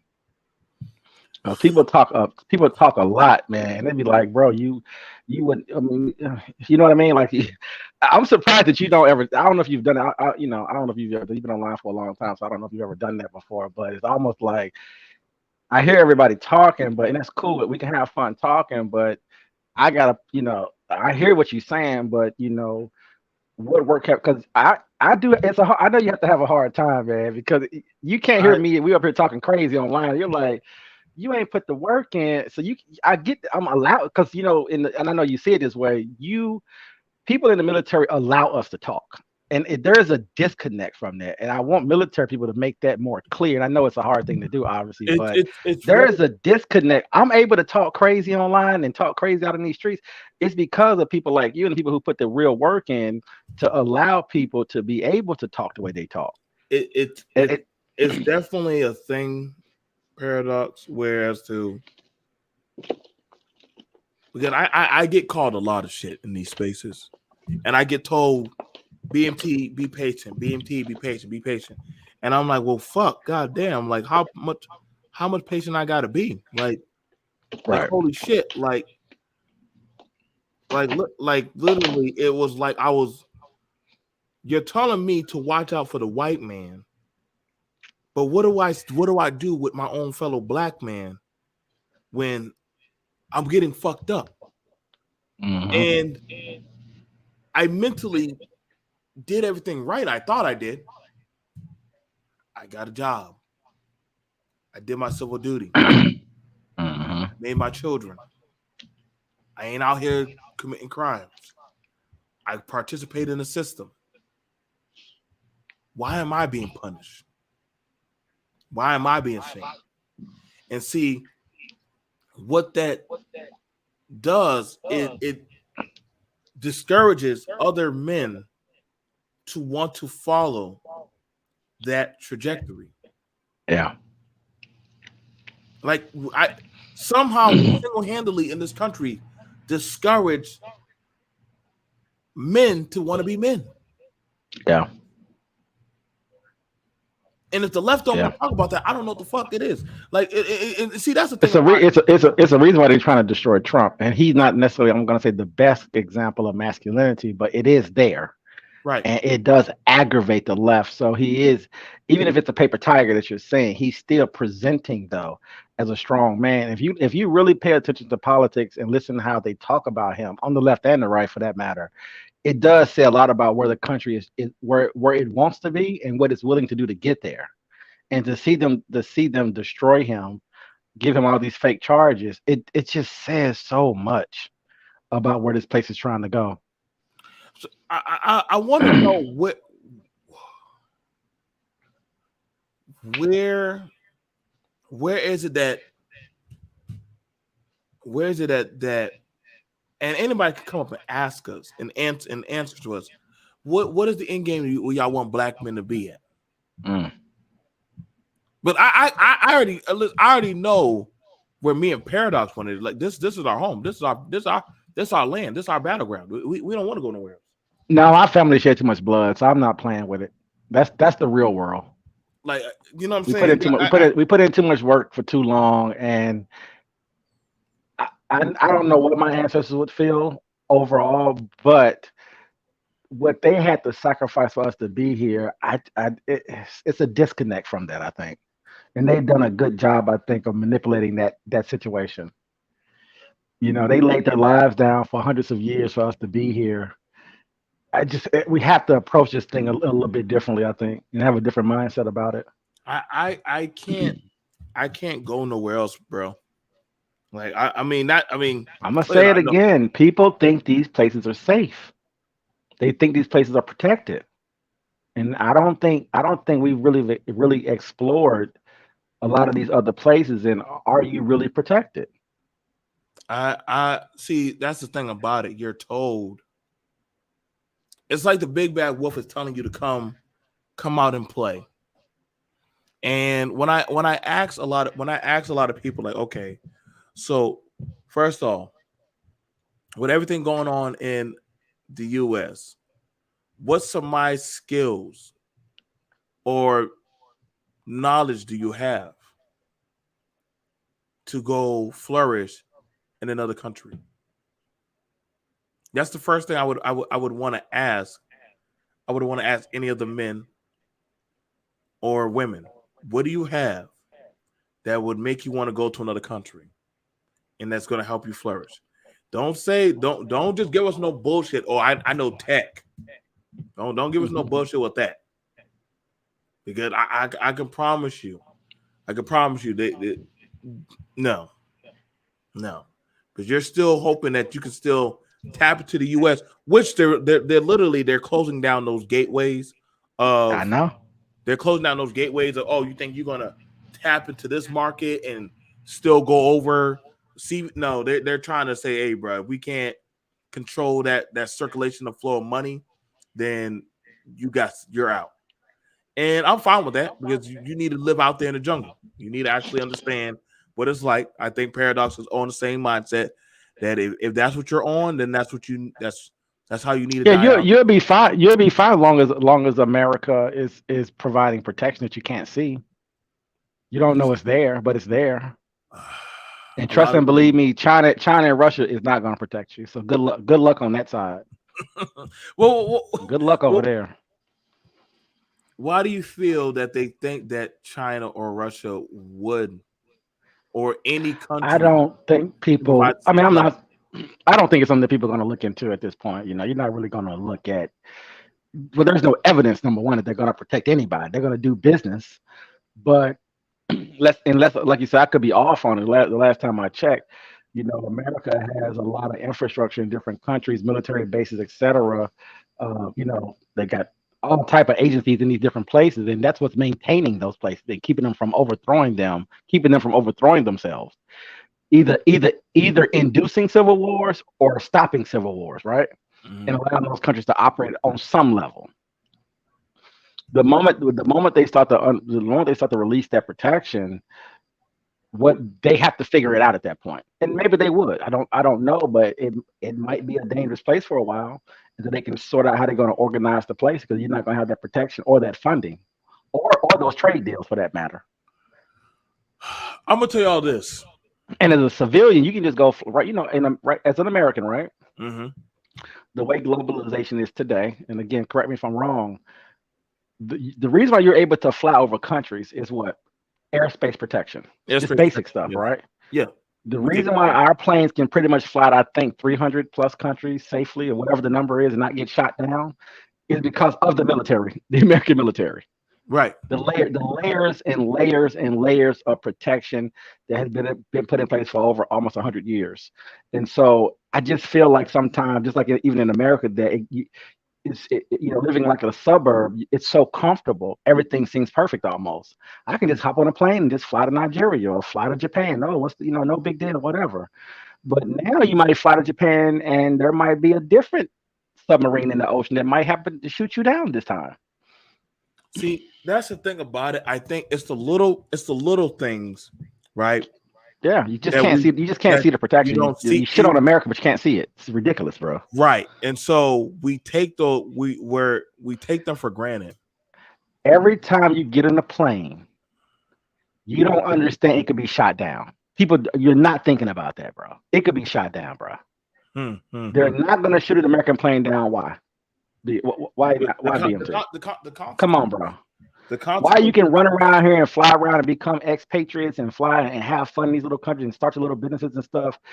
How did just the flight to get there, or for your shipments to be shipped out? How does that happen without our military? I mean, I could be wrong. Like I told you, I could be totally wrong about this. But the last time I checked, we're monitoring our NSA, CIA. They're monitoring everything, bro. They do. They surely do. That's how you're able to fly anywhere. Forget everything else. Just that one situation. Like that's I Because in the future, planes are going to be getting shot down a lot. Just so you know, the airline issue is going to be different in the future. See, you got again, paradox. I get what you're saying wholeheartedly. I do, but I also understand you have to let people. And I listen. And I don't want to go too far because I may be over my skis here. I'm just, I don't want to jump out the window on this, but it's not. Here's the thing about it is this, and I'm gonna say this: the reason why some of those countries don't get out of line is they know that there's no protection for them outside of that circumference. Like they understand. I don't know. Listen, looking at America, what the fuck? Why'd I leave Russia? And I know y'all say, well, America's such a great place, but see, they know Mother Russia. They understand that patriarchy. They understand that household. Let me give you one more. When COVID happened, what do you think happened when COVID happened? Right when it happened, and America went into lockdown. Did you notice how all of those good old Americans that hated America or wanted to live in other countries, what did they do? Come back to America. They came right on back. They came right back so fucking quick. Dude, like 6 million people came back, bro. I didn't even realize how many people was living outside the country. I was like, man, y'all got back quick. y'all should have. Why didn't you just stay where you were? It's great, right? Man, them people hopped on the first thing smoking. It's not talked about. I thought it was interesting. I left it alone, but I'm like, that's interesting. Because if those other countries were so great and had such great everything, you could have just stayed there and went through the process. What made you hop on those planes and get your butt back over here? Because I know everybody. I know some people probably did stay, obviously, but millions of people came back. Though. It was crazy. The thing about it was when you realize this, like I loved it with the people who were like in Mexico, ran their ass back to America. I like the people who were like, "Oh, I'm going to Germany. Me and my friend going to Germany. We're getting the fuck out of America." The great Western Europe, great, beautiful, wonderful Europe, right? All the great social programs, and they came running back. It was real. You can't pretend, right? We can't make that up. That really happened. That did. But see, the thing about it was, we got evidence. The thing about it was, all that gusto and shit talk went out the way. It went out the way, and I mean. And I was like, well, shit, I thought y'all, all the people, the men and women that said they divesting and they getting out of here, and this culture's so much shitty. But I'm like, oh, so when the world gets in its chaotic state, and they said every country for themselves, which is fair. Yeah, it's fair. And they said, well, it's not my job to harbor or protect you. Wait, what do you mean? See, now America, even though we had immigrants here, we didn't say, hey, you immigrants, get the fuck on out. It's not our job. Sure didn't. We way more benevolent. I mean, shit, I kind of was a little bit jealous of China. China was like, hey, all y'all get the fuck on out. I was like, damn, China, you gonna really do that? Time to go. But they damn sure were. They were like, hey, y'all gotta get the fuck out. And see, that just shows you that a lot of people don't agree with the softness and the touch of how we maneuver. And that's the thing. But remember, that is the goal. The goal is to allow free-flowing capitalism to take place on the planet without you being impeded, almost without you seeing it, to make you. The goal is to make you very comfortable and to make you feel a certain way, because that allows you to want to spend the money, want to invest around the world, want to travel around the world, right? Because you don't want to see a gun everywhere. That kind of destroys, I think, consumerism and stuff like that, and entrepreneurship. There's something about making you feel a certain way and visually things look a certain way. That's why you don't invest in certain spaces, even in America, because it's not protected, right? Right. And so you extrapolate that out to the whole planet. Same thing. And America has done a phenomenal job, in my opinion, to be able to show you not to ever see that hidden hand and allow you to move around the world. At least as an American, we're really up until 9/11 that kind of changed some things, but especially before that, by the way, if you go back before 9/11, it was love, in my opinion.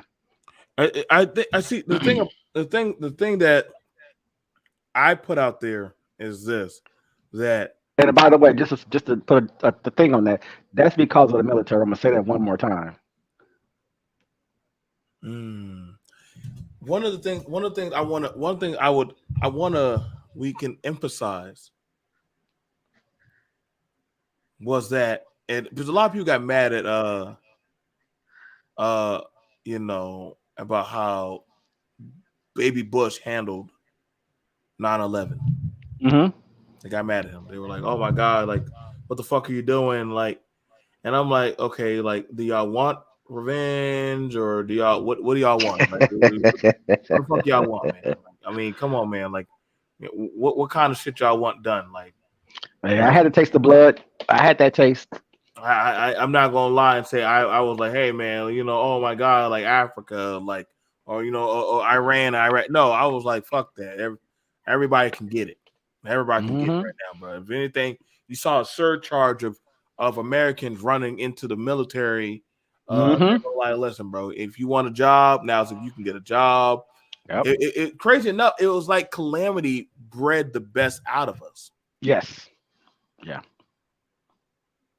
It was calamity was literally pushing the best out of us to where you had this drive that, listen, fuck everybody else. It's us versus the world.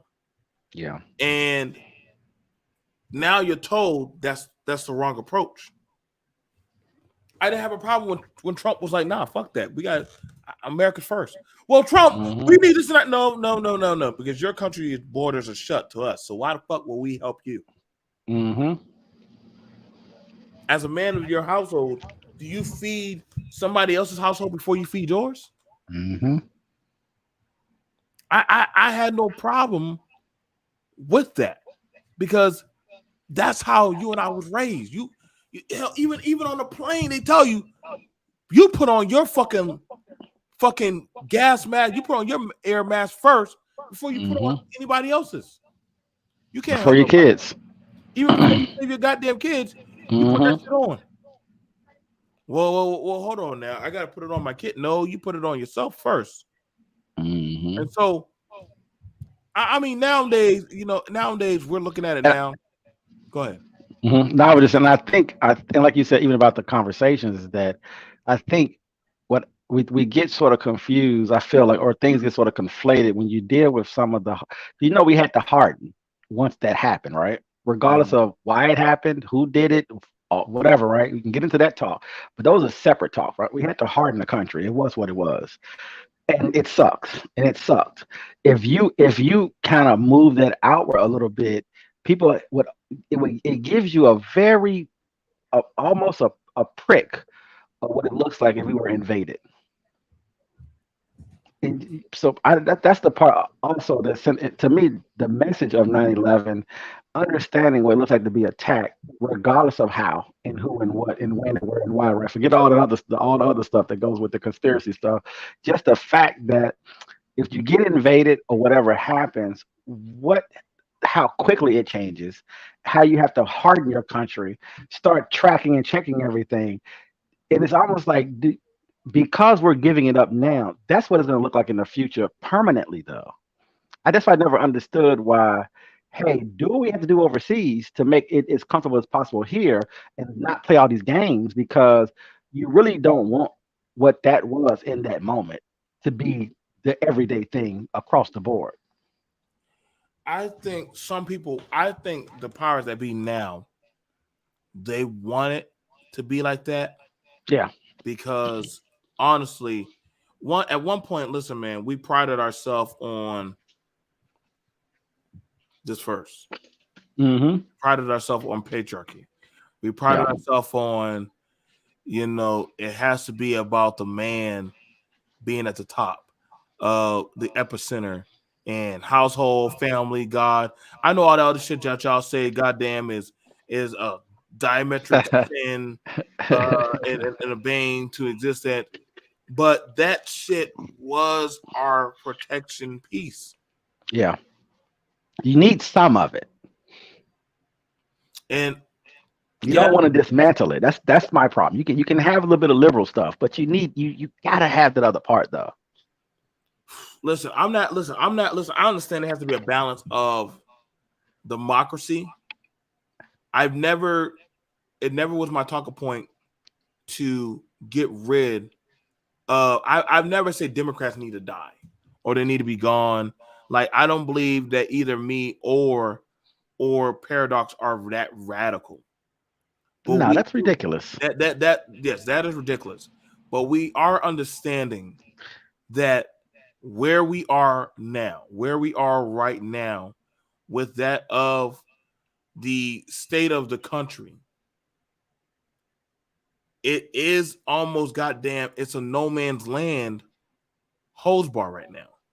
And the fact that motherfuckers don't want to actually, even from the left side, want to not acknowledge it. Like, we had no problem with the shooting shit happen as two conservatives talking about it. I would want it to be on the left side where they would say, hey, like, this shit going on right now with our women, men, and children. We need to talk about this, man. This is very scary. This is very scary. I don't know what's going to happen. Well, damn it. Oh, shit. What do you think we've been saying? We can't foretell what's going to happen anymore because y'all told us don't say shit.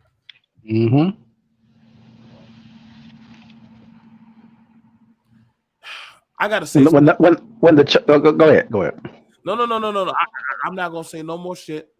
Okay. I want to save it for what. Goddamn, I already know. Goddamn it, I'm waiting for. The left, they love coming to your panel. They love coming to your panel. Yeah. DC makes it very comfortable for them. They love coming to your panel. They don't like when I want to turn up, they tap me back down. Only few of them. For some reason they're thinking that I'm somehow. I always find it funny. I be thinking sometimes they thinking that I'm gonna like convert or something, which I think is hilarious.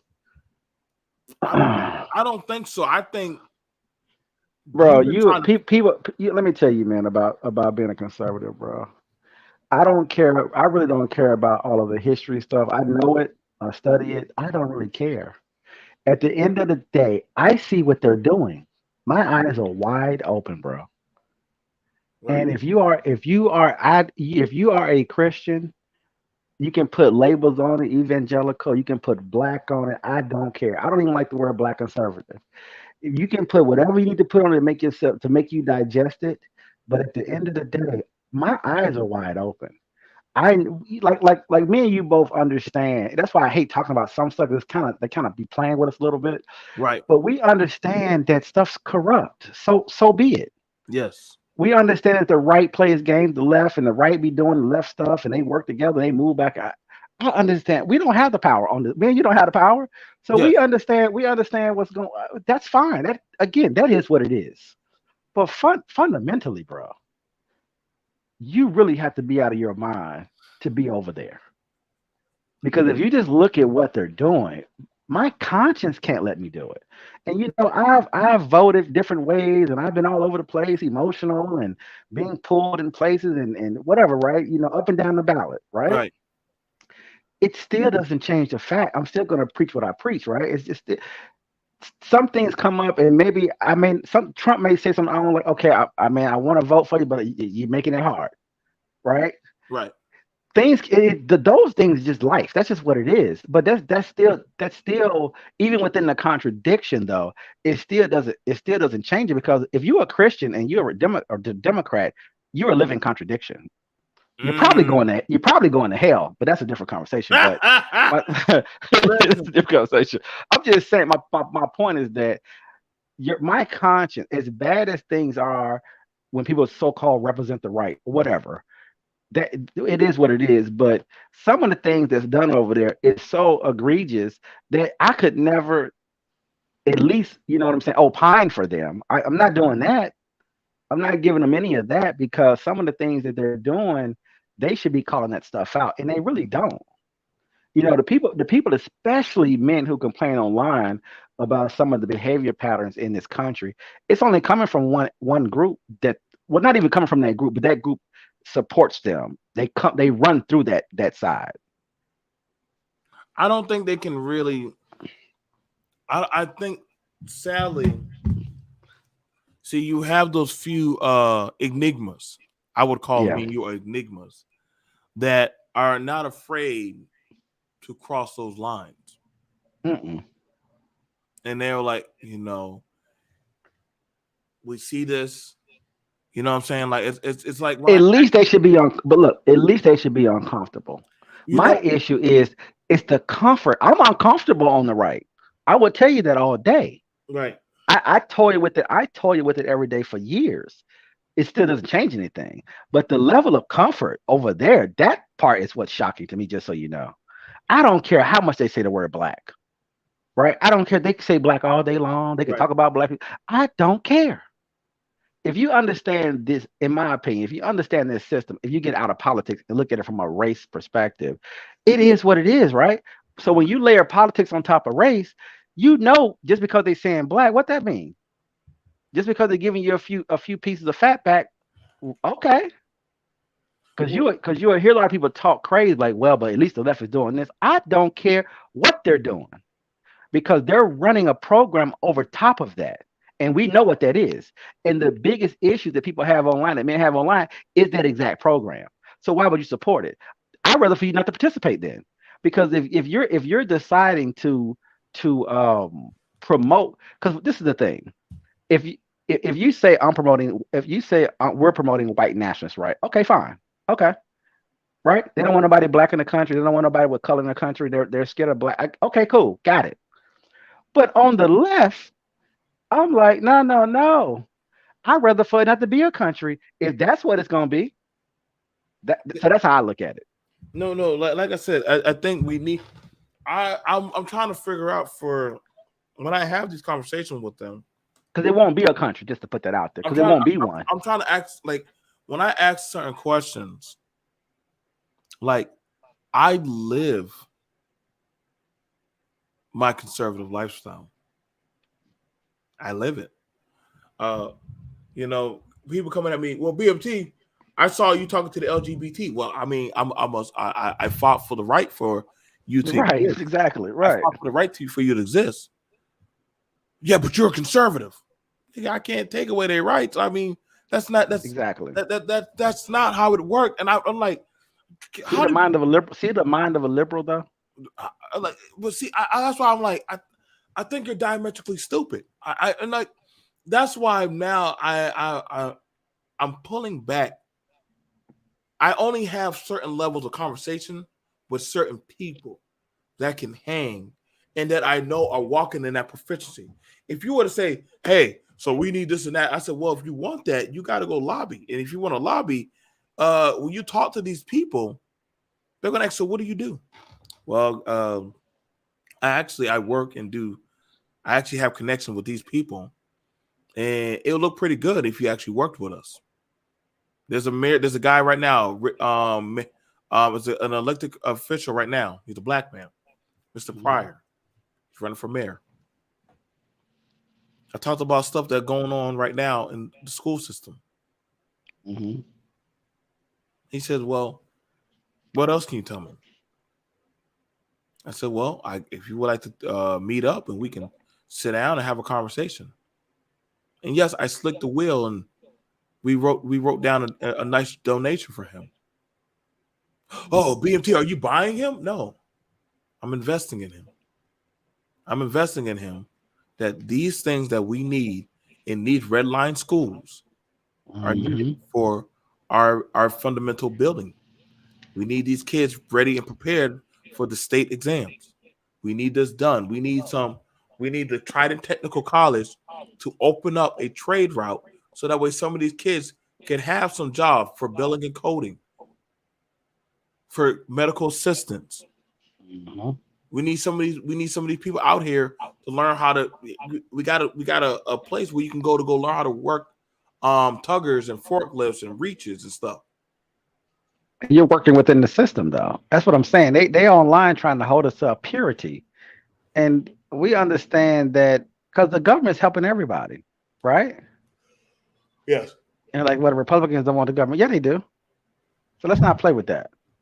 We're gonna have to address that later, Paradox. Like I said, we can walk through because I know the pushback already. You know, because you got states that people are treated this way. And I don't like the deflection army. Right. Well, BMT, are you trolling? No, I'm not trolling. I'm really not. It's just that I'm very blunt about it. I'm very blunt about it. I just know that some of y'all just don't know what the fuck I'm talking about. And also, it's called playing politics. And so, in a funny kind of way, if you really watch and follow politics, you see people negotiating. So it's okay to be on one side of the other, but when you start seeing things that are just so out of control, you have to at least criticize. That's my whole thing. Not being comfortable. That's where I have issues with, because I'm not comfortable with what Republicans do. So that's why if you consider yourself in that group, you call them out, you talk to them. If they listen, if they don't, they don't. But that's just what you do within that space. You don't just leave because you have fundamental principles that you believe in, right? It's the same on the left. If you're on the left and you're black, they cater to blackness. I'm not gonna fight that. Now what they're doing it for is where it gets tricky at, right? Right. Because while they're catering to blackness, they're feminizing you. While they're catering to blackness, they're transgenderizing you. While they're catering to blackness, they're LGBTQing you, right? While they're considering blackness, they're not giving you assistance for you to develop and grow. They're giving you assistance to hold you where you are. I think that's the thing about it now, that a lot of black people on the left are now used to being the tar and used to being the motor for goddamn. You're being used. And I hear this a lot. Well, the left is the only one who deals with the blacks. What? Mm-hmm. Well, I mean, culturally, but they ain't gonna give you no job though. And see, when I culturally, sure. And when you hear somebody say, "Listen," and I brought this up around the panel, I said the right does not give a fuck to pander to your feelings. No. Or your culture. And that pissed off and angered. See right there. See, why would you want to deal with them when they're known? I'm like, listen, I get the fucking me and Paradox are not dumb, nigga. We know the history about the racism, nigga. I don't want. I'm black. I'm not. We're not looking for pandering. No. I don't. I know that man don't like me, and I know I don't like his ass. I didn't say we did like. Exactly. But I tell you what, Democrats don't like you either. See, that's my problem with that stuff. They don't like you. Nancy Pelosi? For real? Bro, Elizabeth Warren? For real? Bernie, if you see Bernie Sanders' interview on the Breakfast Club, bro, if that doesn't make you not have an issue with that party, you're out of your mind. Just watch that one. I mean, it's so many interviews, but that was one of the ones I was like, "Oh, okay." It's like it's like that. I like watching this old footage when he's just dropping N-bombs and shit. Of course. And I'm like, how is he for black people? With this man drops N-bombs like as if he's this man. I mean, goddamn, you would think he was a goddamn grand. Right. A lot of Democrats, including Joe Biden, are segregationists. They're still Democrats. You still vote for them and support them. The thing about it, a lot of Democrats are very comfortable with people being on drugs. Yes, they are. A lot of Democrats are very comfortable with you getting divorces or never getting married and never having children. They're very comfortable with abortion. They're comfortable with it. That's my only issue. Is they're comfortable with stuff. They're comfortable with chaos. I'm uncomfortable. They're comfortable with chaos. Like they're comfortable with that of.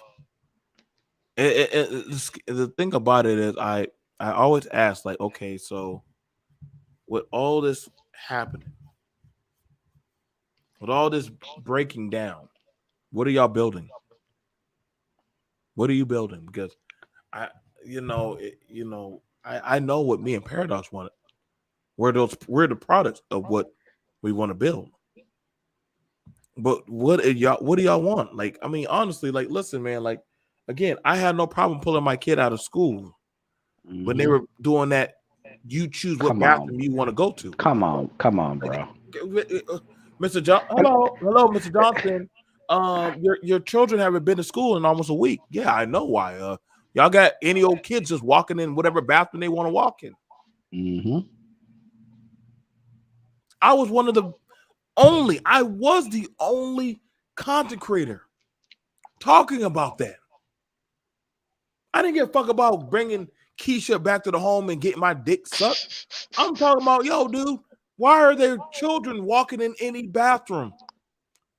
Why are there kids literally asking for gender reassignment at school? Mm-hmm. Where are the parents? Do y'all know for us to watch a sex ed videotape, you had to get a parent's permission? Absolutely. So how did you jump from the parent having inclusion in the child's education to guess what? You don't need to know what gender I assign myself to, mom and dad. Mm-hmm. No.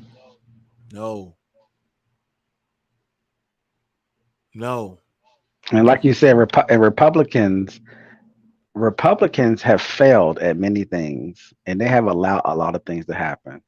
And it is the job of the people to hold your representatives accountable and to pull them in the direction you want to pull them in. But they're going to do things you don't like. But you don't turn it to, you don't try to use that against us when we're talking more about principles, right? And just trying to, you know how we talk about the Constitution a lot. That's when they turn on you. That's when they turn on you. When the minute you bring up that P word, that principle. See, I'm trying to hold them accountable. That's the whole point. That's a problem. I see that as a disdain in these spaces. That's a problem. That was a problem when that black panel of that old man and them three women, they refused to talk about the principles that they've allowed. Yeah, they want to live in contradiction. They do it to the Bible all the time. Even the first woman had to admit to that. She said we did kill. The first woman said we did kill chivalry. Right. You think? Exactly. Right. You think? They kill religion too. Oh God. Religion provides things that you may not like, but the goal of the left, which are mostly atheists, even though a lot of black Christians are liberals, which is weird. But their whole policy outside of the Marxist stuff, but they're in the communist stuff, but their whole policies honestly, it's kind of around that atheist thinking. And the thing about the Bible, regardless of, you can critique it how you want to, again, there's fundamental principles to provide guidance, and you don't have to like it. And it could be a contradiction. And Republicans can be greedy corporate people too. That's fine. That's all a part of the game, though. Mm-hmm. But they want to fix, and I'm gonna tell you, a lot of people who be talking online, I don't know if they realize it or not, because I do a tremendous amount of hours over the years looking at the left, and a lot of things that people are saying, it's coming. I don't even know if they realize the way they're saying it and how they're positioning themselves is literally coming from white liberal people who are atheists, who are Like, anti-God, they're anti-Christian, they're anti-American, and people have picked up a lot of their talking points, and it's kind of a part of their casual conversation. And when me and you are talking, and when they're saying certain things back, I'm like, that's not even your real opinion. That opinion is really coming from a lot of these people out here that's anti so many things, but they make it feel so good, you know?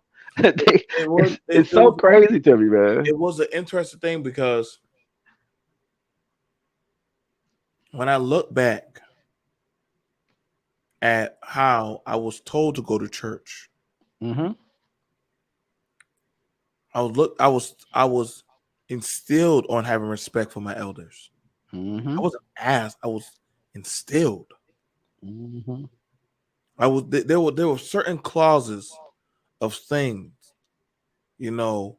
The majority of the school faculty, I knew them on an intimate level because those were the members of churches, of certain things at the corner store. Like, you pretty much knew everybody in an inner networking layer of a body. Mm-hmm. I remember one person said, "You know what? I don't want to go to church anymore." My God, first of all, I never seen lunch ladies have prayer. Mm. Why don't you want to have prayer? What's wrong, baby? I don't think God's going to help my mama. Guidance counselor showed up. Girl got pulled out of school. Guy got pulled out of class. Like, that's a conservative basis ideology Mm-hmm. because they're looking at the principle of where that child or that mindset is going. See, that's how conservative minds in a community function. Y'all do know. Mm-hmm. And see, I was there on the panel when people were concerned when they had two conservative black daughters on a panel on a Fox News show. I can go find it. Oh, okay. And y'all know me about the receipts. And the thing about it was, they were saying, black people, you do know you're diametrically conservative, right? Mm-hmm. You are. A lot of your talking points are conservative. You just don't want to admit it.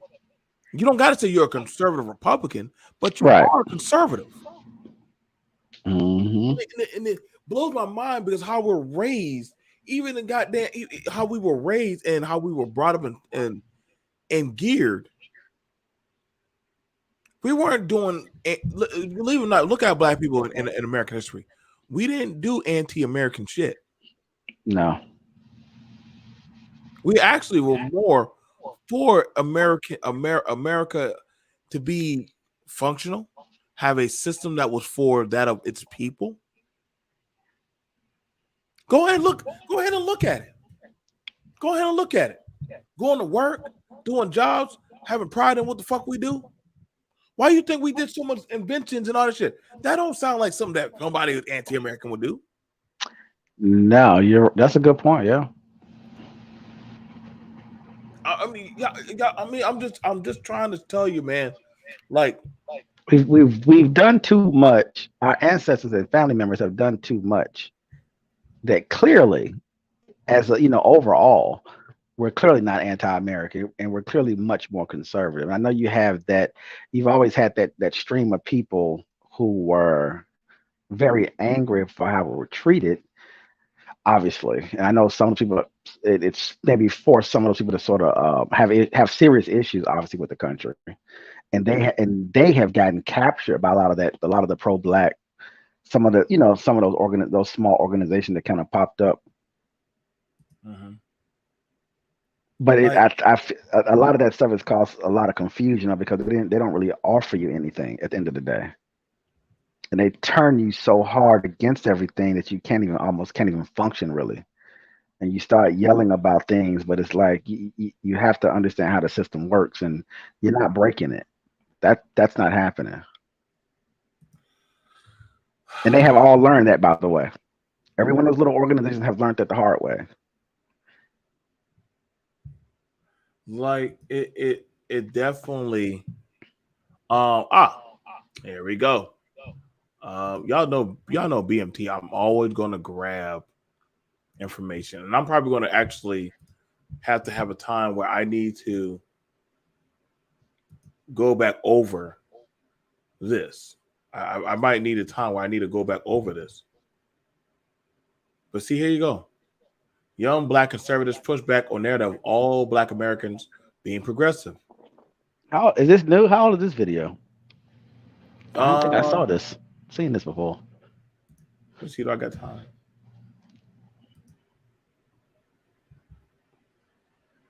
Like I said, I also really want treating you. It's fine. When I got out, I didn't want what to are the admit that odds? there was anything wrong with the failure.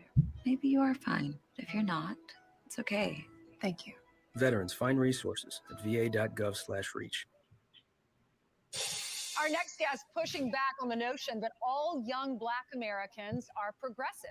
Featured in a Oh new wow. op-ed, they say now is the time for Republicans and black Americans to unite over conservative values. Political commentator and YouTuber Sharif Lane and CEO of the Conscious Conservative Movement, Felicia Killings, they both join us now. Good morning.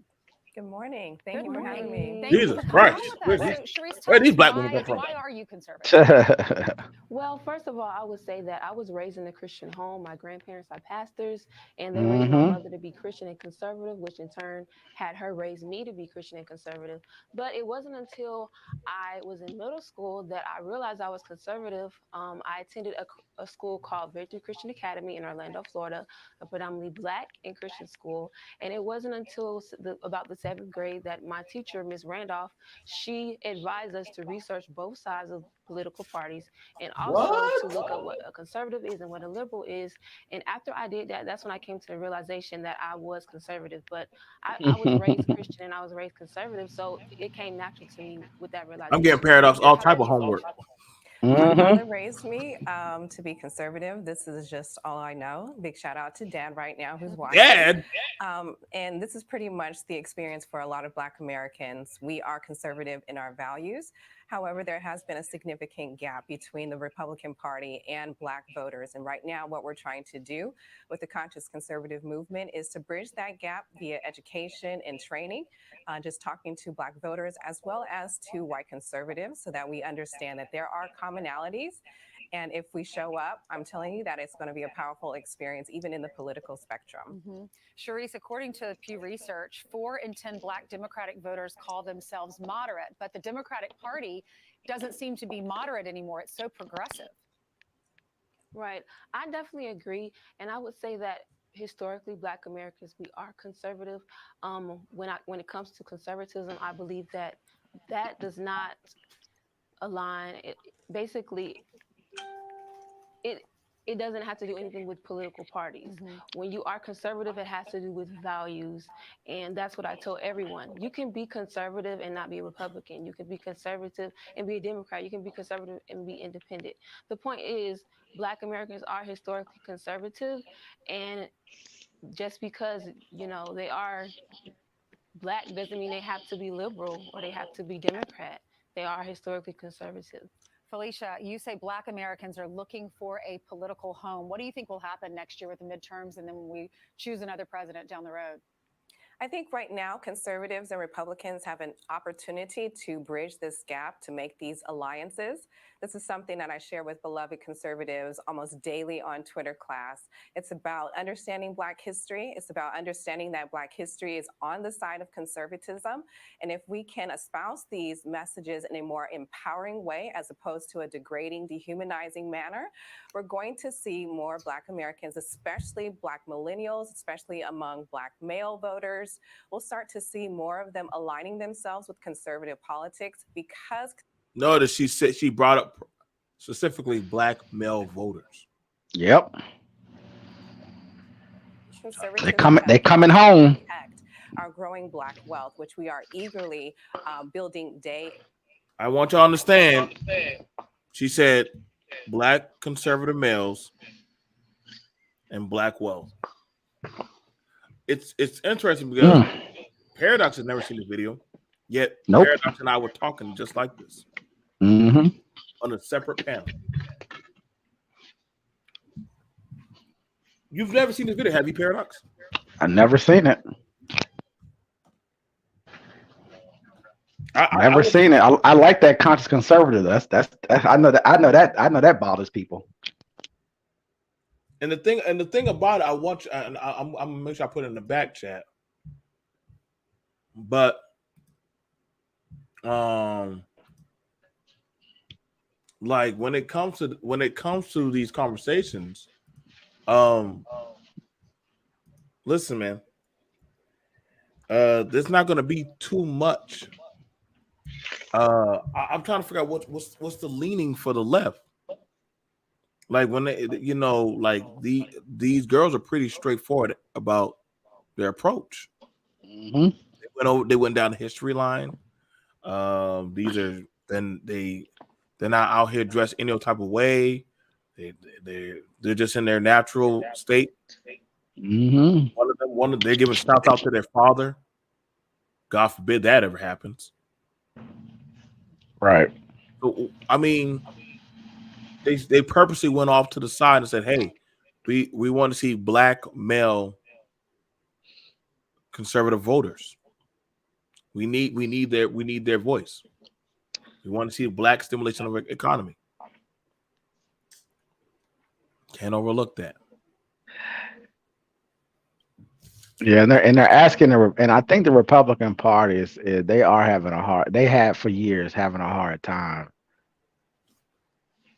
I think, and you could call it. It could be race based, if you want to go there with it. But that's why she noticed what she said is that they need more Republicans to pander and reach out, and that has been a struggle. Yes. Yes. And a lot of black conservatives, obviously have been talking about that for years. Getting hit so hard. Matter of fact, Roland Martin is a good example of it. He used to have black conservatives on his show when he first started out some years before Trump came. And once Trump came, they pretty much, I guess he just pretty much stopped inviting them because he would not give them any room to have a conversation. It was like you need to denounce Trump and denounce your Republican card because Trump is so bad that you need to just give it all up. So we're not even going to hear you talk. That's how bad it got on the left. I mean, that's how bad it got within the black community in politics. If you chose to be on the right and you don't get the cover that you probably need. But and that was my whole point about how we can critique the right, but it doesn't mean we're going to leave the right. Just because they're not necessarily doing what we want doesn't mean that we should feel a certain type of way about it, or you should make me feel a certain type of way about it, because it's not like you're getting what you want on the left either at the end of the day. And they listen to you every day, right? Oh yeah. And we should have space to be able to have that conversation and not be judged and be mocked and laughed at and ridiculed because when 95, I think Obama got I think it was like 98%, some crazy number that blacks who vote supported him. So if you're a Republican, not to give them too much cover, but when you're a Republican, right, how would it make sense to even try to go after the black vote if almost 100% is voting one way or 95% is voting one way? How much money should they spend in those communities when the vote has been captured, So I also take that into consideration, understanding that, well, if you're getting 85, 95% of the vote, then probably we're going to have to go over there because they're not going to spend any money at the end of the day. because unfortunately the vote's captured, and that's a nice way of looking at it. I know that people could spin it how they want to spin that, and say that they just don't want to deal with black people. You can play that game if you want to, but if I'm running a political organization and everybody's voting on this side, how much money? They're just asking you, what would you invest? I mean, how can you invest? What do you do when you're already having to try to keep your base in line and spend the billions of dollars just to keep your own?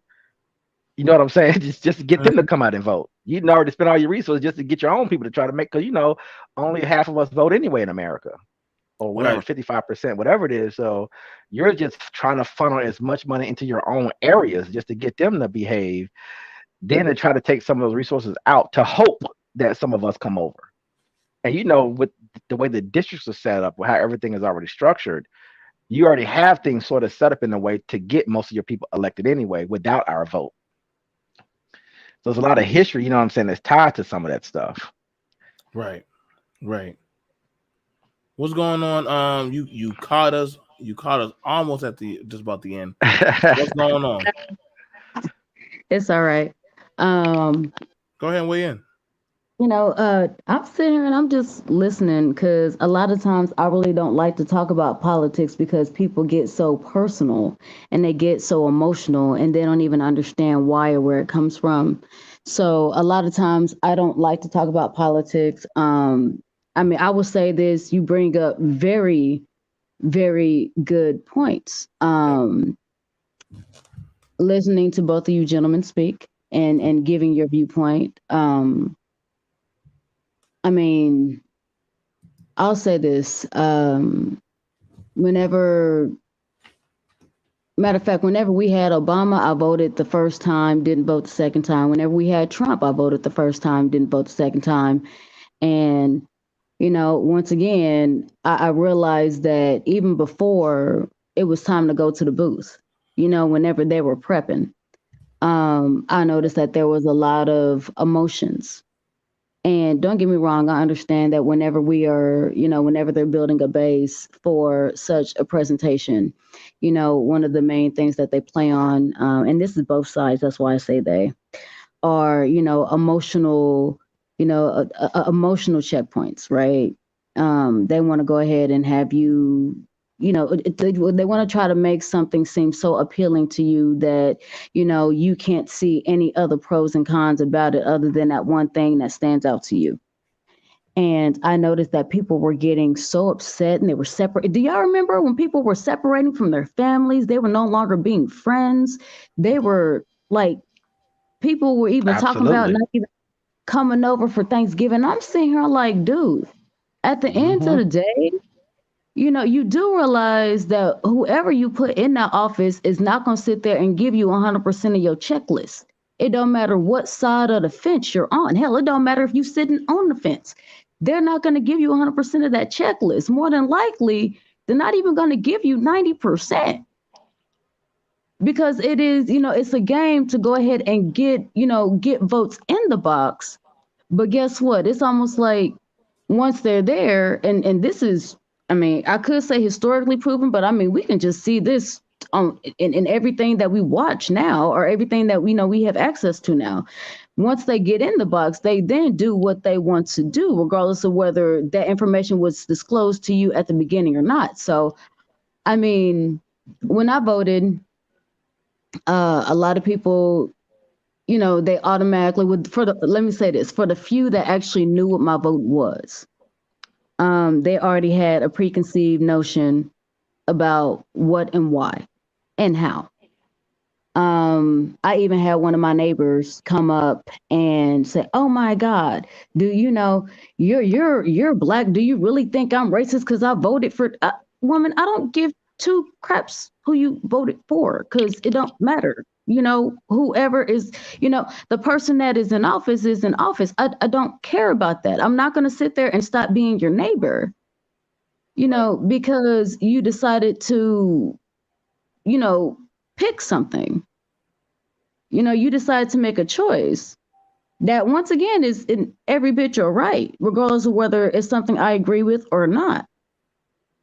On top of the fact that, we have two very different walks of life. So, you know, I was getting bombarded with so much crap, and it's just kind of like,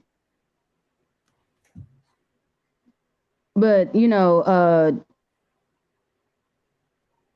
at that time, you know, at the time that we sat there and had Donald Trump, I did vote Democrat. I did. Let me let me I let was. me add let me add one little thing to what you just said. You just made me think about something just real quick, and I'll let you finish. Mhm. It was Trump. What Trump was so revolutionary that even white voters who are Republicans, when they would run polls on them, would lie and say they Mhm. wasn't voting for Trump. So what's so weird about it is that even in the white world, you had people scared to say that they were voting for Trump. Oh yeah, you have people. Oh my God. Here, do you mind if I go ahead and give a, you know, a story real quick? I don't really like being too anecdotal, but let me go ahead and give you a real personal story real quick. I was at work, and you know, they came out with the results, you know, and when I sit there and tell you, there was 4 girls that then fell out, there was 7 girls that were crying in the background. I'm like, why are y'all, you know, like, why are y'all acting like this? And some people might not like this, but you know what? I'm gonna go ahead and keep it a buck. It is what it is. I mean, I really don't care about it now. These women are like, oh my God, you know, he's a womanizer. Sweetheart, majority of the fucking people that have been in that same fucking house have been womanizers. What the fuck makes him so different? My God, he's racist. Okay, can you give me a president who wasn't, including a black one? I'll wait. You know, I kept hearing multiple things. And, you know, oh, well, this is why we don't like him. But you know what I never heard?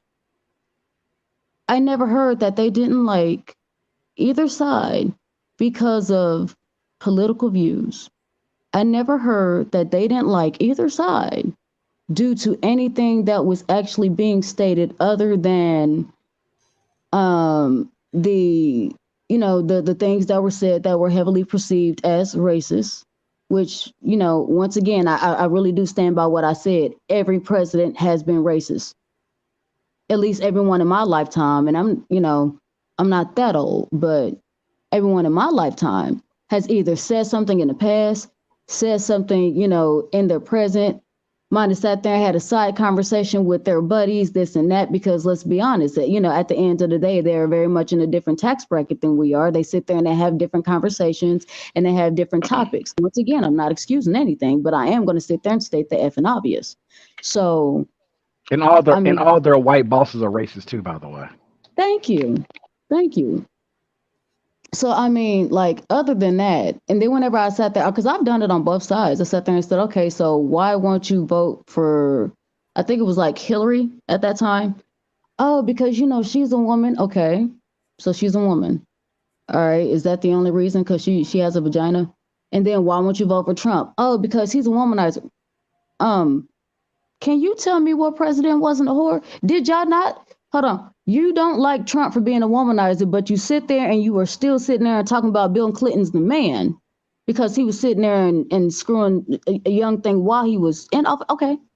You know, I'm like, all right, you The know, first, whatever the floats first, you. the first black president, by the way. Right. Right. 'Cause that show what they called him, wasn't it? So I'm just like, you know what? You know, a part of me really just wants to say, do y'all even hear yourself? Do y'all not realize how stupid y'all sound? Do y'all not realize why they sit there and they have the type of propaganda that they have around this time because they know how gullible a lot of these people are, and that's for those who, you know, that's for a lot of those who won't vote. That's even in some cases for those that do.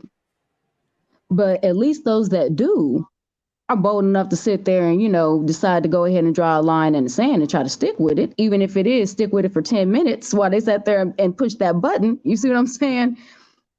But it's just like,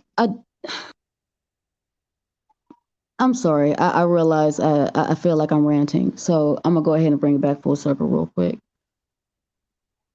So whenever it came to me, initially, I did vote Democrat at that time. This is whenever Trump was, you know, the first, you know, whenever he was first being, you know, we had the option to sit there and put him in first.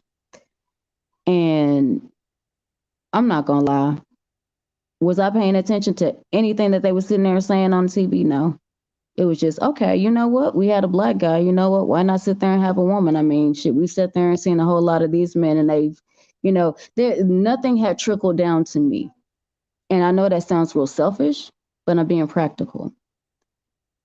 We have all these people that are in this office that's supposed to, be governing, the entire Northern Americas as a collective.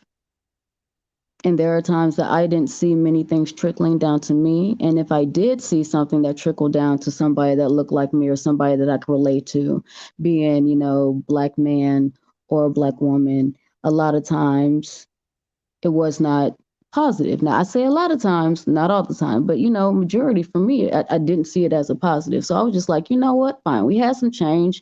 Let's go ahead and get the lady the shot. I mean, shit, she probably gonna fuck up too, but at least this way we know it ain't just one side. It's a whole, it's a fuck up amongst an entirety. You see what I'm saying? It's almost like a diverse fuck up, instead of it just being, the token, oh, it's the white guy that's messing this up. You see what I'm saying? So that was really it for me. But all this other stuff, like, I don't know. I see people getting so emotional. And my question to them would be, I understand where your passion is coming from, because we are the people that have to live the life that these other people are talking about that they really know nothing about, right? But just because I see your passion, it shouldn't be whether I see your passion. It should be whether these people that are sitting there and supposedly speaking for you because somebody is whispering in their ear and making it sound good, whether they're going to sit there and follow through with, with any kind of passion that they have towards you and your plight. Does that make sense? Mm-hmm. And if they are, great, roll them right on in. If they're not, I mean, it is what it is. But, from the minority standpoint, minority as a black person and then minority as a female, there wasn't a whole lot of shit getting trickled down to me. So, but I digress. Go ahead. Nah, man. Somebody telling me to vote for Hillary personally is crazy to me. So, I mean, honestly, that idea alone, I thought woman being a president is what it is. But for me, from a political perspective, right? Somebody from a Democrat trying to sell me on Hillary Clinton is a black person trying to sell me on Hillary Clinton is laughable. And I watched them do it. It's still. I'll go back and watch videos of that now. It's still unbelievable that they were trying to sell Hillary Clinton over Trump. Right. Lesser of two evils, however they want to frame it. I'm like, Hillary Clinton, really? Looking at her history and her background and how she is, I'm like, okay, sure. You want to, if you can't sell it to me from a race perspective, it's my whole point. But that's what they were kind of trying to do. It's kind of funny. Yeah, because white women and black people are not together. I mean, that is just crazy to me. I think that's I was gonna say, I think that was the point they were trying to sell it from was, the feminist movement. And they're like, oh, well, the minority movement. Right. And I'm like, hold up. Before y'all sit there and say black woman, no. Because whenever it comes to the feminists, whatever, first of all, we've been sitting there and trying to get stuff done, not for equality, but hell, for personal safety. Okay. Equality and personal safety are not the same thing by far. Okay. So all that, sitting there and trying to say, well, you know what, your girl, hold up. Don't put that off on me. Look, I don't want no parts of that. I really don't. If you want to go ahead and work and you want to do this, cool. I'm working because I have to, not because I want to. If I sat there and had a man that was going, well, I am married and my husband does do, he works miracles to keep me, as comfortable as possible. But if I had a man that made 6, 7, 8, 9 figures, right? And I ain't had to do shit but stay at home, eat out my kitchen, clean my house, lay on my back and raise my kids, where the fuck you think my black ass would be? At home? Fuck you mean? Like, boy, look, I be saying, look, I'm not even gonna lie, I don't watch the show anymore, but back then, baby, do you know how fast I would sit there and be binge watching some Love and Hip Hop, sitting there and eating a 3 or 4 course meal that I just sat there and made in my kitchen because I'm comfortable as shit. So I know, no, miss me with that. y'all can have it. Y'all can have it. That's cool. Y'all can have it. I work because I have to. Okay. I would love to be at home with my kids all day. But I'm sorry. That's, It'll be better. It'll be better for the kids because the kids are not captured by the system. So Thank you. I mean, but I'm trying not to get, too far off topic. Whenever I sat there and voted for her, it was just kind of one of those, all right, Donald Trump, who in my mind was a businessman and an actor. And then I'm sitting here looking at her like she was honestly, she was. a warmonger, Well, I an was. invader, Oh, a no, no. savage. I wasn't even gonna say all that. What I was gonna say is that she a woman that was honestly dumb enough to sit there and stand by this motherfucker side when he's sitting here and letting a whole nother, while he's sitting there and smashing a whole nother woman for the world to see. All right. I She can't wasn't too much of a feminist, huh? for real. I mean, I really couldn't respect it. So I was just like, well, you know what? Fuck it. I just sat there and choked, just mark the mark. Because like I said, I wasn't paying attention to neither one. As far as I was concerned, these are both devils. And I don't know either one side. It's one thing if you're dealing with the devil versus the fear of the unknown, right? Both of these motherfuckers was the fear of the unknown. If Hillary if she would have had very progressive policies, then I would probably have a different opinion about her. If Elizabeth Warren would have ran, it would be a different conversation because of what they kind of stand for, at least. And her, but see, honestly, I couldn't even say that because I mean, I've been an inquisitive person majority of my life. So I used to ask people a lot of questions that would get on their nerves. And one of the questions I asked around the Clinton, the Clinton years is, okay, so while Clinton was over here getting serviced, what was she doing? Where was she at? Getting serviced by a female. I mean, honestly, I don't doubt that, but honey, even some of the women don't even want to touch that. But where I was getting at was that was also around the same time where, she was sitting here and making what were perceived as silent moves. And those silent moves were not beneficial at all. Like she was like, I don't want to say like she was like a mass, like a serial. I'm sorry, I forgot I'm not on TikTok. Okay, I don't want to say like she was like a serial killer or nothing like that. But when you're sitting here and pretty much doing the shit from the freaking what do they call that damn witch show Salem, where you had the girl that was supposedly possessed and all she had to do was sit there and point at somebody else and they were sitting there knocking them off. She was borderline doing that shit, and then a lot of dead bodies around her and Bill. I mean, I don't know if it's conspiracy or not. I don't know, but it's like 50 people that they know of. And my thing is, you know what? If you got that much power, because like I said, I ask questions and piss people off. If you have that much power to sit there and literally have all these other people and their families, not just these people individually and their families, okay, knocked off, then why the fuck was this woman still plastered all over the fucking news? Do you see where I'm getting at? Like you sitting here beside this man sitting there talking about you gonna stand by your man, which obviously you didn't even want him because you weren't smashing, which is why old girl was sitting here doing your fucking side job. And then out of all these people, you didn't sit there and have her knocked off. This woman is still alive.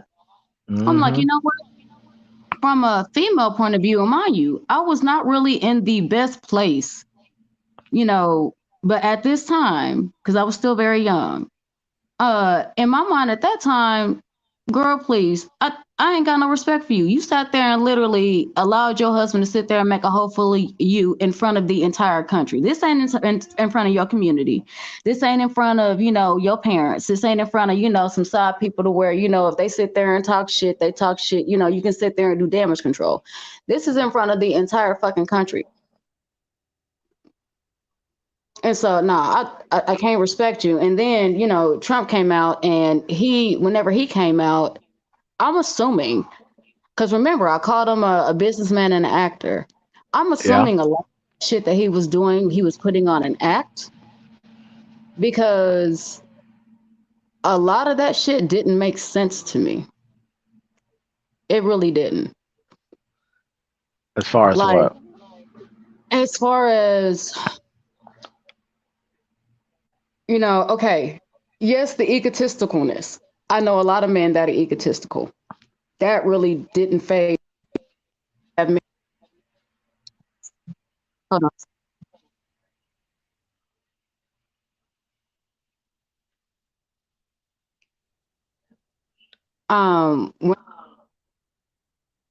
They do, they're very boastful. I get that. But whenever we're sitting here and talking about, okay, the you love this, you love that. I mean, the shit just kind of seemed weird. It really didn't make any sense. And, a lot of times I felt like whenever there was said that meant to trigger, hold on.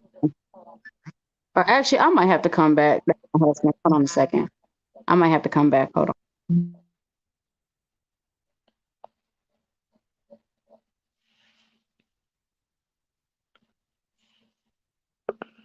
BMT, you not asleep, are you?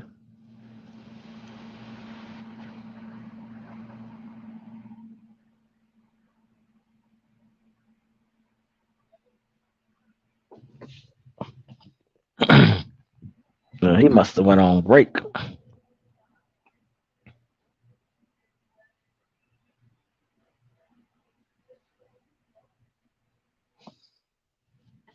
Shoot, I know Trump has a lot of problems.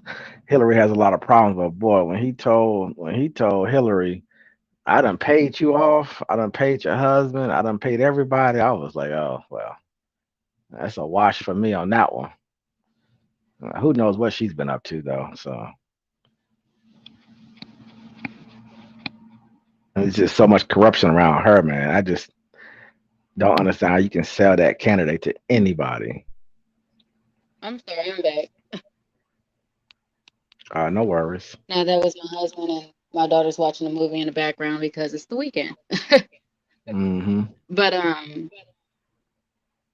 yeah, whenever it came to Trump, there was just a lot of things that I could kind of tell that he was putting on an act. Well, let me not say I could tell. I felt like he was putting on an act. He was putting on a show. He was doing a lot of trolling, and he made America very uncomfortable. And they made sure that he made America uncomfortable. Right. Yeah. And he is. I mean, I have a lot of issues with Trump, obviously, but at the same time, he exposed a lot, and that's what I loved about it, actually. Yeah. I mean, after the I have to agree with that because after the fact, whenever we were seeing a lot of shit for what it was after he was already in the office and everything else. I mean, the whole "Make America Great." I mean, Mm-hmm. I was like, I see what he's trying to do there, or actually make America Mm-hmm. great again. So, I Yeah. was able to see from, okay, from his perspective, America was great. His dad was sitting there making a shit ton of money. He had a wonderful Mm-hmm. childhood, a wonderful young adulthood. He got to do pretty much whatever he wanted to do. Money was an Silver object. spoon. So I understand it, from that aspect. Um, Well, they you tried to know, spin. They tried to spin what he said. And, he means make America white again, make America back into the 1950s. He's gonna put black folks back into segregation, and they took it all the way with it. But if you listen to when he's speaking, and of course people are code speaking and dog whistling, of course all that's happening. But at the end of the day, if you listen to what he in his entire statements when he made those statements, he always tied it back to him traveling around the world and right. seeing how great airports are, infrastructure, buildings, high speed rail, all type of, all sort of things that showed a more orderly society, but they just want to forget about that part. And I'm thinking to myself, you have a builder as president. Why wouldn't you let him build? This is what he does. No matter how he does it, no matter how shady it is, he gets it done at the end of the day. He has proof of that. Well, my thing was this, like, what really got me was, oh, well, he's racist. Okay. And, Yeah. I even used to be the and one that would Hillary's sit there and not. argue. Hold on, I would even be the one that would sit there and argue some of the things he did say were questionable. Okay, I get that, but Right. then I really had to step back and take a look. Like, what president did we have that wasn't racist? You see what I'm saying? Like, We have slave owner presidents. It's not even a thank you, conversation. thank I thought it you. was I so mean, like, crazy when they were saying that he's the most racist president. I was like, what? What history books are you looking at? I want to say about 40 presidents, maybe not 40, 35, maybe 40. They spent their lifetime as president, pushing Native Americans off their land still, going back to George yeah, Washington.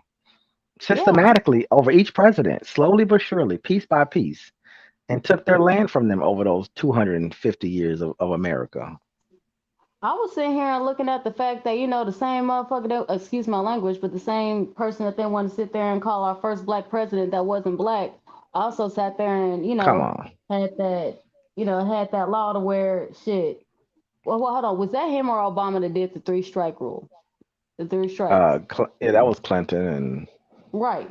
So I'm sitting here like y'all sitting here and trying to claim this man because he was sitting here and getting fellatio, but y'all ain't even paying attention to the same, the shit to where if y'all get in trouble, it don't matter whether, you know, it was allegedly or if it was factual that, he's trying to make sure that if you get out, it's gonna, you know what I mean? Like it's gonna be harder for you to sit there and re-engage in Street Three Strikes society. was terrible. Yeah, it was terrible. Right. You see what I'm saying? Like, But and then I literally, like I said, I had to step back and really think, like, if we're just talking off of racist alone, you're yeah, absolutely 100% correct. Majority of our freaking presidents were, their ancestors were slave owners. They're still being able to live yeah. a wonderful life based off of, the backs of free labor. So, I mean, it makes sense that they're going to sit there and try to push things back in that way so that their children and their children's children can continue to be comfortable. That only makes sense.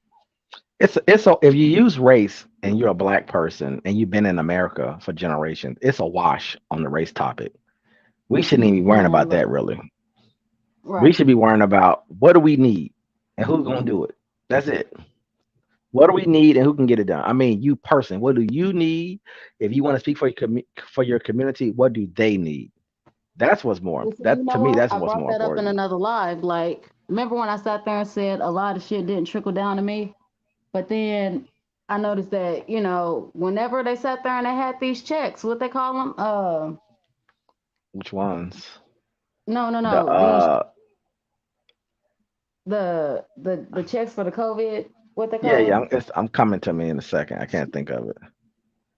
But what I Not said the about COVID that was that check. all these people that was sitting there hating Trump, y'all need to sit there and go and apologize to y'all fucking sugar daddy. Because last time I checked, even with the black president that was over there in office, or let me Yeah, not say stimulus black, checks and PPP loans. yes, Yeah. yes, even with the melanated man, even with the hmm melanated man, the only one that sat there and put something specifically in your account was sugar daddy Trump. hmm So I mean, and Spent that's six literally what I trillion. call it. People, people be getting mad and then people be laughing, but at the end of the day, like I said, beforehand, none of that shit trickled down to me, especially being a minority of a minority. And But people whenever it came people to the also fucking stimulus checks, oh, well, he was but sitting there and just, oh yeah, and people black people also make you carry burdens of other black people. right, If I don't live in the projects and I live in the suburbs and I need some things done, I'm voting my interests. I'm not thank you, voting for people in the projects in California. I don't live in California. And so depending on where you live at, what state you live in, who's your governor, who's your county people, it's all those things are all interconnected. And if you need funding for certain things coming from your president or coming from your Congress, like that's how people manipulate us though, really. Because they'll say, well, three strikes, Bill Clinton, yeah, but he had a Republican Congress, they all supported it, they want to cut welfare. I say, you're right. The Republicans did it and the Democrats did it. So you don't right, have to punish people who are Republicans because Democrats do things that may not be advantageous for everybody either. It just depends on even what economic level you're at. Because if you're speaking for the poor, the Republicans, Democrats really don't really care that much about the poor, in my opinion. They right. generally Well, focus on the I middle agree. class and the rich. And so if you want to be a social activist person, or if you want to rage against the machine, that's not even really politics. It's politics, but that's a different type of politics. If you're just if you're anti-poverty and you want to push agendas from a poverty perspective, and how you want to do that will also dictate your politics. If you say, well, I want poor people to do better, I might say, well, I prefer the Republican because they lean more toward entrepreneurship. Now, because you're black, well, you're not going to get as much funding. Okay, so be it. I have to live with that frame. I have to live within that framework. I got you, but Right. that's the reality. Now, if Right. you happen to live, say, in Alabama or Mississippi, and the whole thing is dysfunctional, may not matter which party you select because the state's dysfunctional. So maybe Right. you may need to get out of that place and find a better state to live in. That may not be an option for everybody. And again, that's where you get trapped because now you're saying, well, everybody can't move. Okay, I'm not a social activist, so I have nothing for you. And a lot of policies get kind of crisscrossed because if you're living in a very bad area and you can't get out, I don't care who's in politics, you're still not getting out. We have 50 years of evidence to prove it. What Hmm. Democrat freed people from the ghettos? I'm still waiting for that. Right. And what Republican has freed people from the ghetto? I'm still waiting for that. Because, Right. but from a political perspective, if you have a more, and again, I could be, you can take a different position, of course, but from a Republican perspective, if I remove regulations, right? If I make it easier for people to do business, and if that allows corporations to grow and hire more people, if it allows for people to invest in education, invest in trade, or giving you an ability to get an apprenticeship to get into business, I'm going to lean more to the right because I think that will get you out of poverty faster than leftist policies. I And that's mean, just whenever. my take on it, though, right? You could take a different people can take a different side of that because you do need some regulation. So that's what the left is for. Hey, left, put some regulations on this company. That's what your job is. My job is to say I want less, and we fight back and forth for that. But you should not shit on me as a Republican because I have that position. Understand that you have a job on your side, I have a job on my side. There should be no conflict here at this level. We're not in Congress. We're just regular people voting and having an opinion about it, more or less. What we think are the best aspects for us. And I mean, that's one of the reasons why it irritated me so heavily that, what these people are, whenever they sit there and they're dealing with politics, they are so emotional. Because, I mean, I've even had to sit there, Politics is like, designed to make you emotional. That's what they're trying well, to I do, mean, actually, I guess it is because I'm sitting here like, I'm one of them especially on the people that I'll left. sit there and say, well, no, it's not that, no, it's not that I'm on the E- left e- or on the e- right. I mean, shit, Emotion I and don't even fear. focus enough. I don't even focus enough to sit there and know, all the aspects of both sides. My thing is this: Yeah. if you and I have different walks of life, right?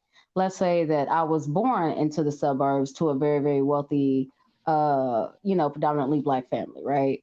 And you were Yeah. born in the ghetto, hmm and and once again, there's nothing wrong with it, but Right. your viewpoints on certain things are going to vary from mine. Yeah. And so, if we're picking to sit, to support our best interest, whatever that may be, hmm then that is our choice. Now, for people to sit there and try to, go on to, you know, let me not say well, yeah, I'll sit there and say lives because I'm kind of talking more so about TikTok. But, for people to go on there and then want to be so not really opinionated because it's always okay to be opinionated. But whenever you're putting somebody else down because they don't see things from your point of view or they haven't walked in your shoes, it's just kind of like, y'all doing too much. Like everybody is supposed to be able to sit there and have their own freaking belief system, whatever, regardless of whatever it is. I mean, if I had to pick a side, I would always pick independent because usually, hmm independent it kind of has some of the they'll sit there and take pros from both sides. You see what I'm saying? hmm They try not to take any cons, regardless of how it may be turned into one. But a hmm lot of times they sit there and try to take pros from both sides. And And you're also the other thing about politics. That's what I have an issue with people just in general, is that it's okay for you to be a one issue voter. You don't have to take on everything as an individual person because you have rich people who are Democrats, you have rich people who are Republicans. So Right. And everybody's then trying to figure out what they want with for their family or for their community or for them individual selves.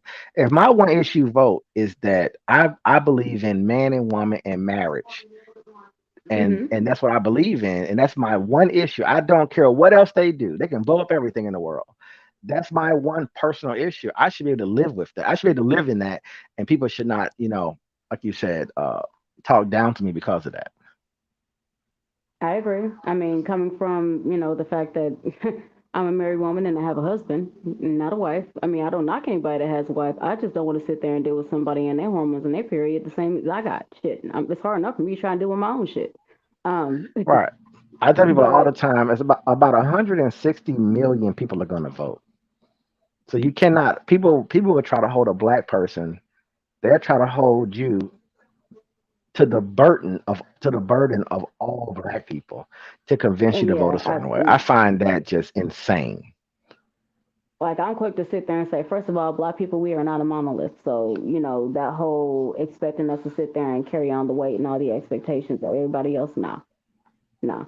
I mean, like we were sitting there and talking about earlier, whenever we sit there and vote, we're supposed to be doing that in the best interest of, us, regardless of whether it is us as a community, us as an individual, It's your or us as choice. That's the our point. It's family. your choice. Exactly. And that is supposed to be the thing that's supposed to be so wonderful about it. Hmm. But a lot of times people forget that, and then they try to impose their viewpoints on other people, and that's honestly the part that really irritates me. Whenever you're sitting here Hmm. and trying to force somebody else to see something from your point of view, and it's not really in a way that we can be empathetic and see it from your point of view as far as in certain aspects, right? But you're really trying to sit there Hmm. and enforce that, and I mean that's the thing that I kind of it irritates me because that's where people get it goes from being passionate and emotional to, now teetering a very dangerous line. And Hmm. a lot of times, because people don't know how to regulate themselves, they don't even see the line and they just ice skate all over it. And I mean, me personally, I'm good.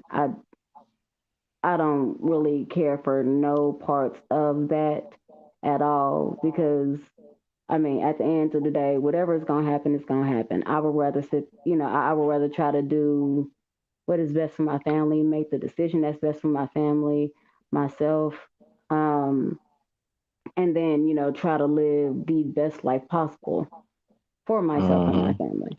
You know. And if new issues pop up, like we people believe there's like 30 million illegal immigrants running around this country, right? If a president or a governor pops up and says, "Hey, I want to figure out who's here, and I want to streamline the immigration process and shut down by force illegal immigration," right? Hmm. I'm voting for that person. I don't care what his politics, what everything else. Don't care. Don't care what You know anybody's what? saying on any other If that's what side. they want to do, that's I very want to much know their where these choice. people are. If somebody gets up and says this to me, right? Somebody says, "I want to stop drugs from coming into this country by any means necessary." You got my vote.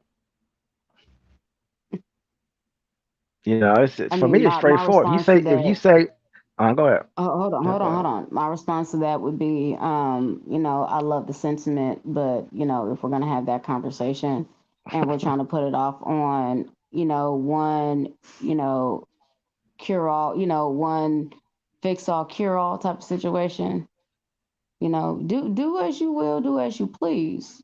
But, afterwards, I would say do some further looking into, how that works out. But, I know a lot of people that honestly sat there and voted for certain people because they were under the impression that, immigration was horrible.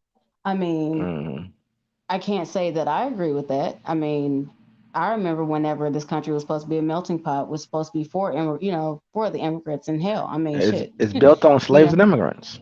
Exactly. Like, you know what I mean? Like, I mean, let's sit there and look at that, I don't want to say the Aboriginal, that's not, but the But if the somebody natives if too. somebody said if somebody said I want to, because we're here now, we can't we can't go back Well, in no. time. Let me finish though. Hear me out. I'm sorry, I didn't mean let me finish, but hear me out. I'm pretty sure the natives are sitting here looking at us like, yeah, we're all foreigners. Oh, for So, sure. I mean, at the end of the day, I know people that have done that. And I just don't care to have that conversation because I don't know what happened to you that has made you feel so passionately about that. I don't know what type of fear mongering or what type of situation you have. And I'm not going to sit here and try to force you to sit there and relive a trauma or sit there and try to break it down to me in a way that I can understand, being that I have not shared that trauma with you. So, I mean, once again, whenever it comes to any aspect of politics, if that's how you feel, that's how you feel. That's one of the benefits of, well, not benefits, but that's one of the reasons that whenever we do vote, it's supposed to be in a little area to where no one can see your answer. It's almost like a school test.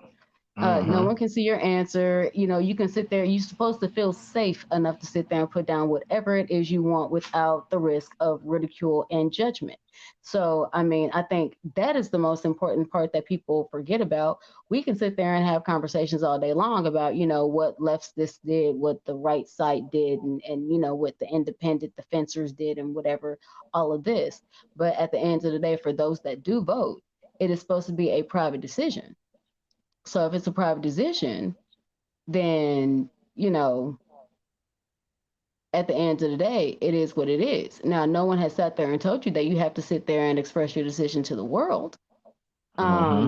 And I really don't feel like anybody should give you ridicule and backlash and bullshit in case if you do, it is your choice.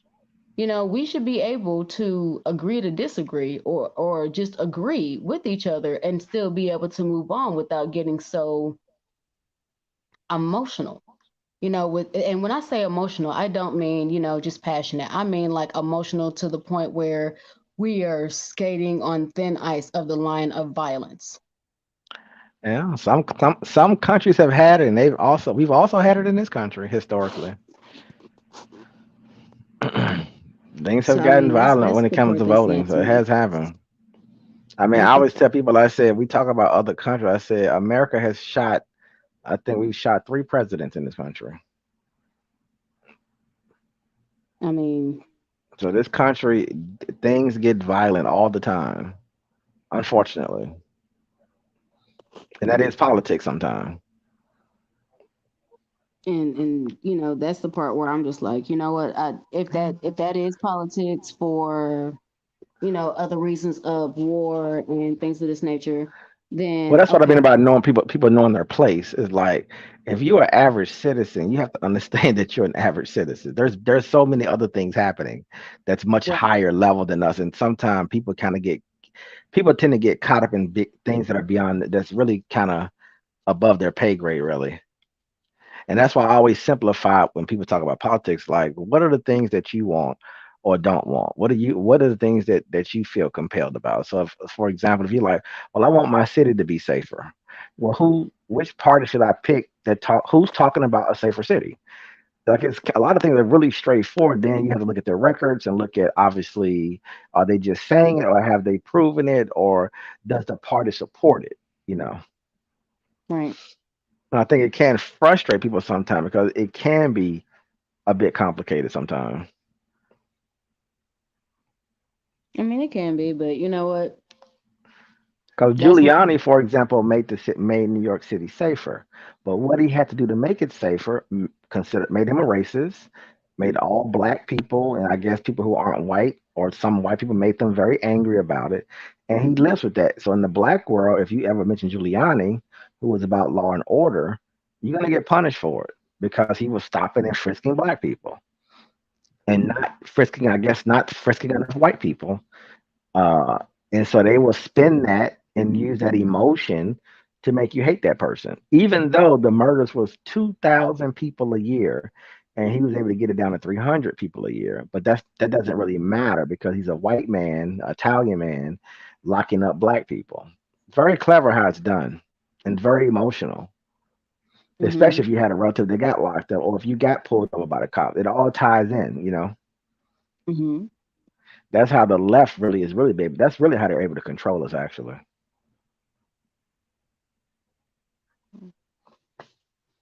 But my daughter's looking at me real quick. I do have to go and be mommy.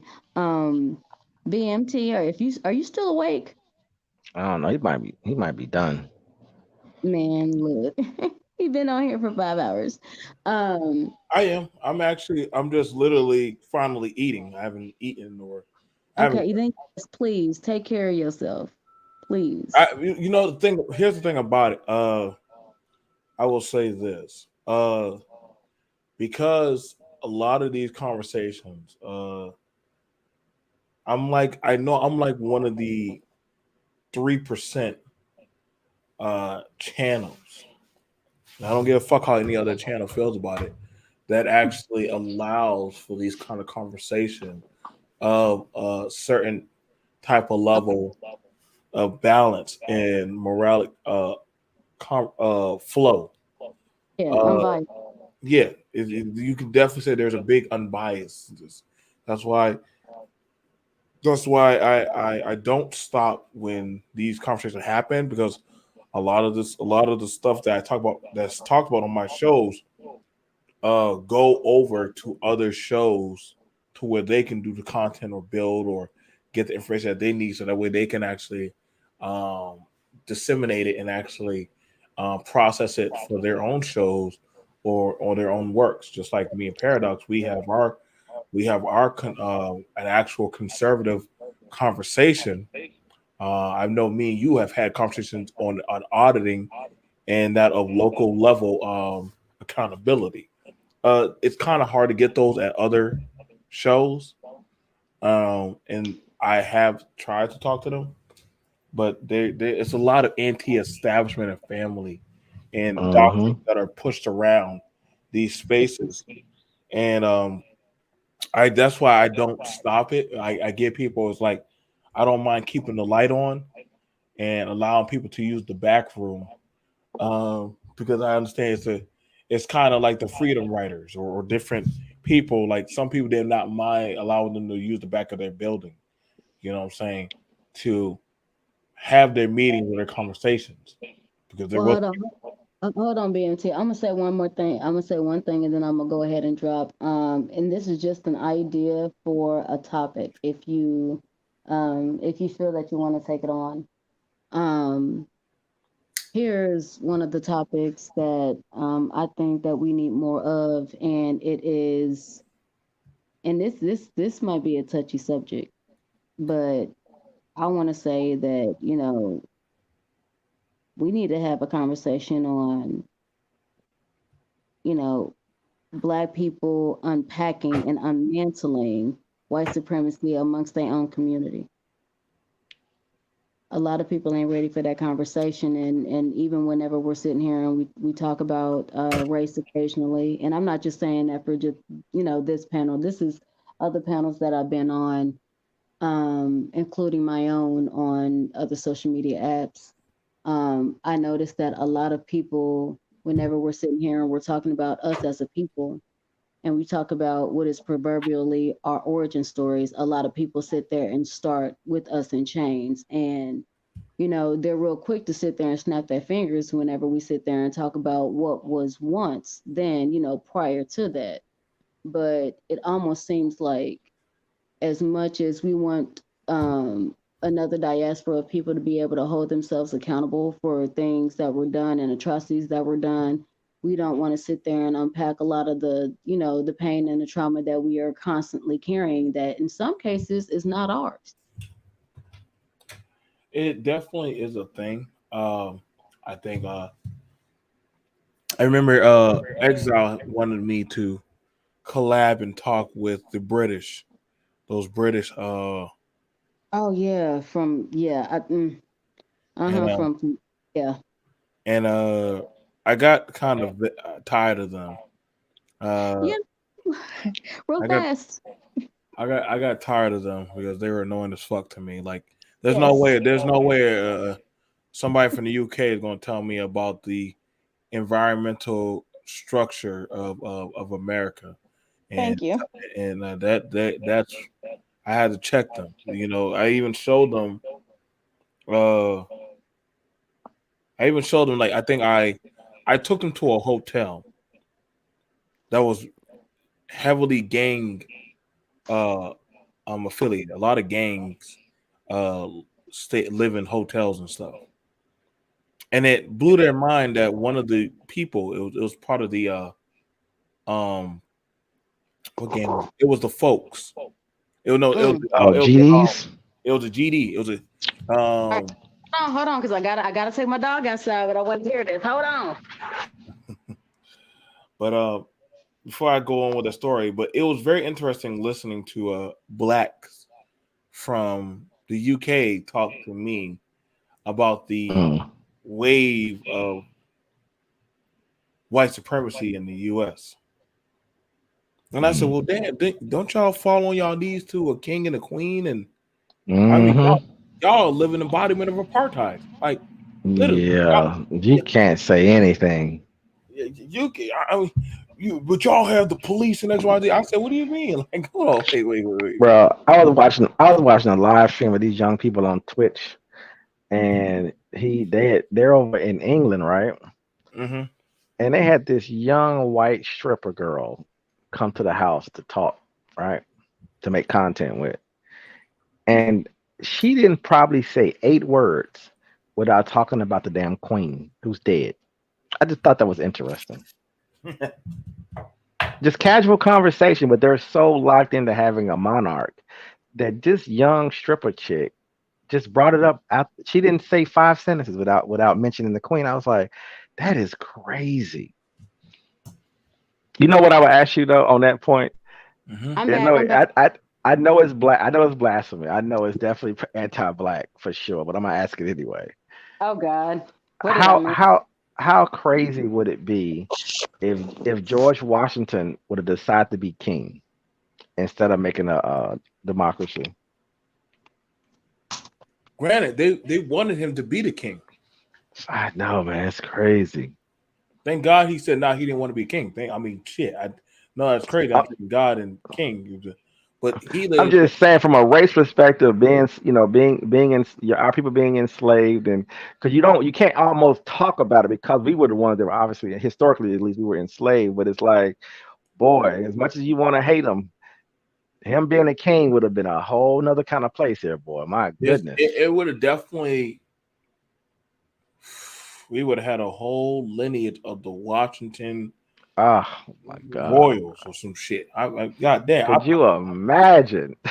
Washingtonians, the Washingtonians. Okay, sorry. And I mean, and the thing about it was, where they got upset was, if people don't know, I have my own private security enforcement group. I pride myself on that. I left the military and I started my own private security enforcement group. We're deputized by that in the state of Sarkhan and everything. And I was told by them I'm carrying out white supremacy. And I said, wait a second, but I'm trained. I train other people. Yeah, but how is that stopping white supremacy? I'm like, well, I'm like, do you know that? I said, do you know what that means to have your own? And I'm listening to these blacks, these so-called black people in the UK asking me how am I combating white supremacy. And I'm talking about my own agency of black men that employ other people to service our community or our society, our businesses, our clubs. And I told them how even to the point where if we had to take a life, we were willing to do it. So you would kill a fellow black man for a white man. I'm like, well, shit, if he's shooting at us, I mean, I'm gonna probably have to put him down. Right. Look, that's real. Like, I'm sorry. I'm gonna have to put him down. I'm not gonna wait till he gets a shot off. But bullets don't have no certain race to them. Sorry. But hold on. Hold on. I'm sorry. I didn't mean to cut you off, BMT. Okay, so I'm done walking my dogs. I want to know, What did I miss? Well, the problem why a lot of your the people y'all introduced me to from the UK was when I took them to meet up with a gang, the Gangster Disciples, GD. the GDs. They were surprised that one of the lieutenants was a white man, and Why? he had a bunch of black men under him, and they were like, BMT, you ain't gonna check this white man saying the N-word? I'm like, you see all these other black men? Huh? You see all these other black men? He's literally in a predominantly black area, and they look up to him as a lieutenant. Thank you. He knows who I am. He literally said this, but he said this guy right here is an activist. I don't get in his way. He don't get in our way. I told him, hey, I don't want y'all selling any type of crack or bunk around the high school. If y'all have a problem with that, you know I'm gonna go talk to your people, and it's gonna be a different issue. I mean, there was a rule: you don't sit there and sell the women and children. I mean, that's a given. But see, some of his people, when they come out, when some of their people, when they come out of certain types of jobs or I mean, get out of the prison or anything like that, they come over to our affiliated groups and ask for what? Work. And we put their ass to work, either at the Amtrak, the Greyhound, something to keep the probation off of their ass. Right. See, I understand what I am as a cog in the machine for my society. And I understand that of the white supremacy, but also understand how to keep certain supremacy off of the Negro's back. So, like, I was like, how many of y'all actually went down there and helped get some of these boys a job? Man, BMT, no. I'm telling you, you don't think these boys don't want to eat? You don't think they want clothes, shoes? You don't think some of them have to play daddy to their brothers or sisters or play husband to their mama? Mm-hmm. How many of y'all do y'all talk to these boys? You saw that, even you saw that complex when I'm talking about getting these boys a job. And see, the thing about it is, it's the simple things they overlook, that these men need jobs, these women need resources, our people need it bad. And the fact that we know that we're starved out, and that's the issue I had with them. But they were like, "You not pro-black, you not pro-black." Well, so the fuck. Well, listen. Well, see, hold on. Here's my issue. You know, we have people, especially when it came to that group in the UK, because that's like it's a lot like you for me. You know what I mean? Like, I sat there and had maybe 2 or 3 lives with them, and honestly, their antics got old quick, because it really did. It seemed like they were talking from, a social media's talking point versus ever, whenever you experience something, that shit hit different. Yeah. Right. And so, even with what you're talking about, I understand that, because I mean, shit, I know some people that are affiliated with, all aspects of a little bit of everything. I ain't trying to, put my business out there too much. But, I also know how hard it is, and the struggle, and how, especially whenever one had to sit there and do a bid, how hard it is to sit there and build yourself back up. And then whenever you in that bid, you're not really in that bid by yourself. You know what I mean? You got aspects of, kids ain't got a daddy, old girl ain't got, a significant other, spouse, whatever the case may be. Mama ain't got a son or a daughter, grandmama and granddaddy, they don't have that, you know what I mean? And on top of the fact that a lot of our families, we tend to, to pitch in together. So that means that's still a certain amount of resources that is now no longer coming into the home. And then whenever you get out, it's not like you can literally just go back to the way it was when you went in to do the bid. You have to now reestablish, you have to reconnect, you have to sit there and try to refine resources wherever that may be. And I say it like that because I don't judge, but, I understand that. it really seemed like a lot of these people ain't never dealt with nobody that was affiliated with nothing. A lot of these people ain't never dealt with somebody, you know, with actually seeing a struggle versus it being in a fucking Americanized movie, you know? So, you know, it's almost like the opinions of birds. You see what I'm saying? You know, if you ain't been, you know, if you ain't been in the struggle, if you ain't been in the military, if you don't have even anybody that is in, you know, a close vicinity around you that has lived an experience to where you could get a little bit, even a fraction of an insight, you know, versus something that is orchestrated, you know, via a script that is already pre-written out by other people who have not really sat there and had the experiences. You feel me? Now, honestly, you a bird. And at the end of the day, whenever these people are sitting here trying to figure out how to sit there and put their life together, baby, the opinions of birds don't matter to nobody, and they don't give a fuck. All you doing is making noise. I think that's why, like, I accept that of the atrocities that come in the territory of society because we're still trying. I understand that for us as three black people, the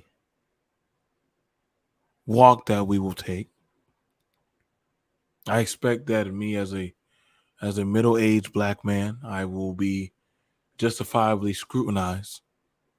I understand that of you as a black woman, you will be branded. I understand that of a more mature black man is paradox. He will be told that he hasn't done enough. And so our labels were already branded on us, on our cheek. And regardless of whatever we do, and we can't say, well, it's not a thing. That's why I looked at when even Complex said try to deny about the racial thing. It is there in the prefix of our design. It is in our design, and so we understand the workings of these things, and we're not blind to them, but we also try to function amongst and in them. So seeing a bunch of the poor white and the blacks in some type of societal family or gang, and me having to let them know my pivot of a stance that, hey, stay the fuck away from my niece's high school. Right. You know, and I've had that conversation. Regardless of whatever they had to say, well, bro, you know, I don't give a fuck who you are. I don't. And I know who y'all are. I know who he is because he owes to me. He owes to me. Yeah, I get he wants to run around with y'all, but he ultimately understands his loyalty. I've done talk to the girls who have their daddy issues, who have certain kind of family issues, who you see me go cam up and show them at certain clubs, strip clubs, and whatever. Yep. I do know that of that prefix that I like. See, when I show these things, I understand the subsidized, and I gotta give a pat or a clap to the left to know and understand the game of exploitation. That's what our government does so romantically. And it's easy to dope up. As my daddy told me, it was easier to dope up on coke and heroin and forget the atrocities of Vietnam rather than actually work through that of the demons. I know this very well. Like, I've been there. I have been there to where I look for escapism from Afghanistan, even to run away from my family. You can't tell me about myself. I know very well that, but I am a child of this country. And so when I hear other groups, people, or factions start to tell me, down to us going over the Little Mermaid, down to us going over conflicts of the country and war and sexuality and hypersexuality and behavior and marriage and everything, a lot of these are all inner workings that are greatly woven together. Family is black family or family in general is not accepted on social media unless it's by their design. Mm-hmm. Functional people. Why is the government trying to get involved with procreation of human beings? Nobody questions that. Nobody questions why are they. Why? I actually asked that question 2 weeks ago. I had to sit there and meditate on it. Why do they worry about and certain types of food? You know what I'm saying? And I'm not sexualizing my daughters, but my daughters are already starting to look like teenagers. They're only but 10 years old. Mm-hmm. And I said, how? Hormones and foods. Yep. I said, but their mind is not of a teenager, but their bodies are developing at a rapid rate. And they were like, Dad, what's wrong? I said, you're not developing normally.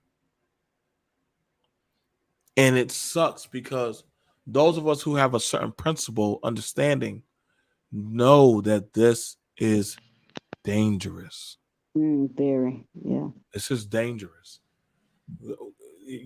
This is at the path that we're going now. I don't see.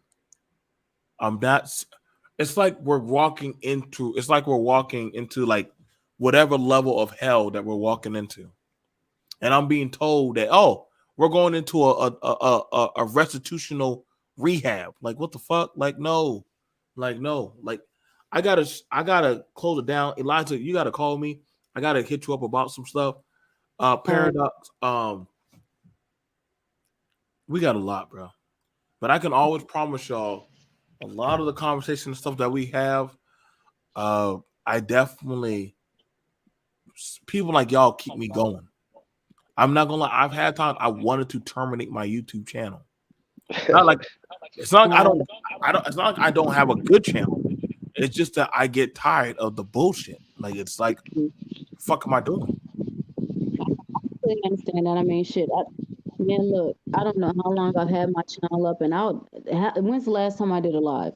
I think, matter of fact, the last time I did a live, you were on it.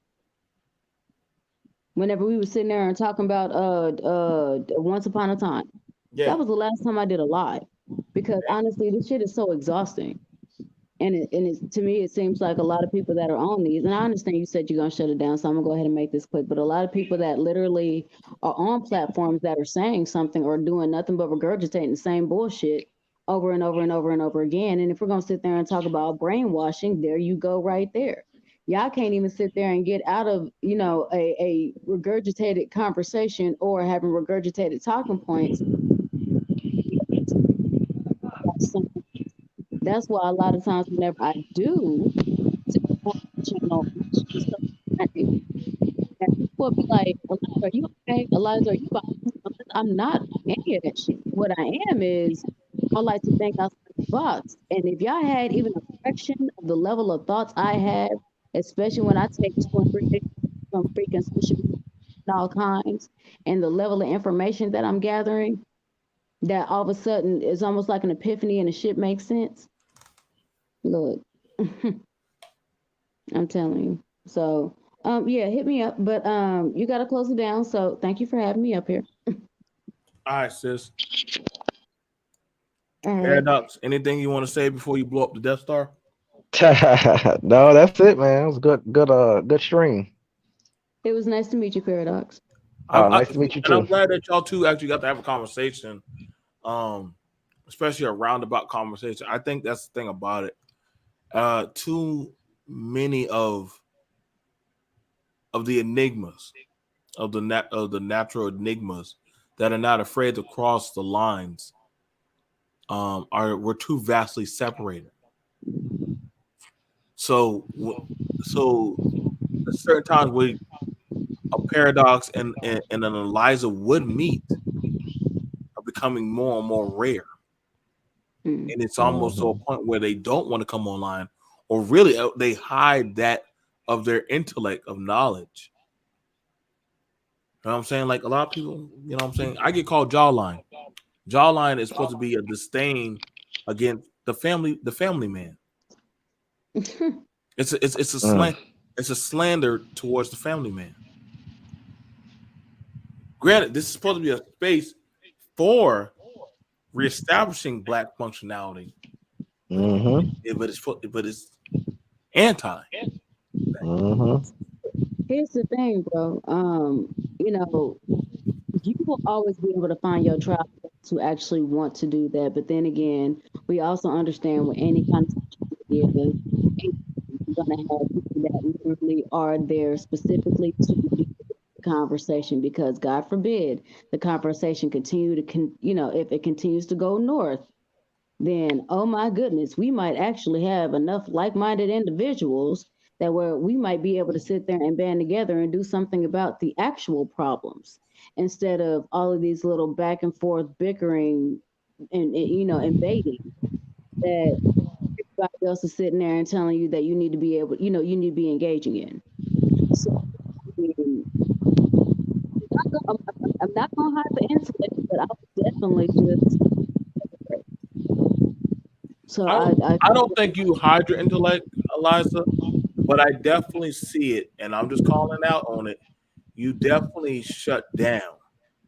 Whereas it's not that you hide it, but you have a certain limiter of how much you tolerate, and then like I'm not going to do this for a while, and that's very sad. That's not saying that you are not smart. It's just the same way like I understood, and I even had to acknowledge when my brother Paradox,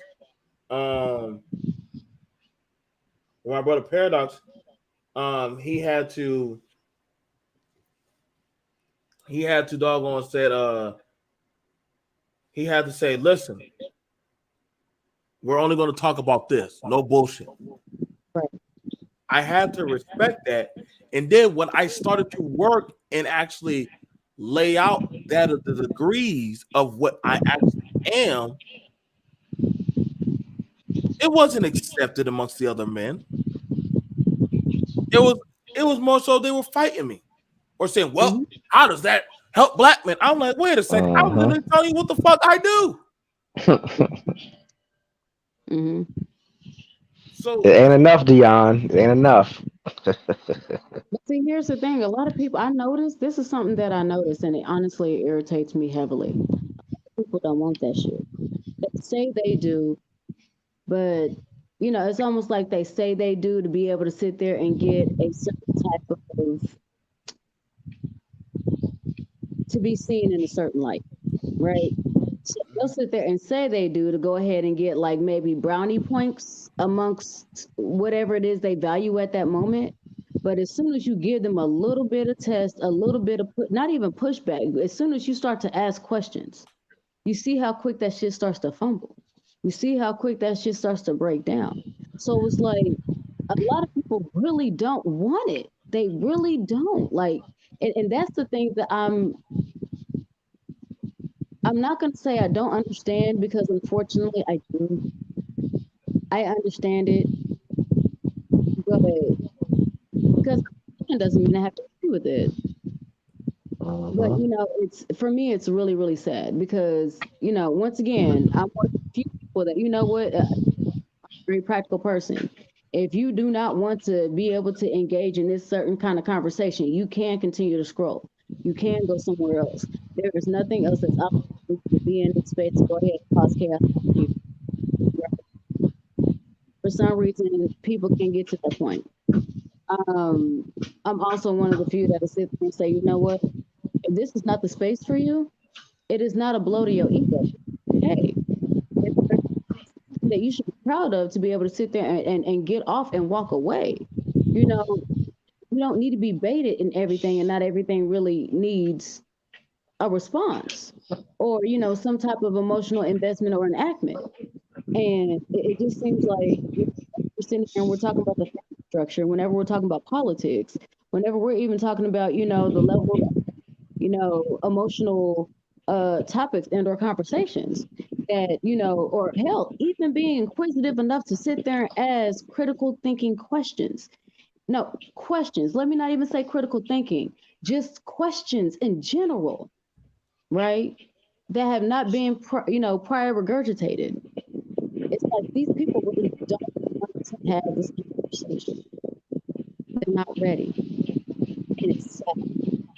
And so I'm kind of the mindset of whenever people get to that level, oh, I'm always dropping gems. Always.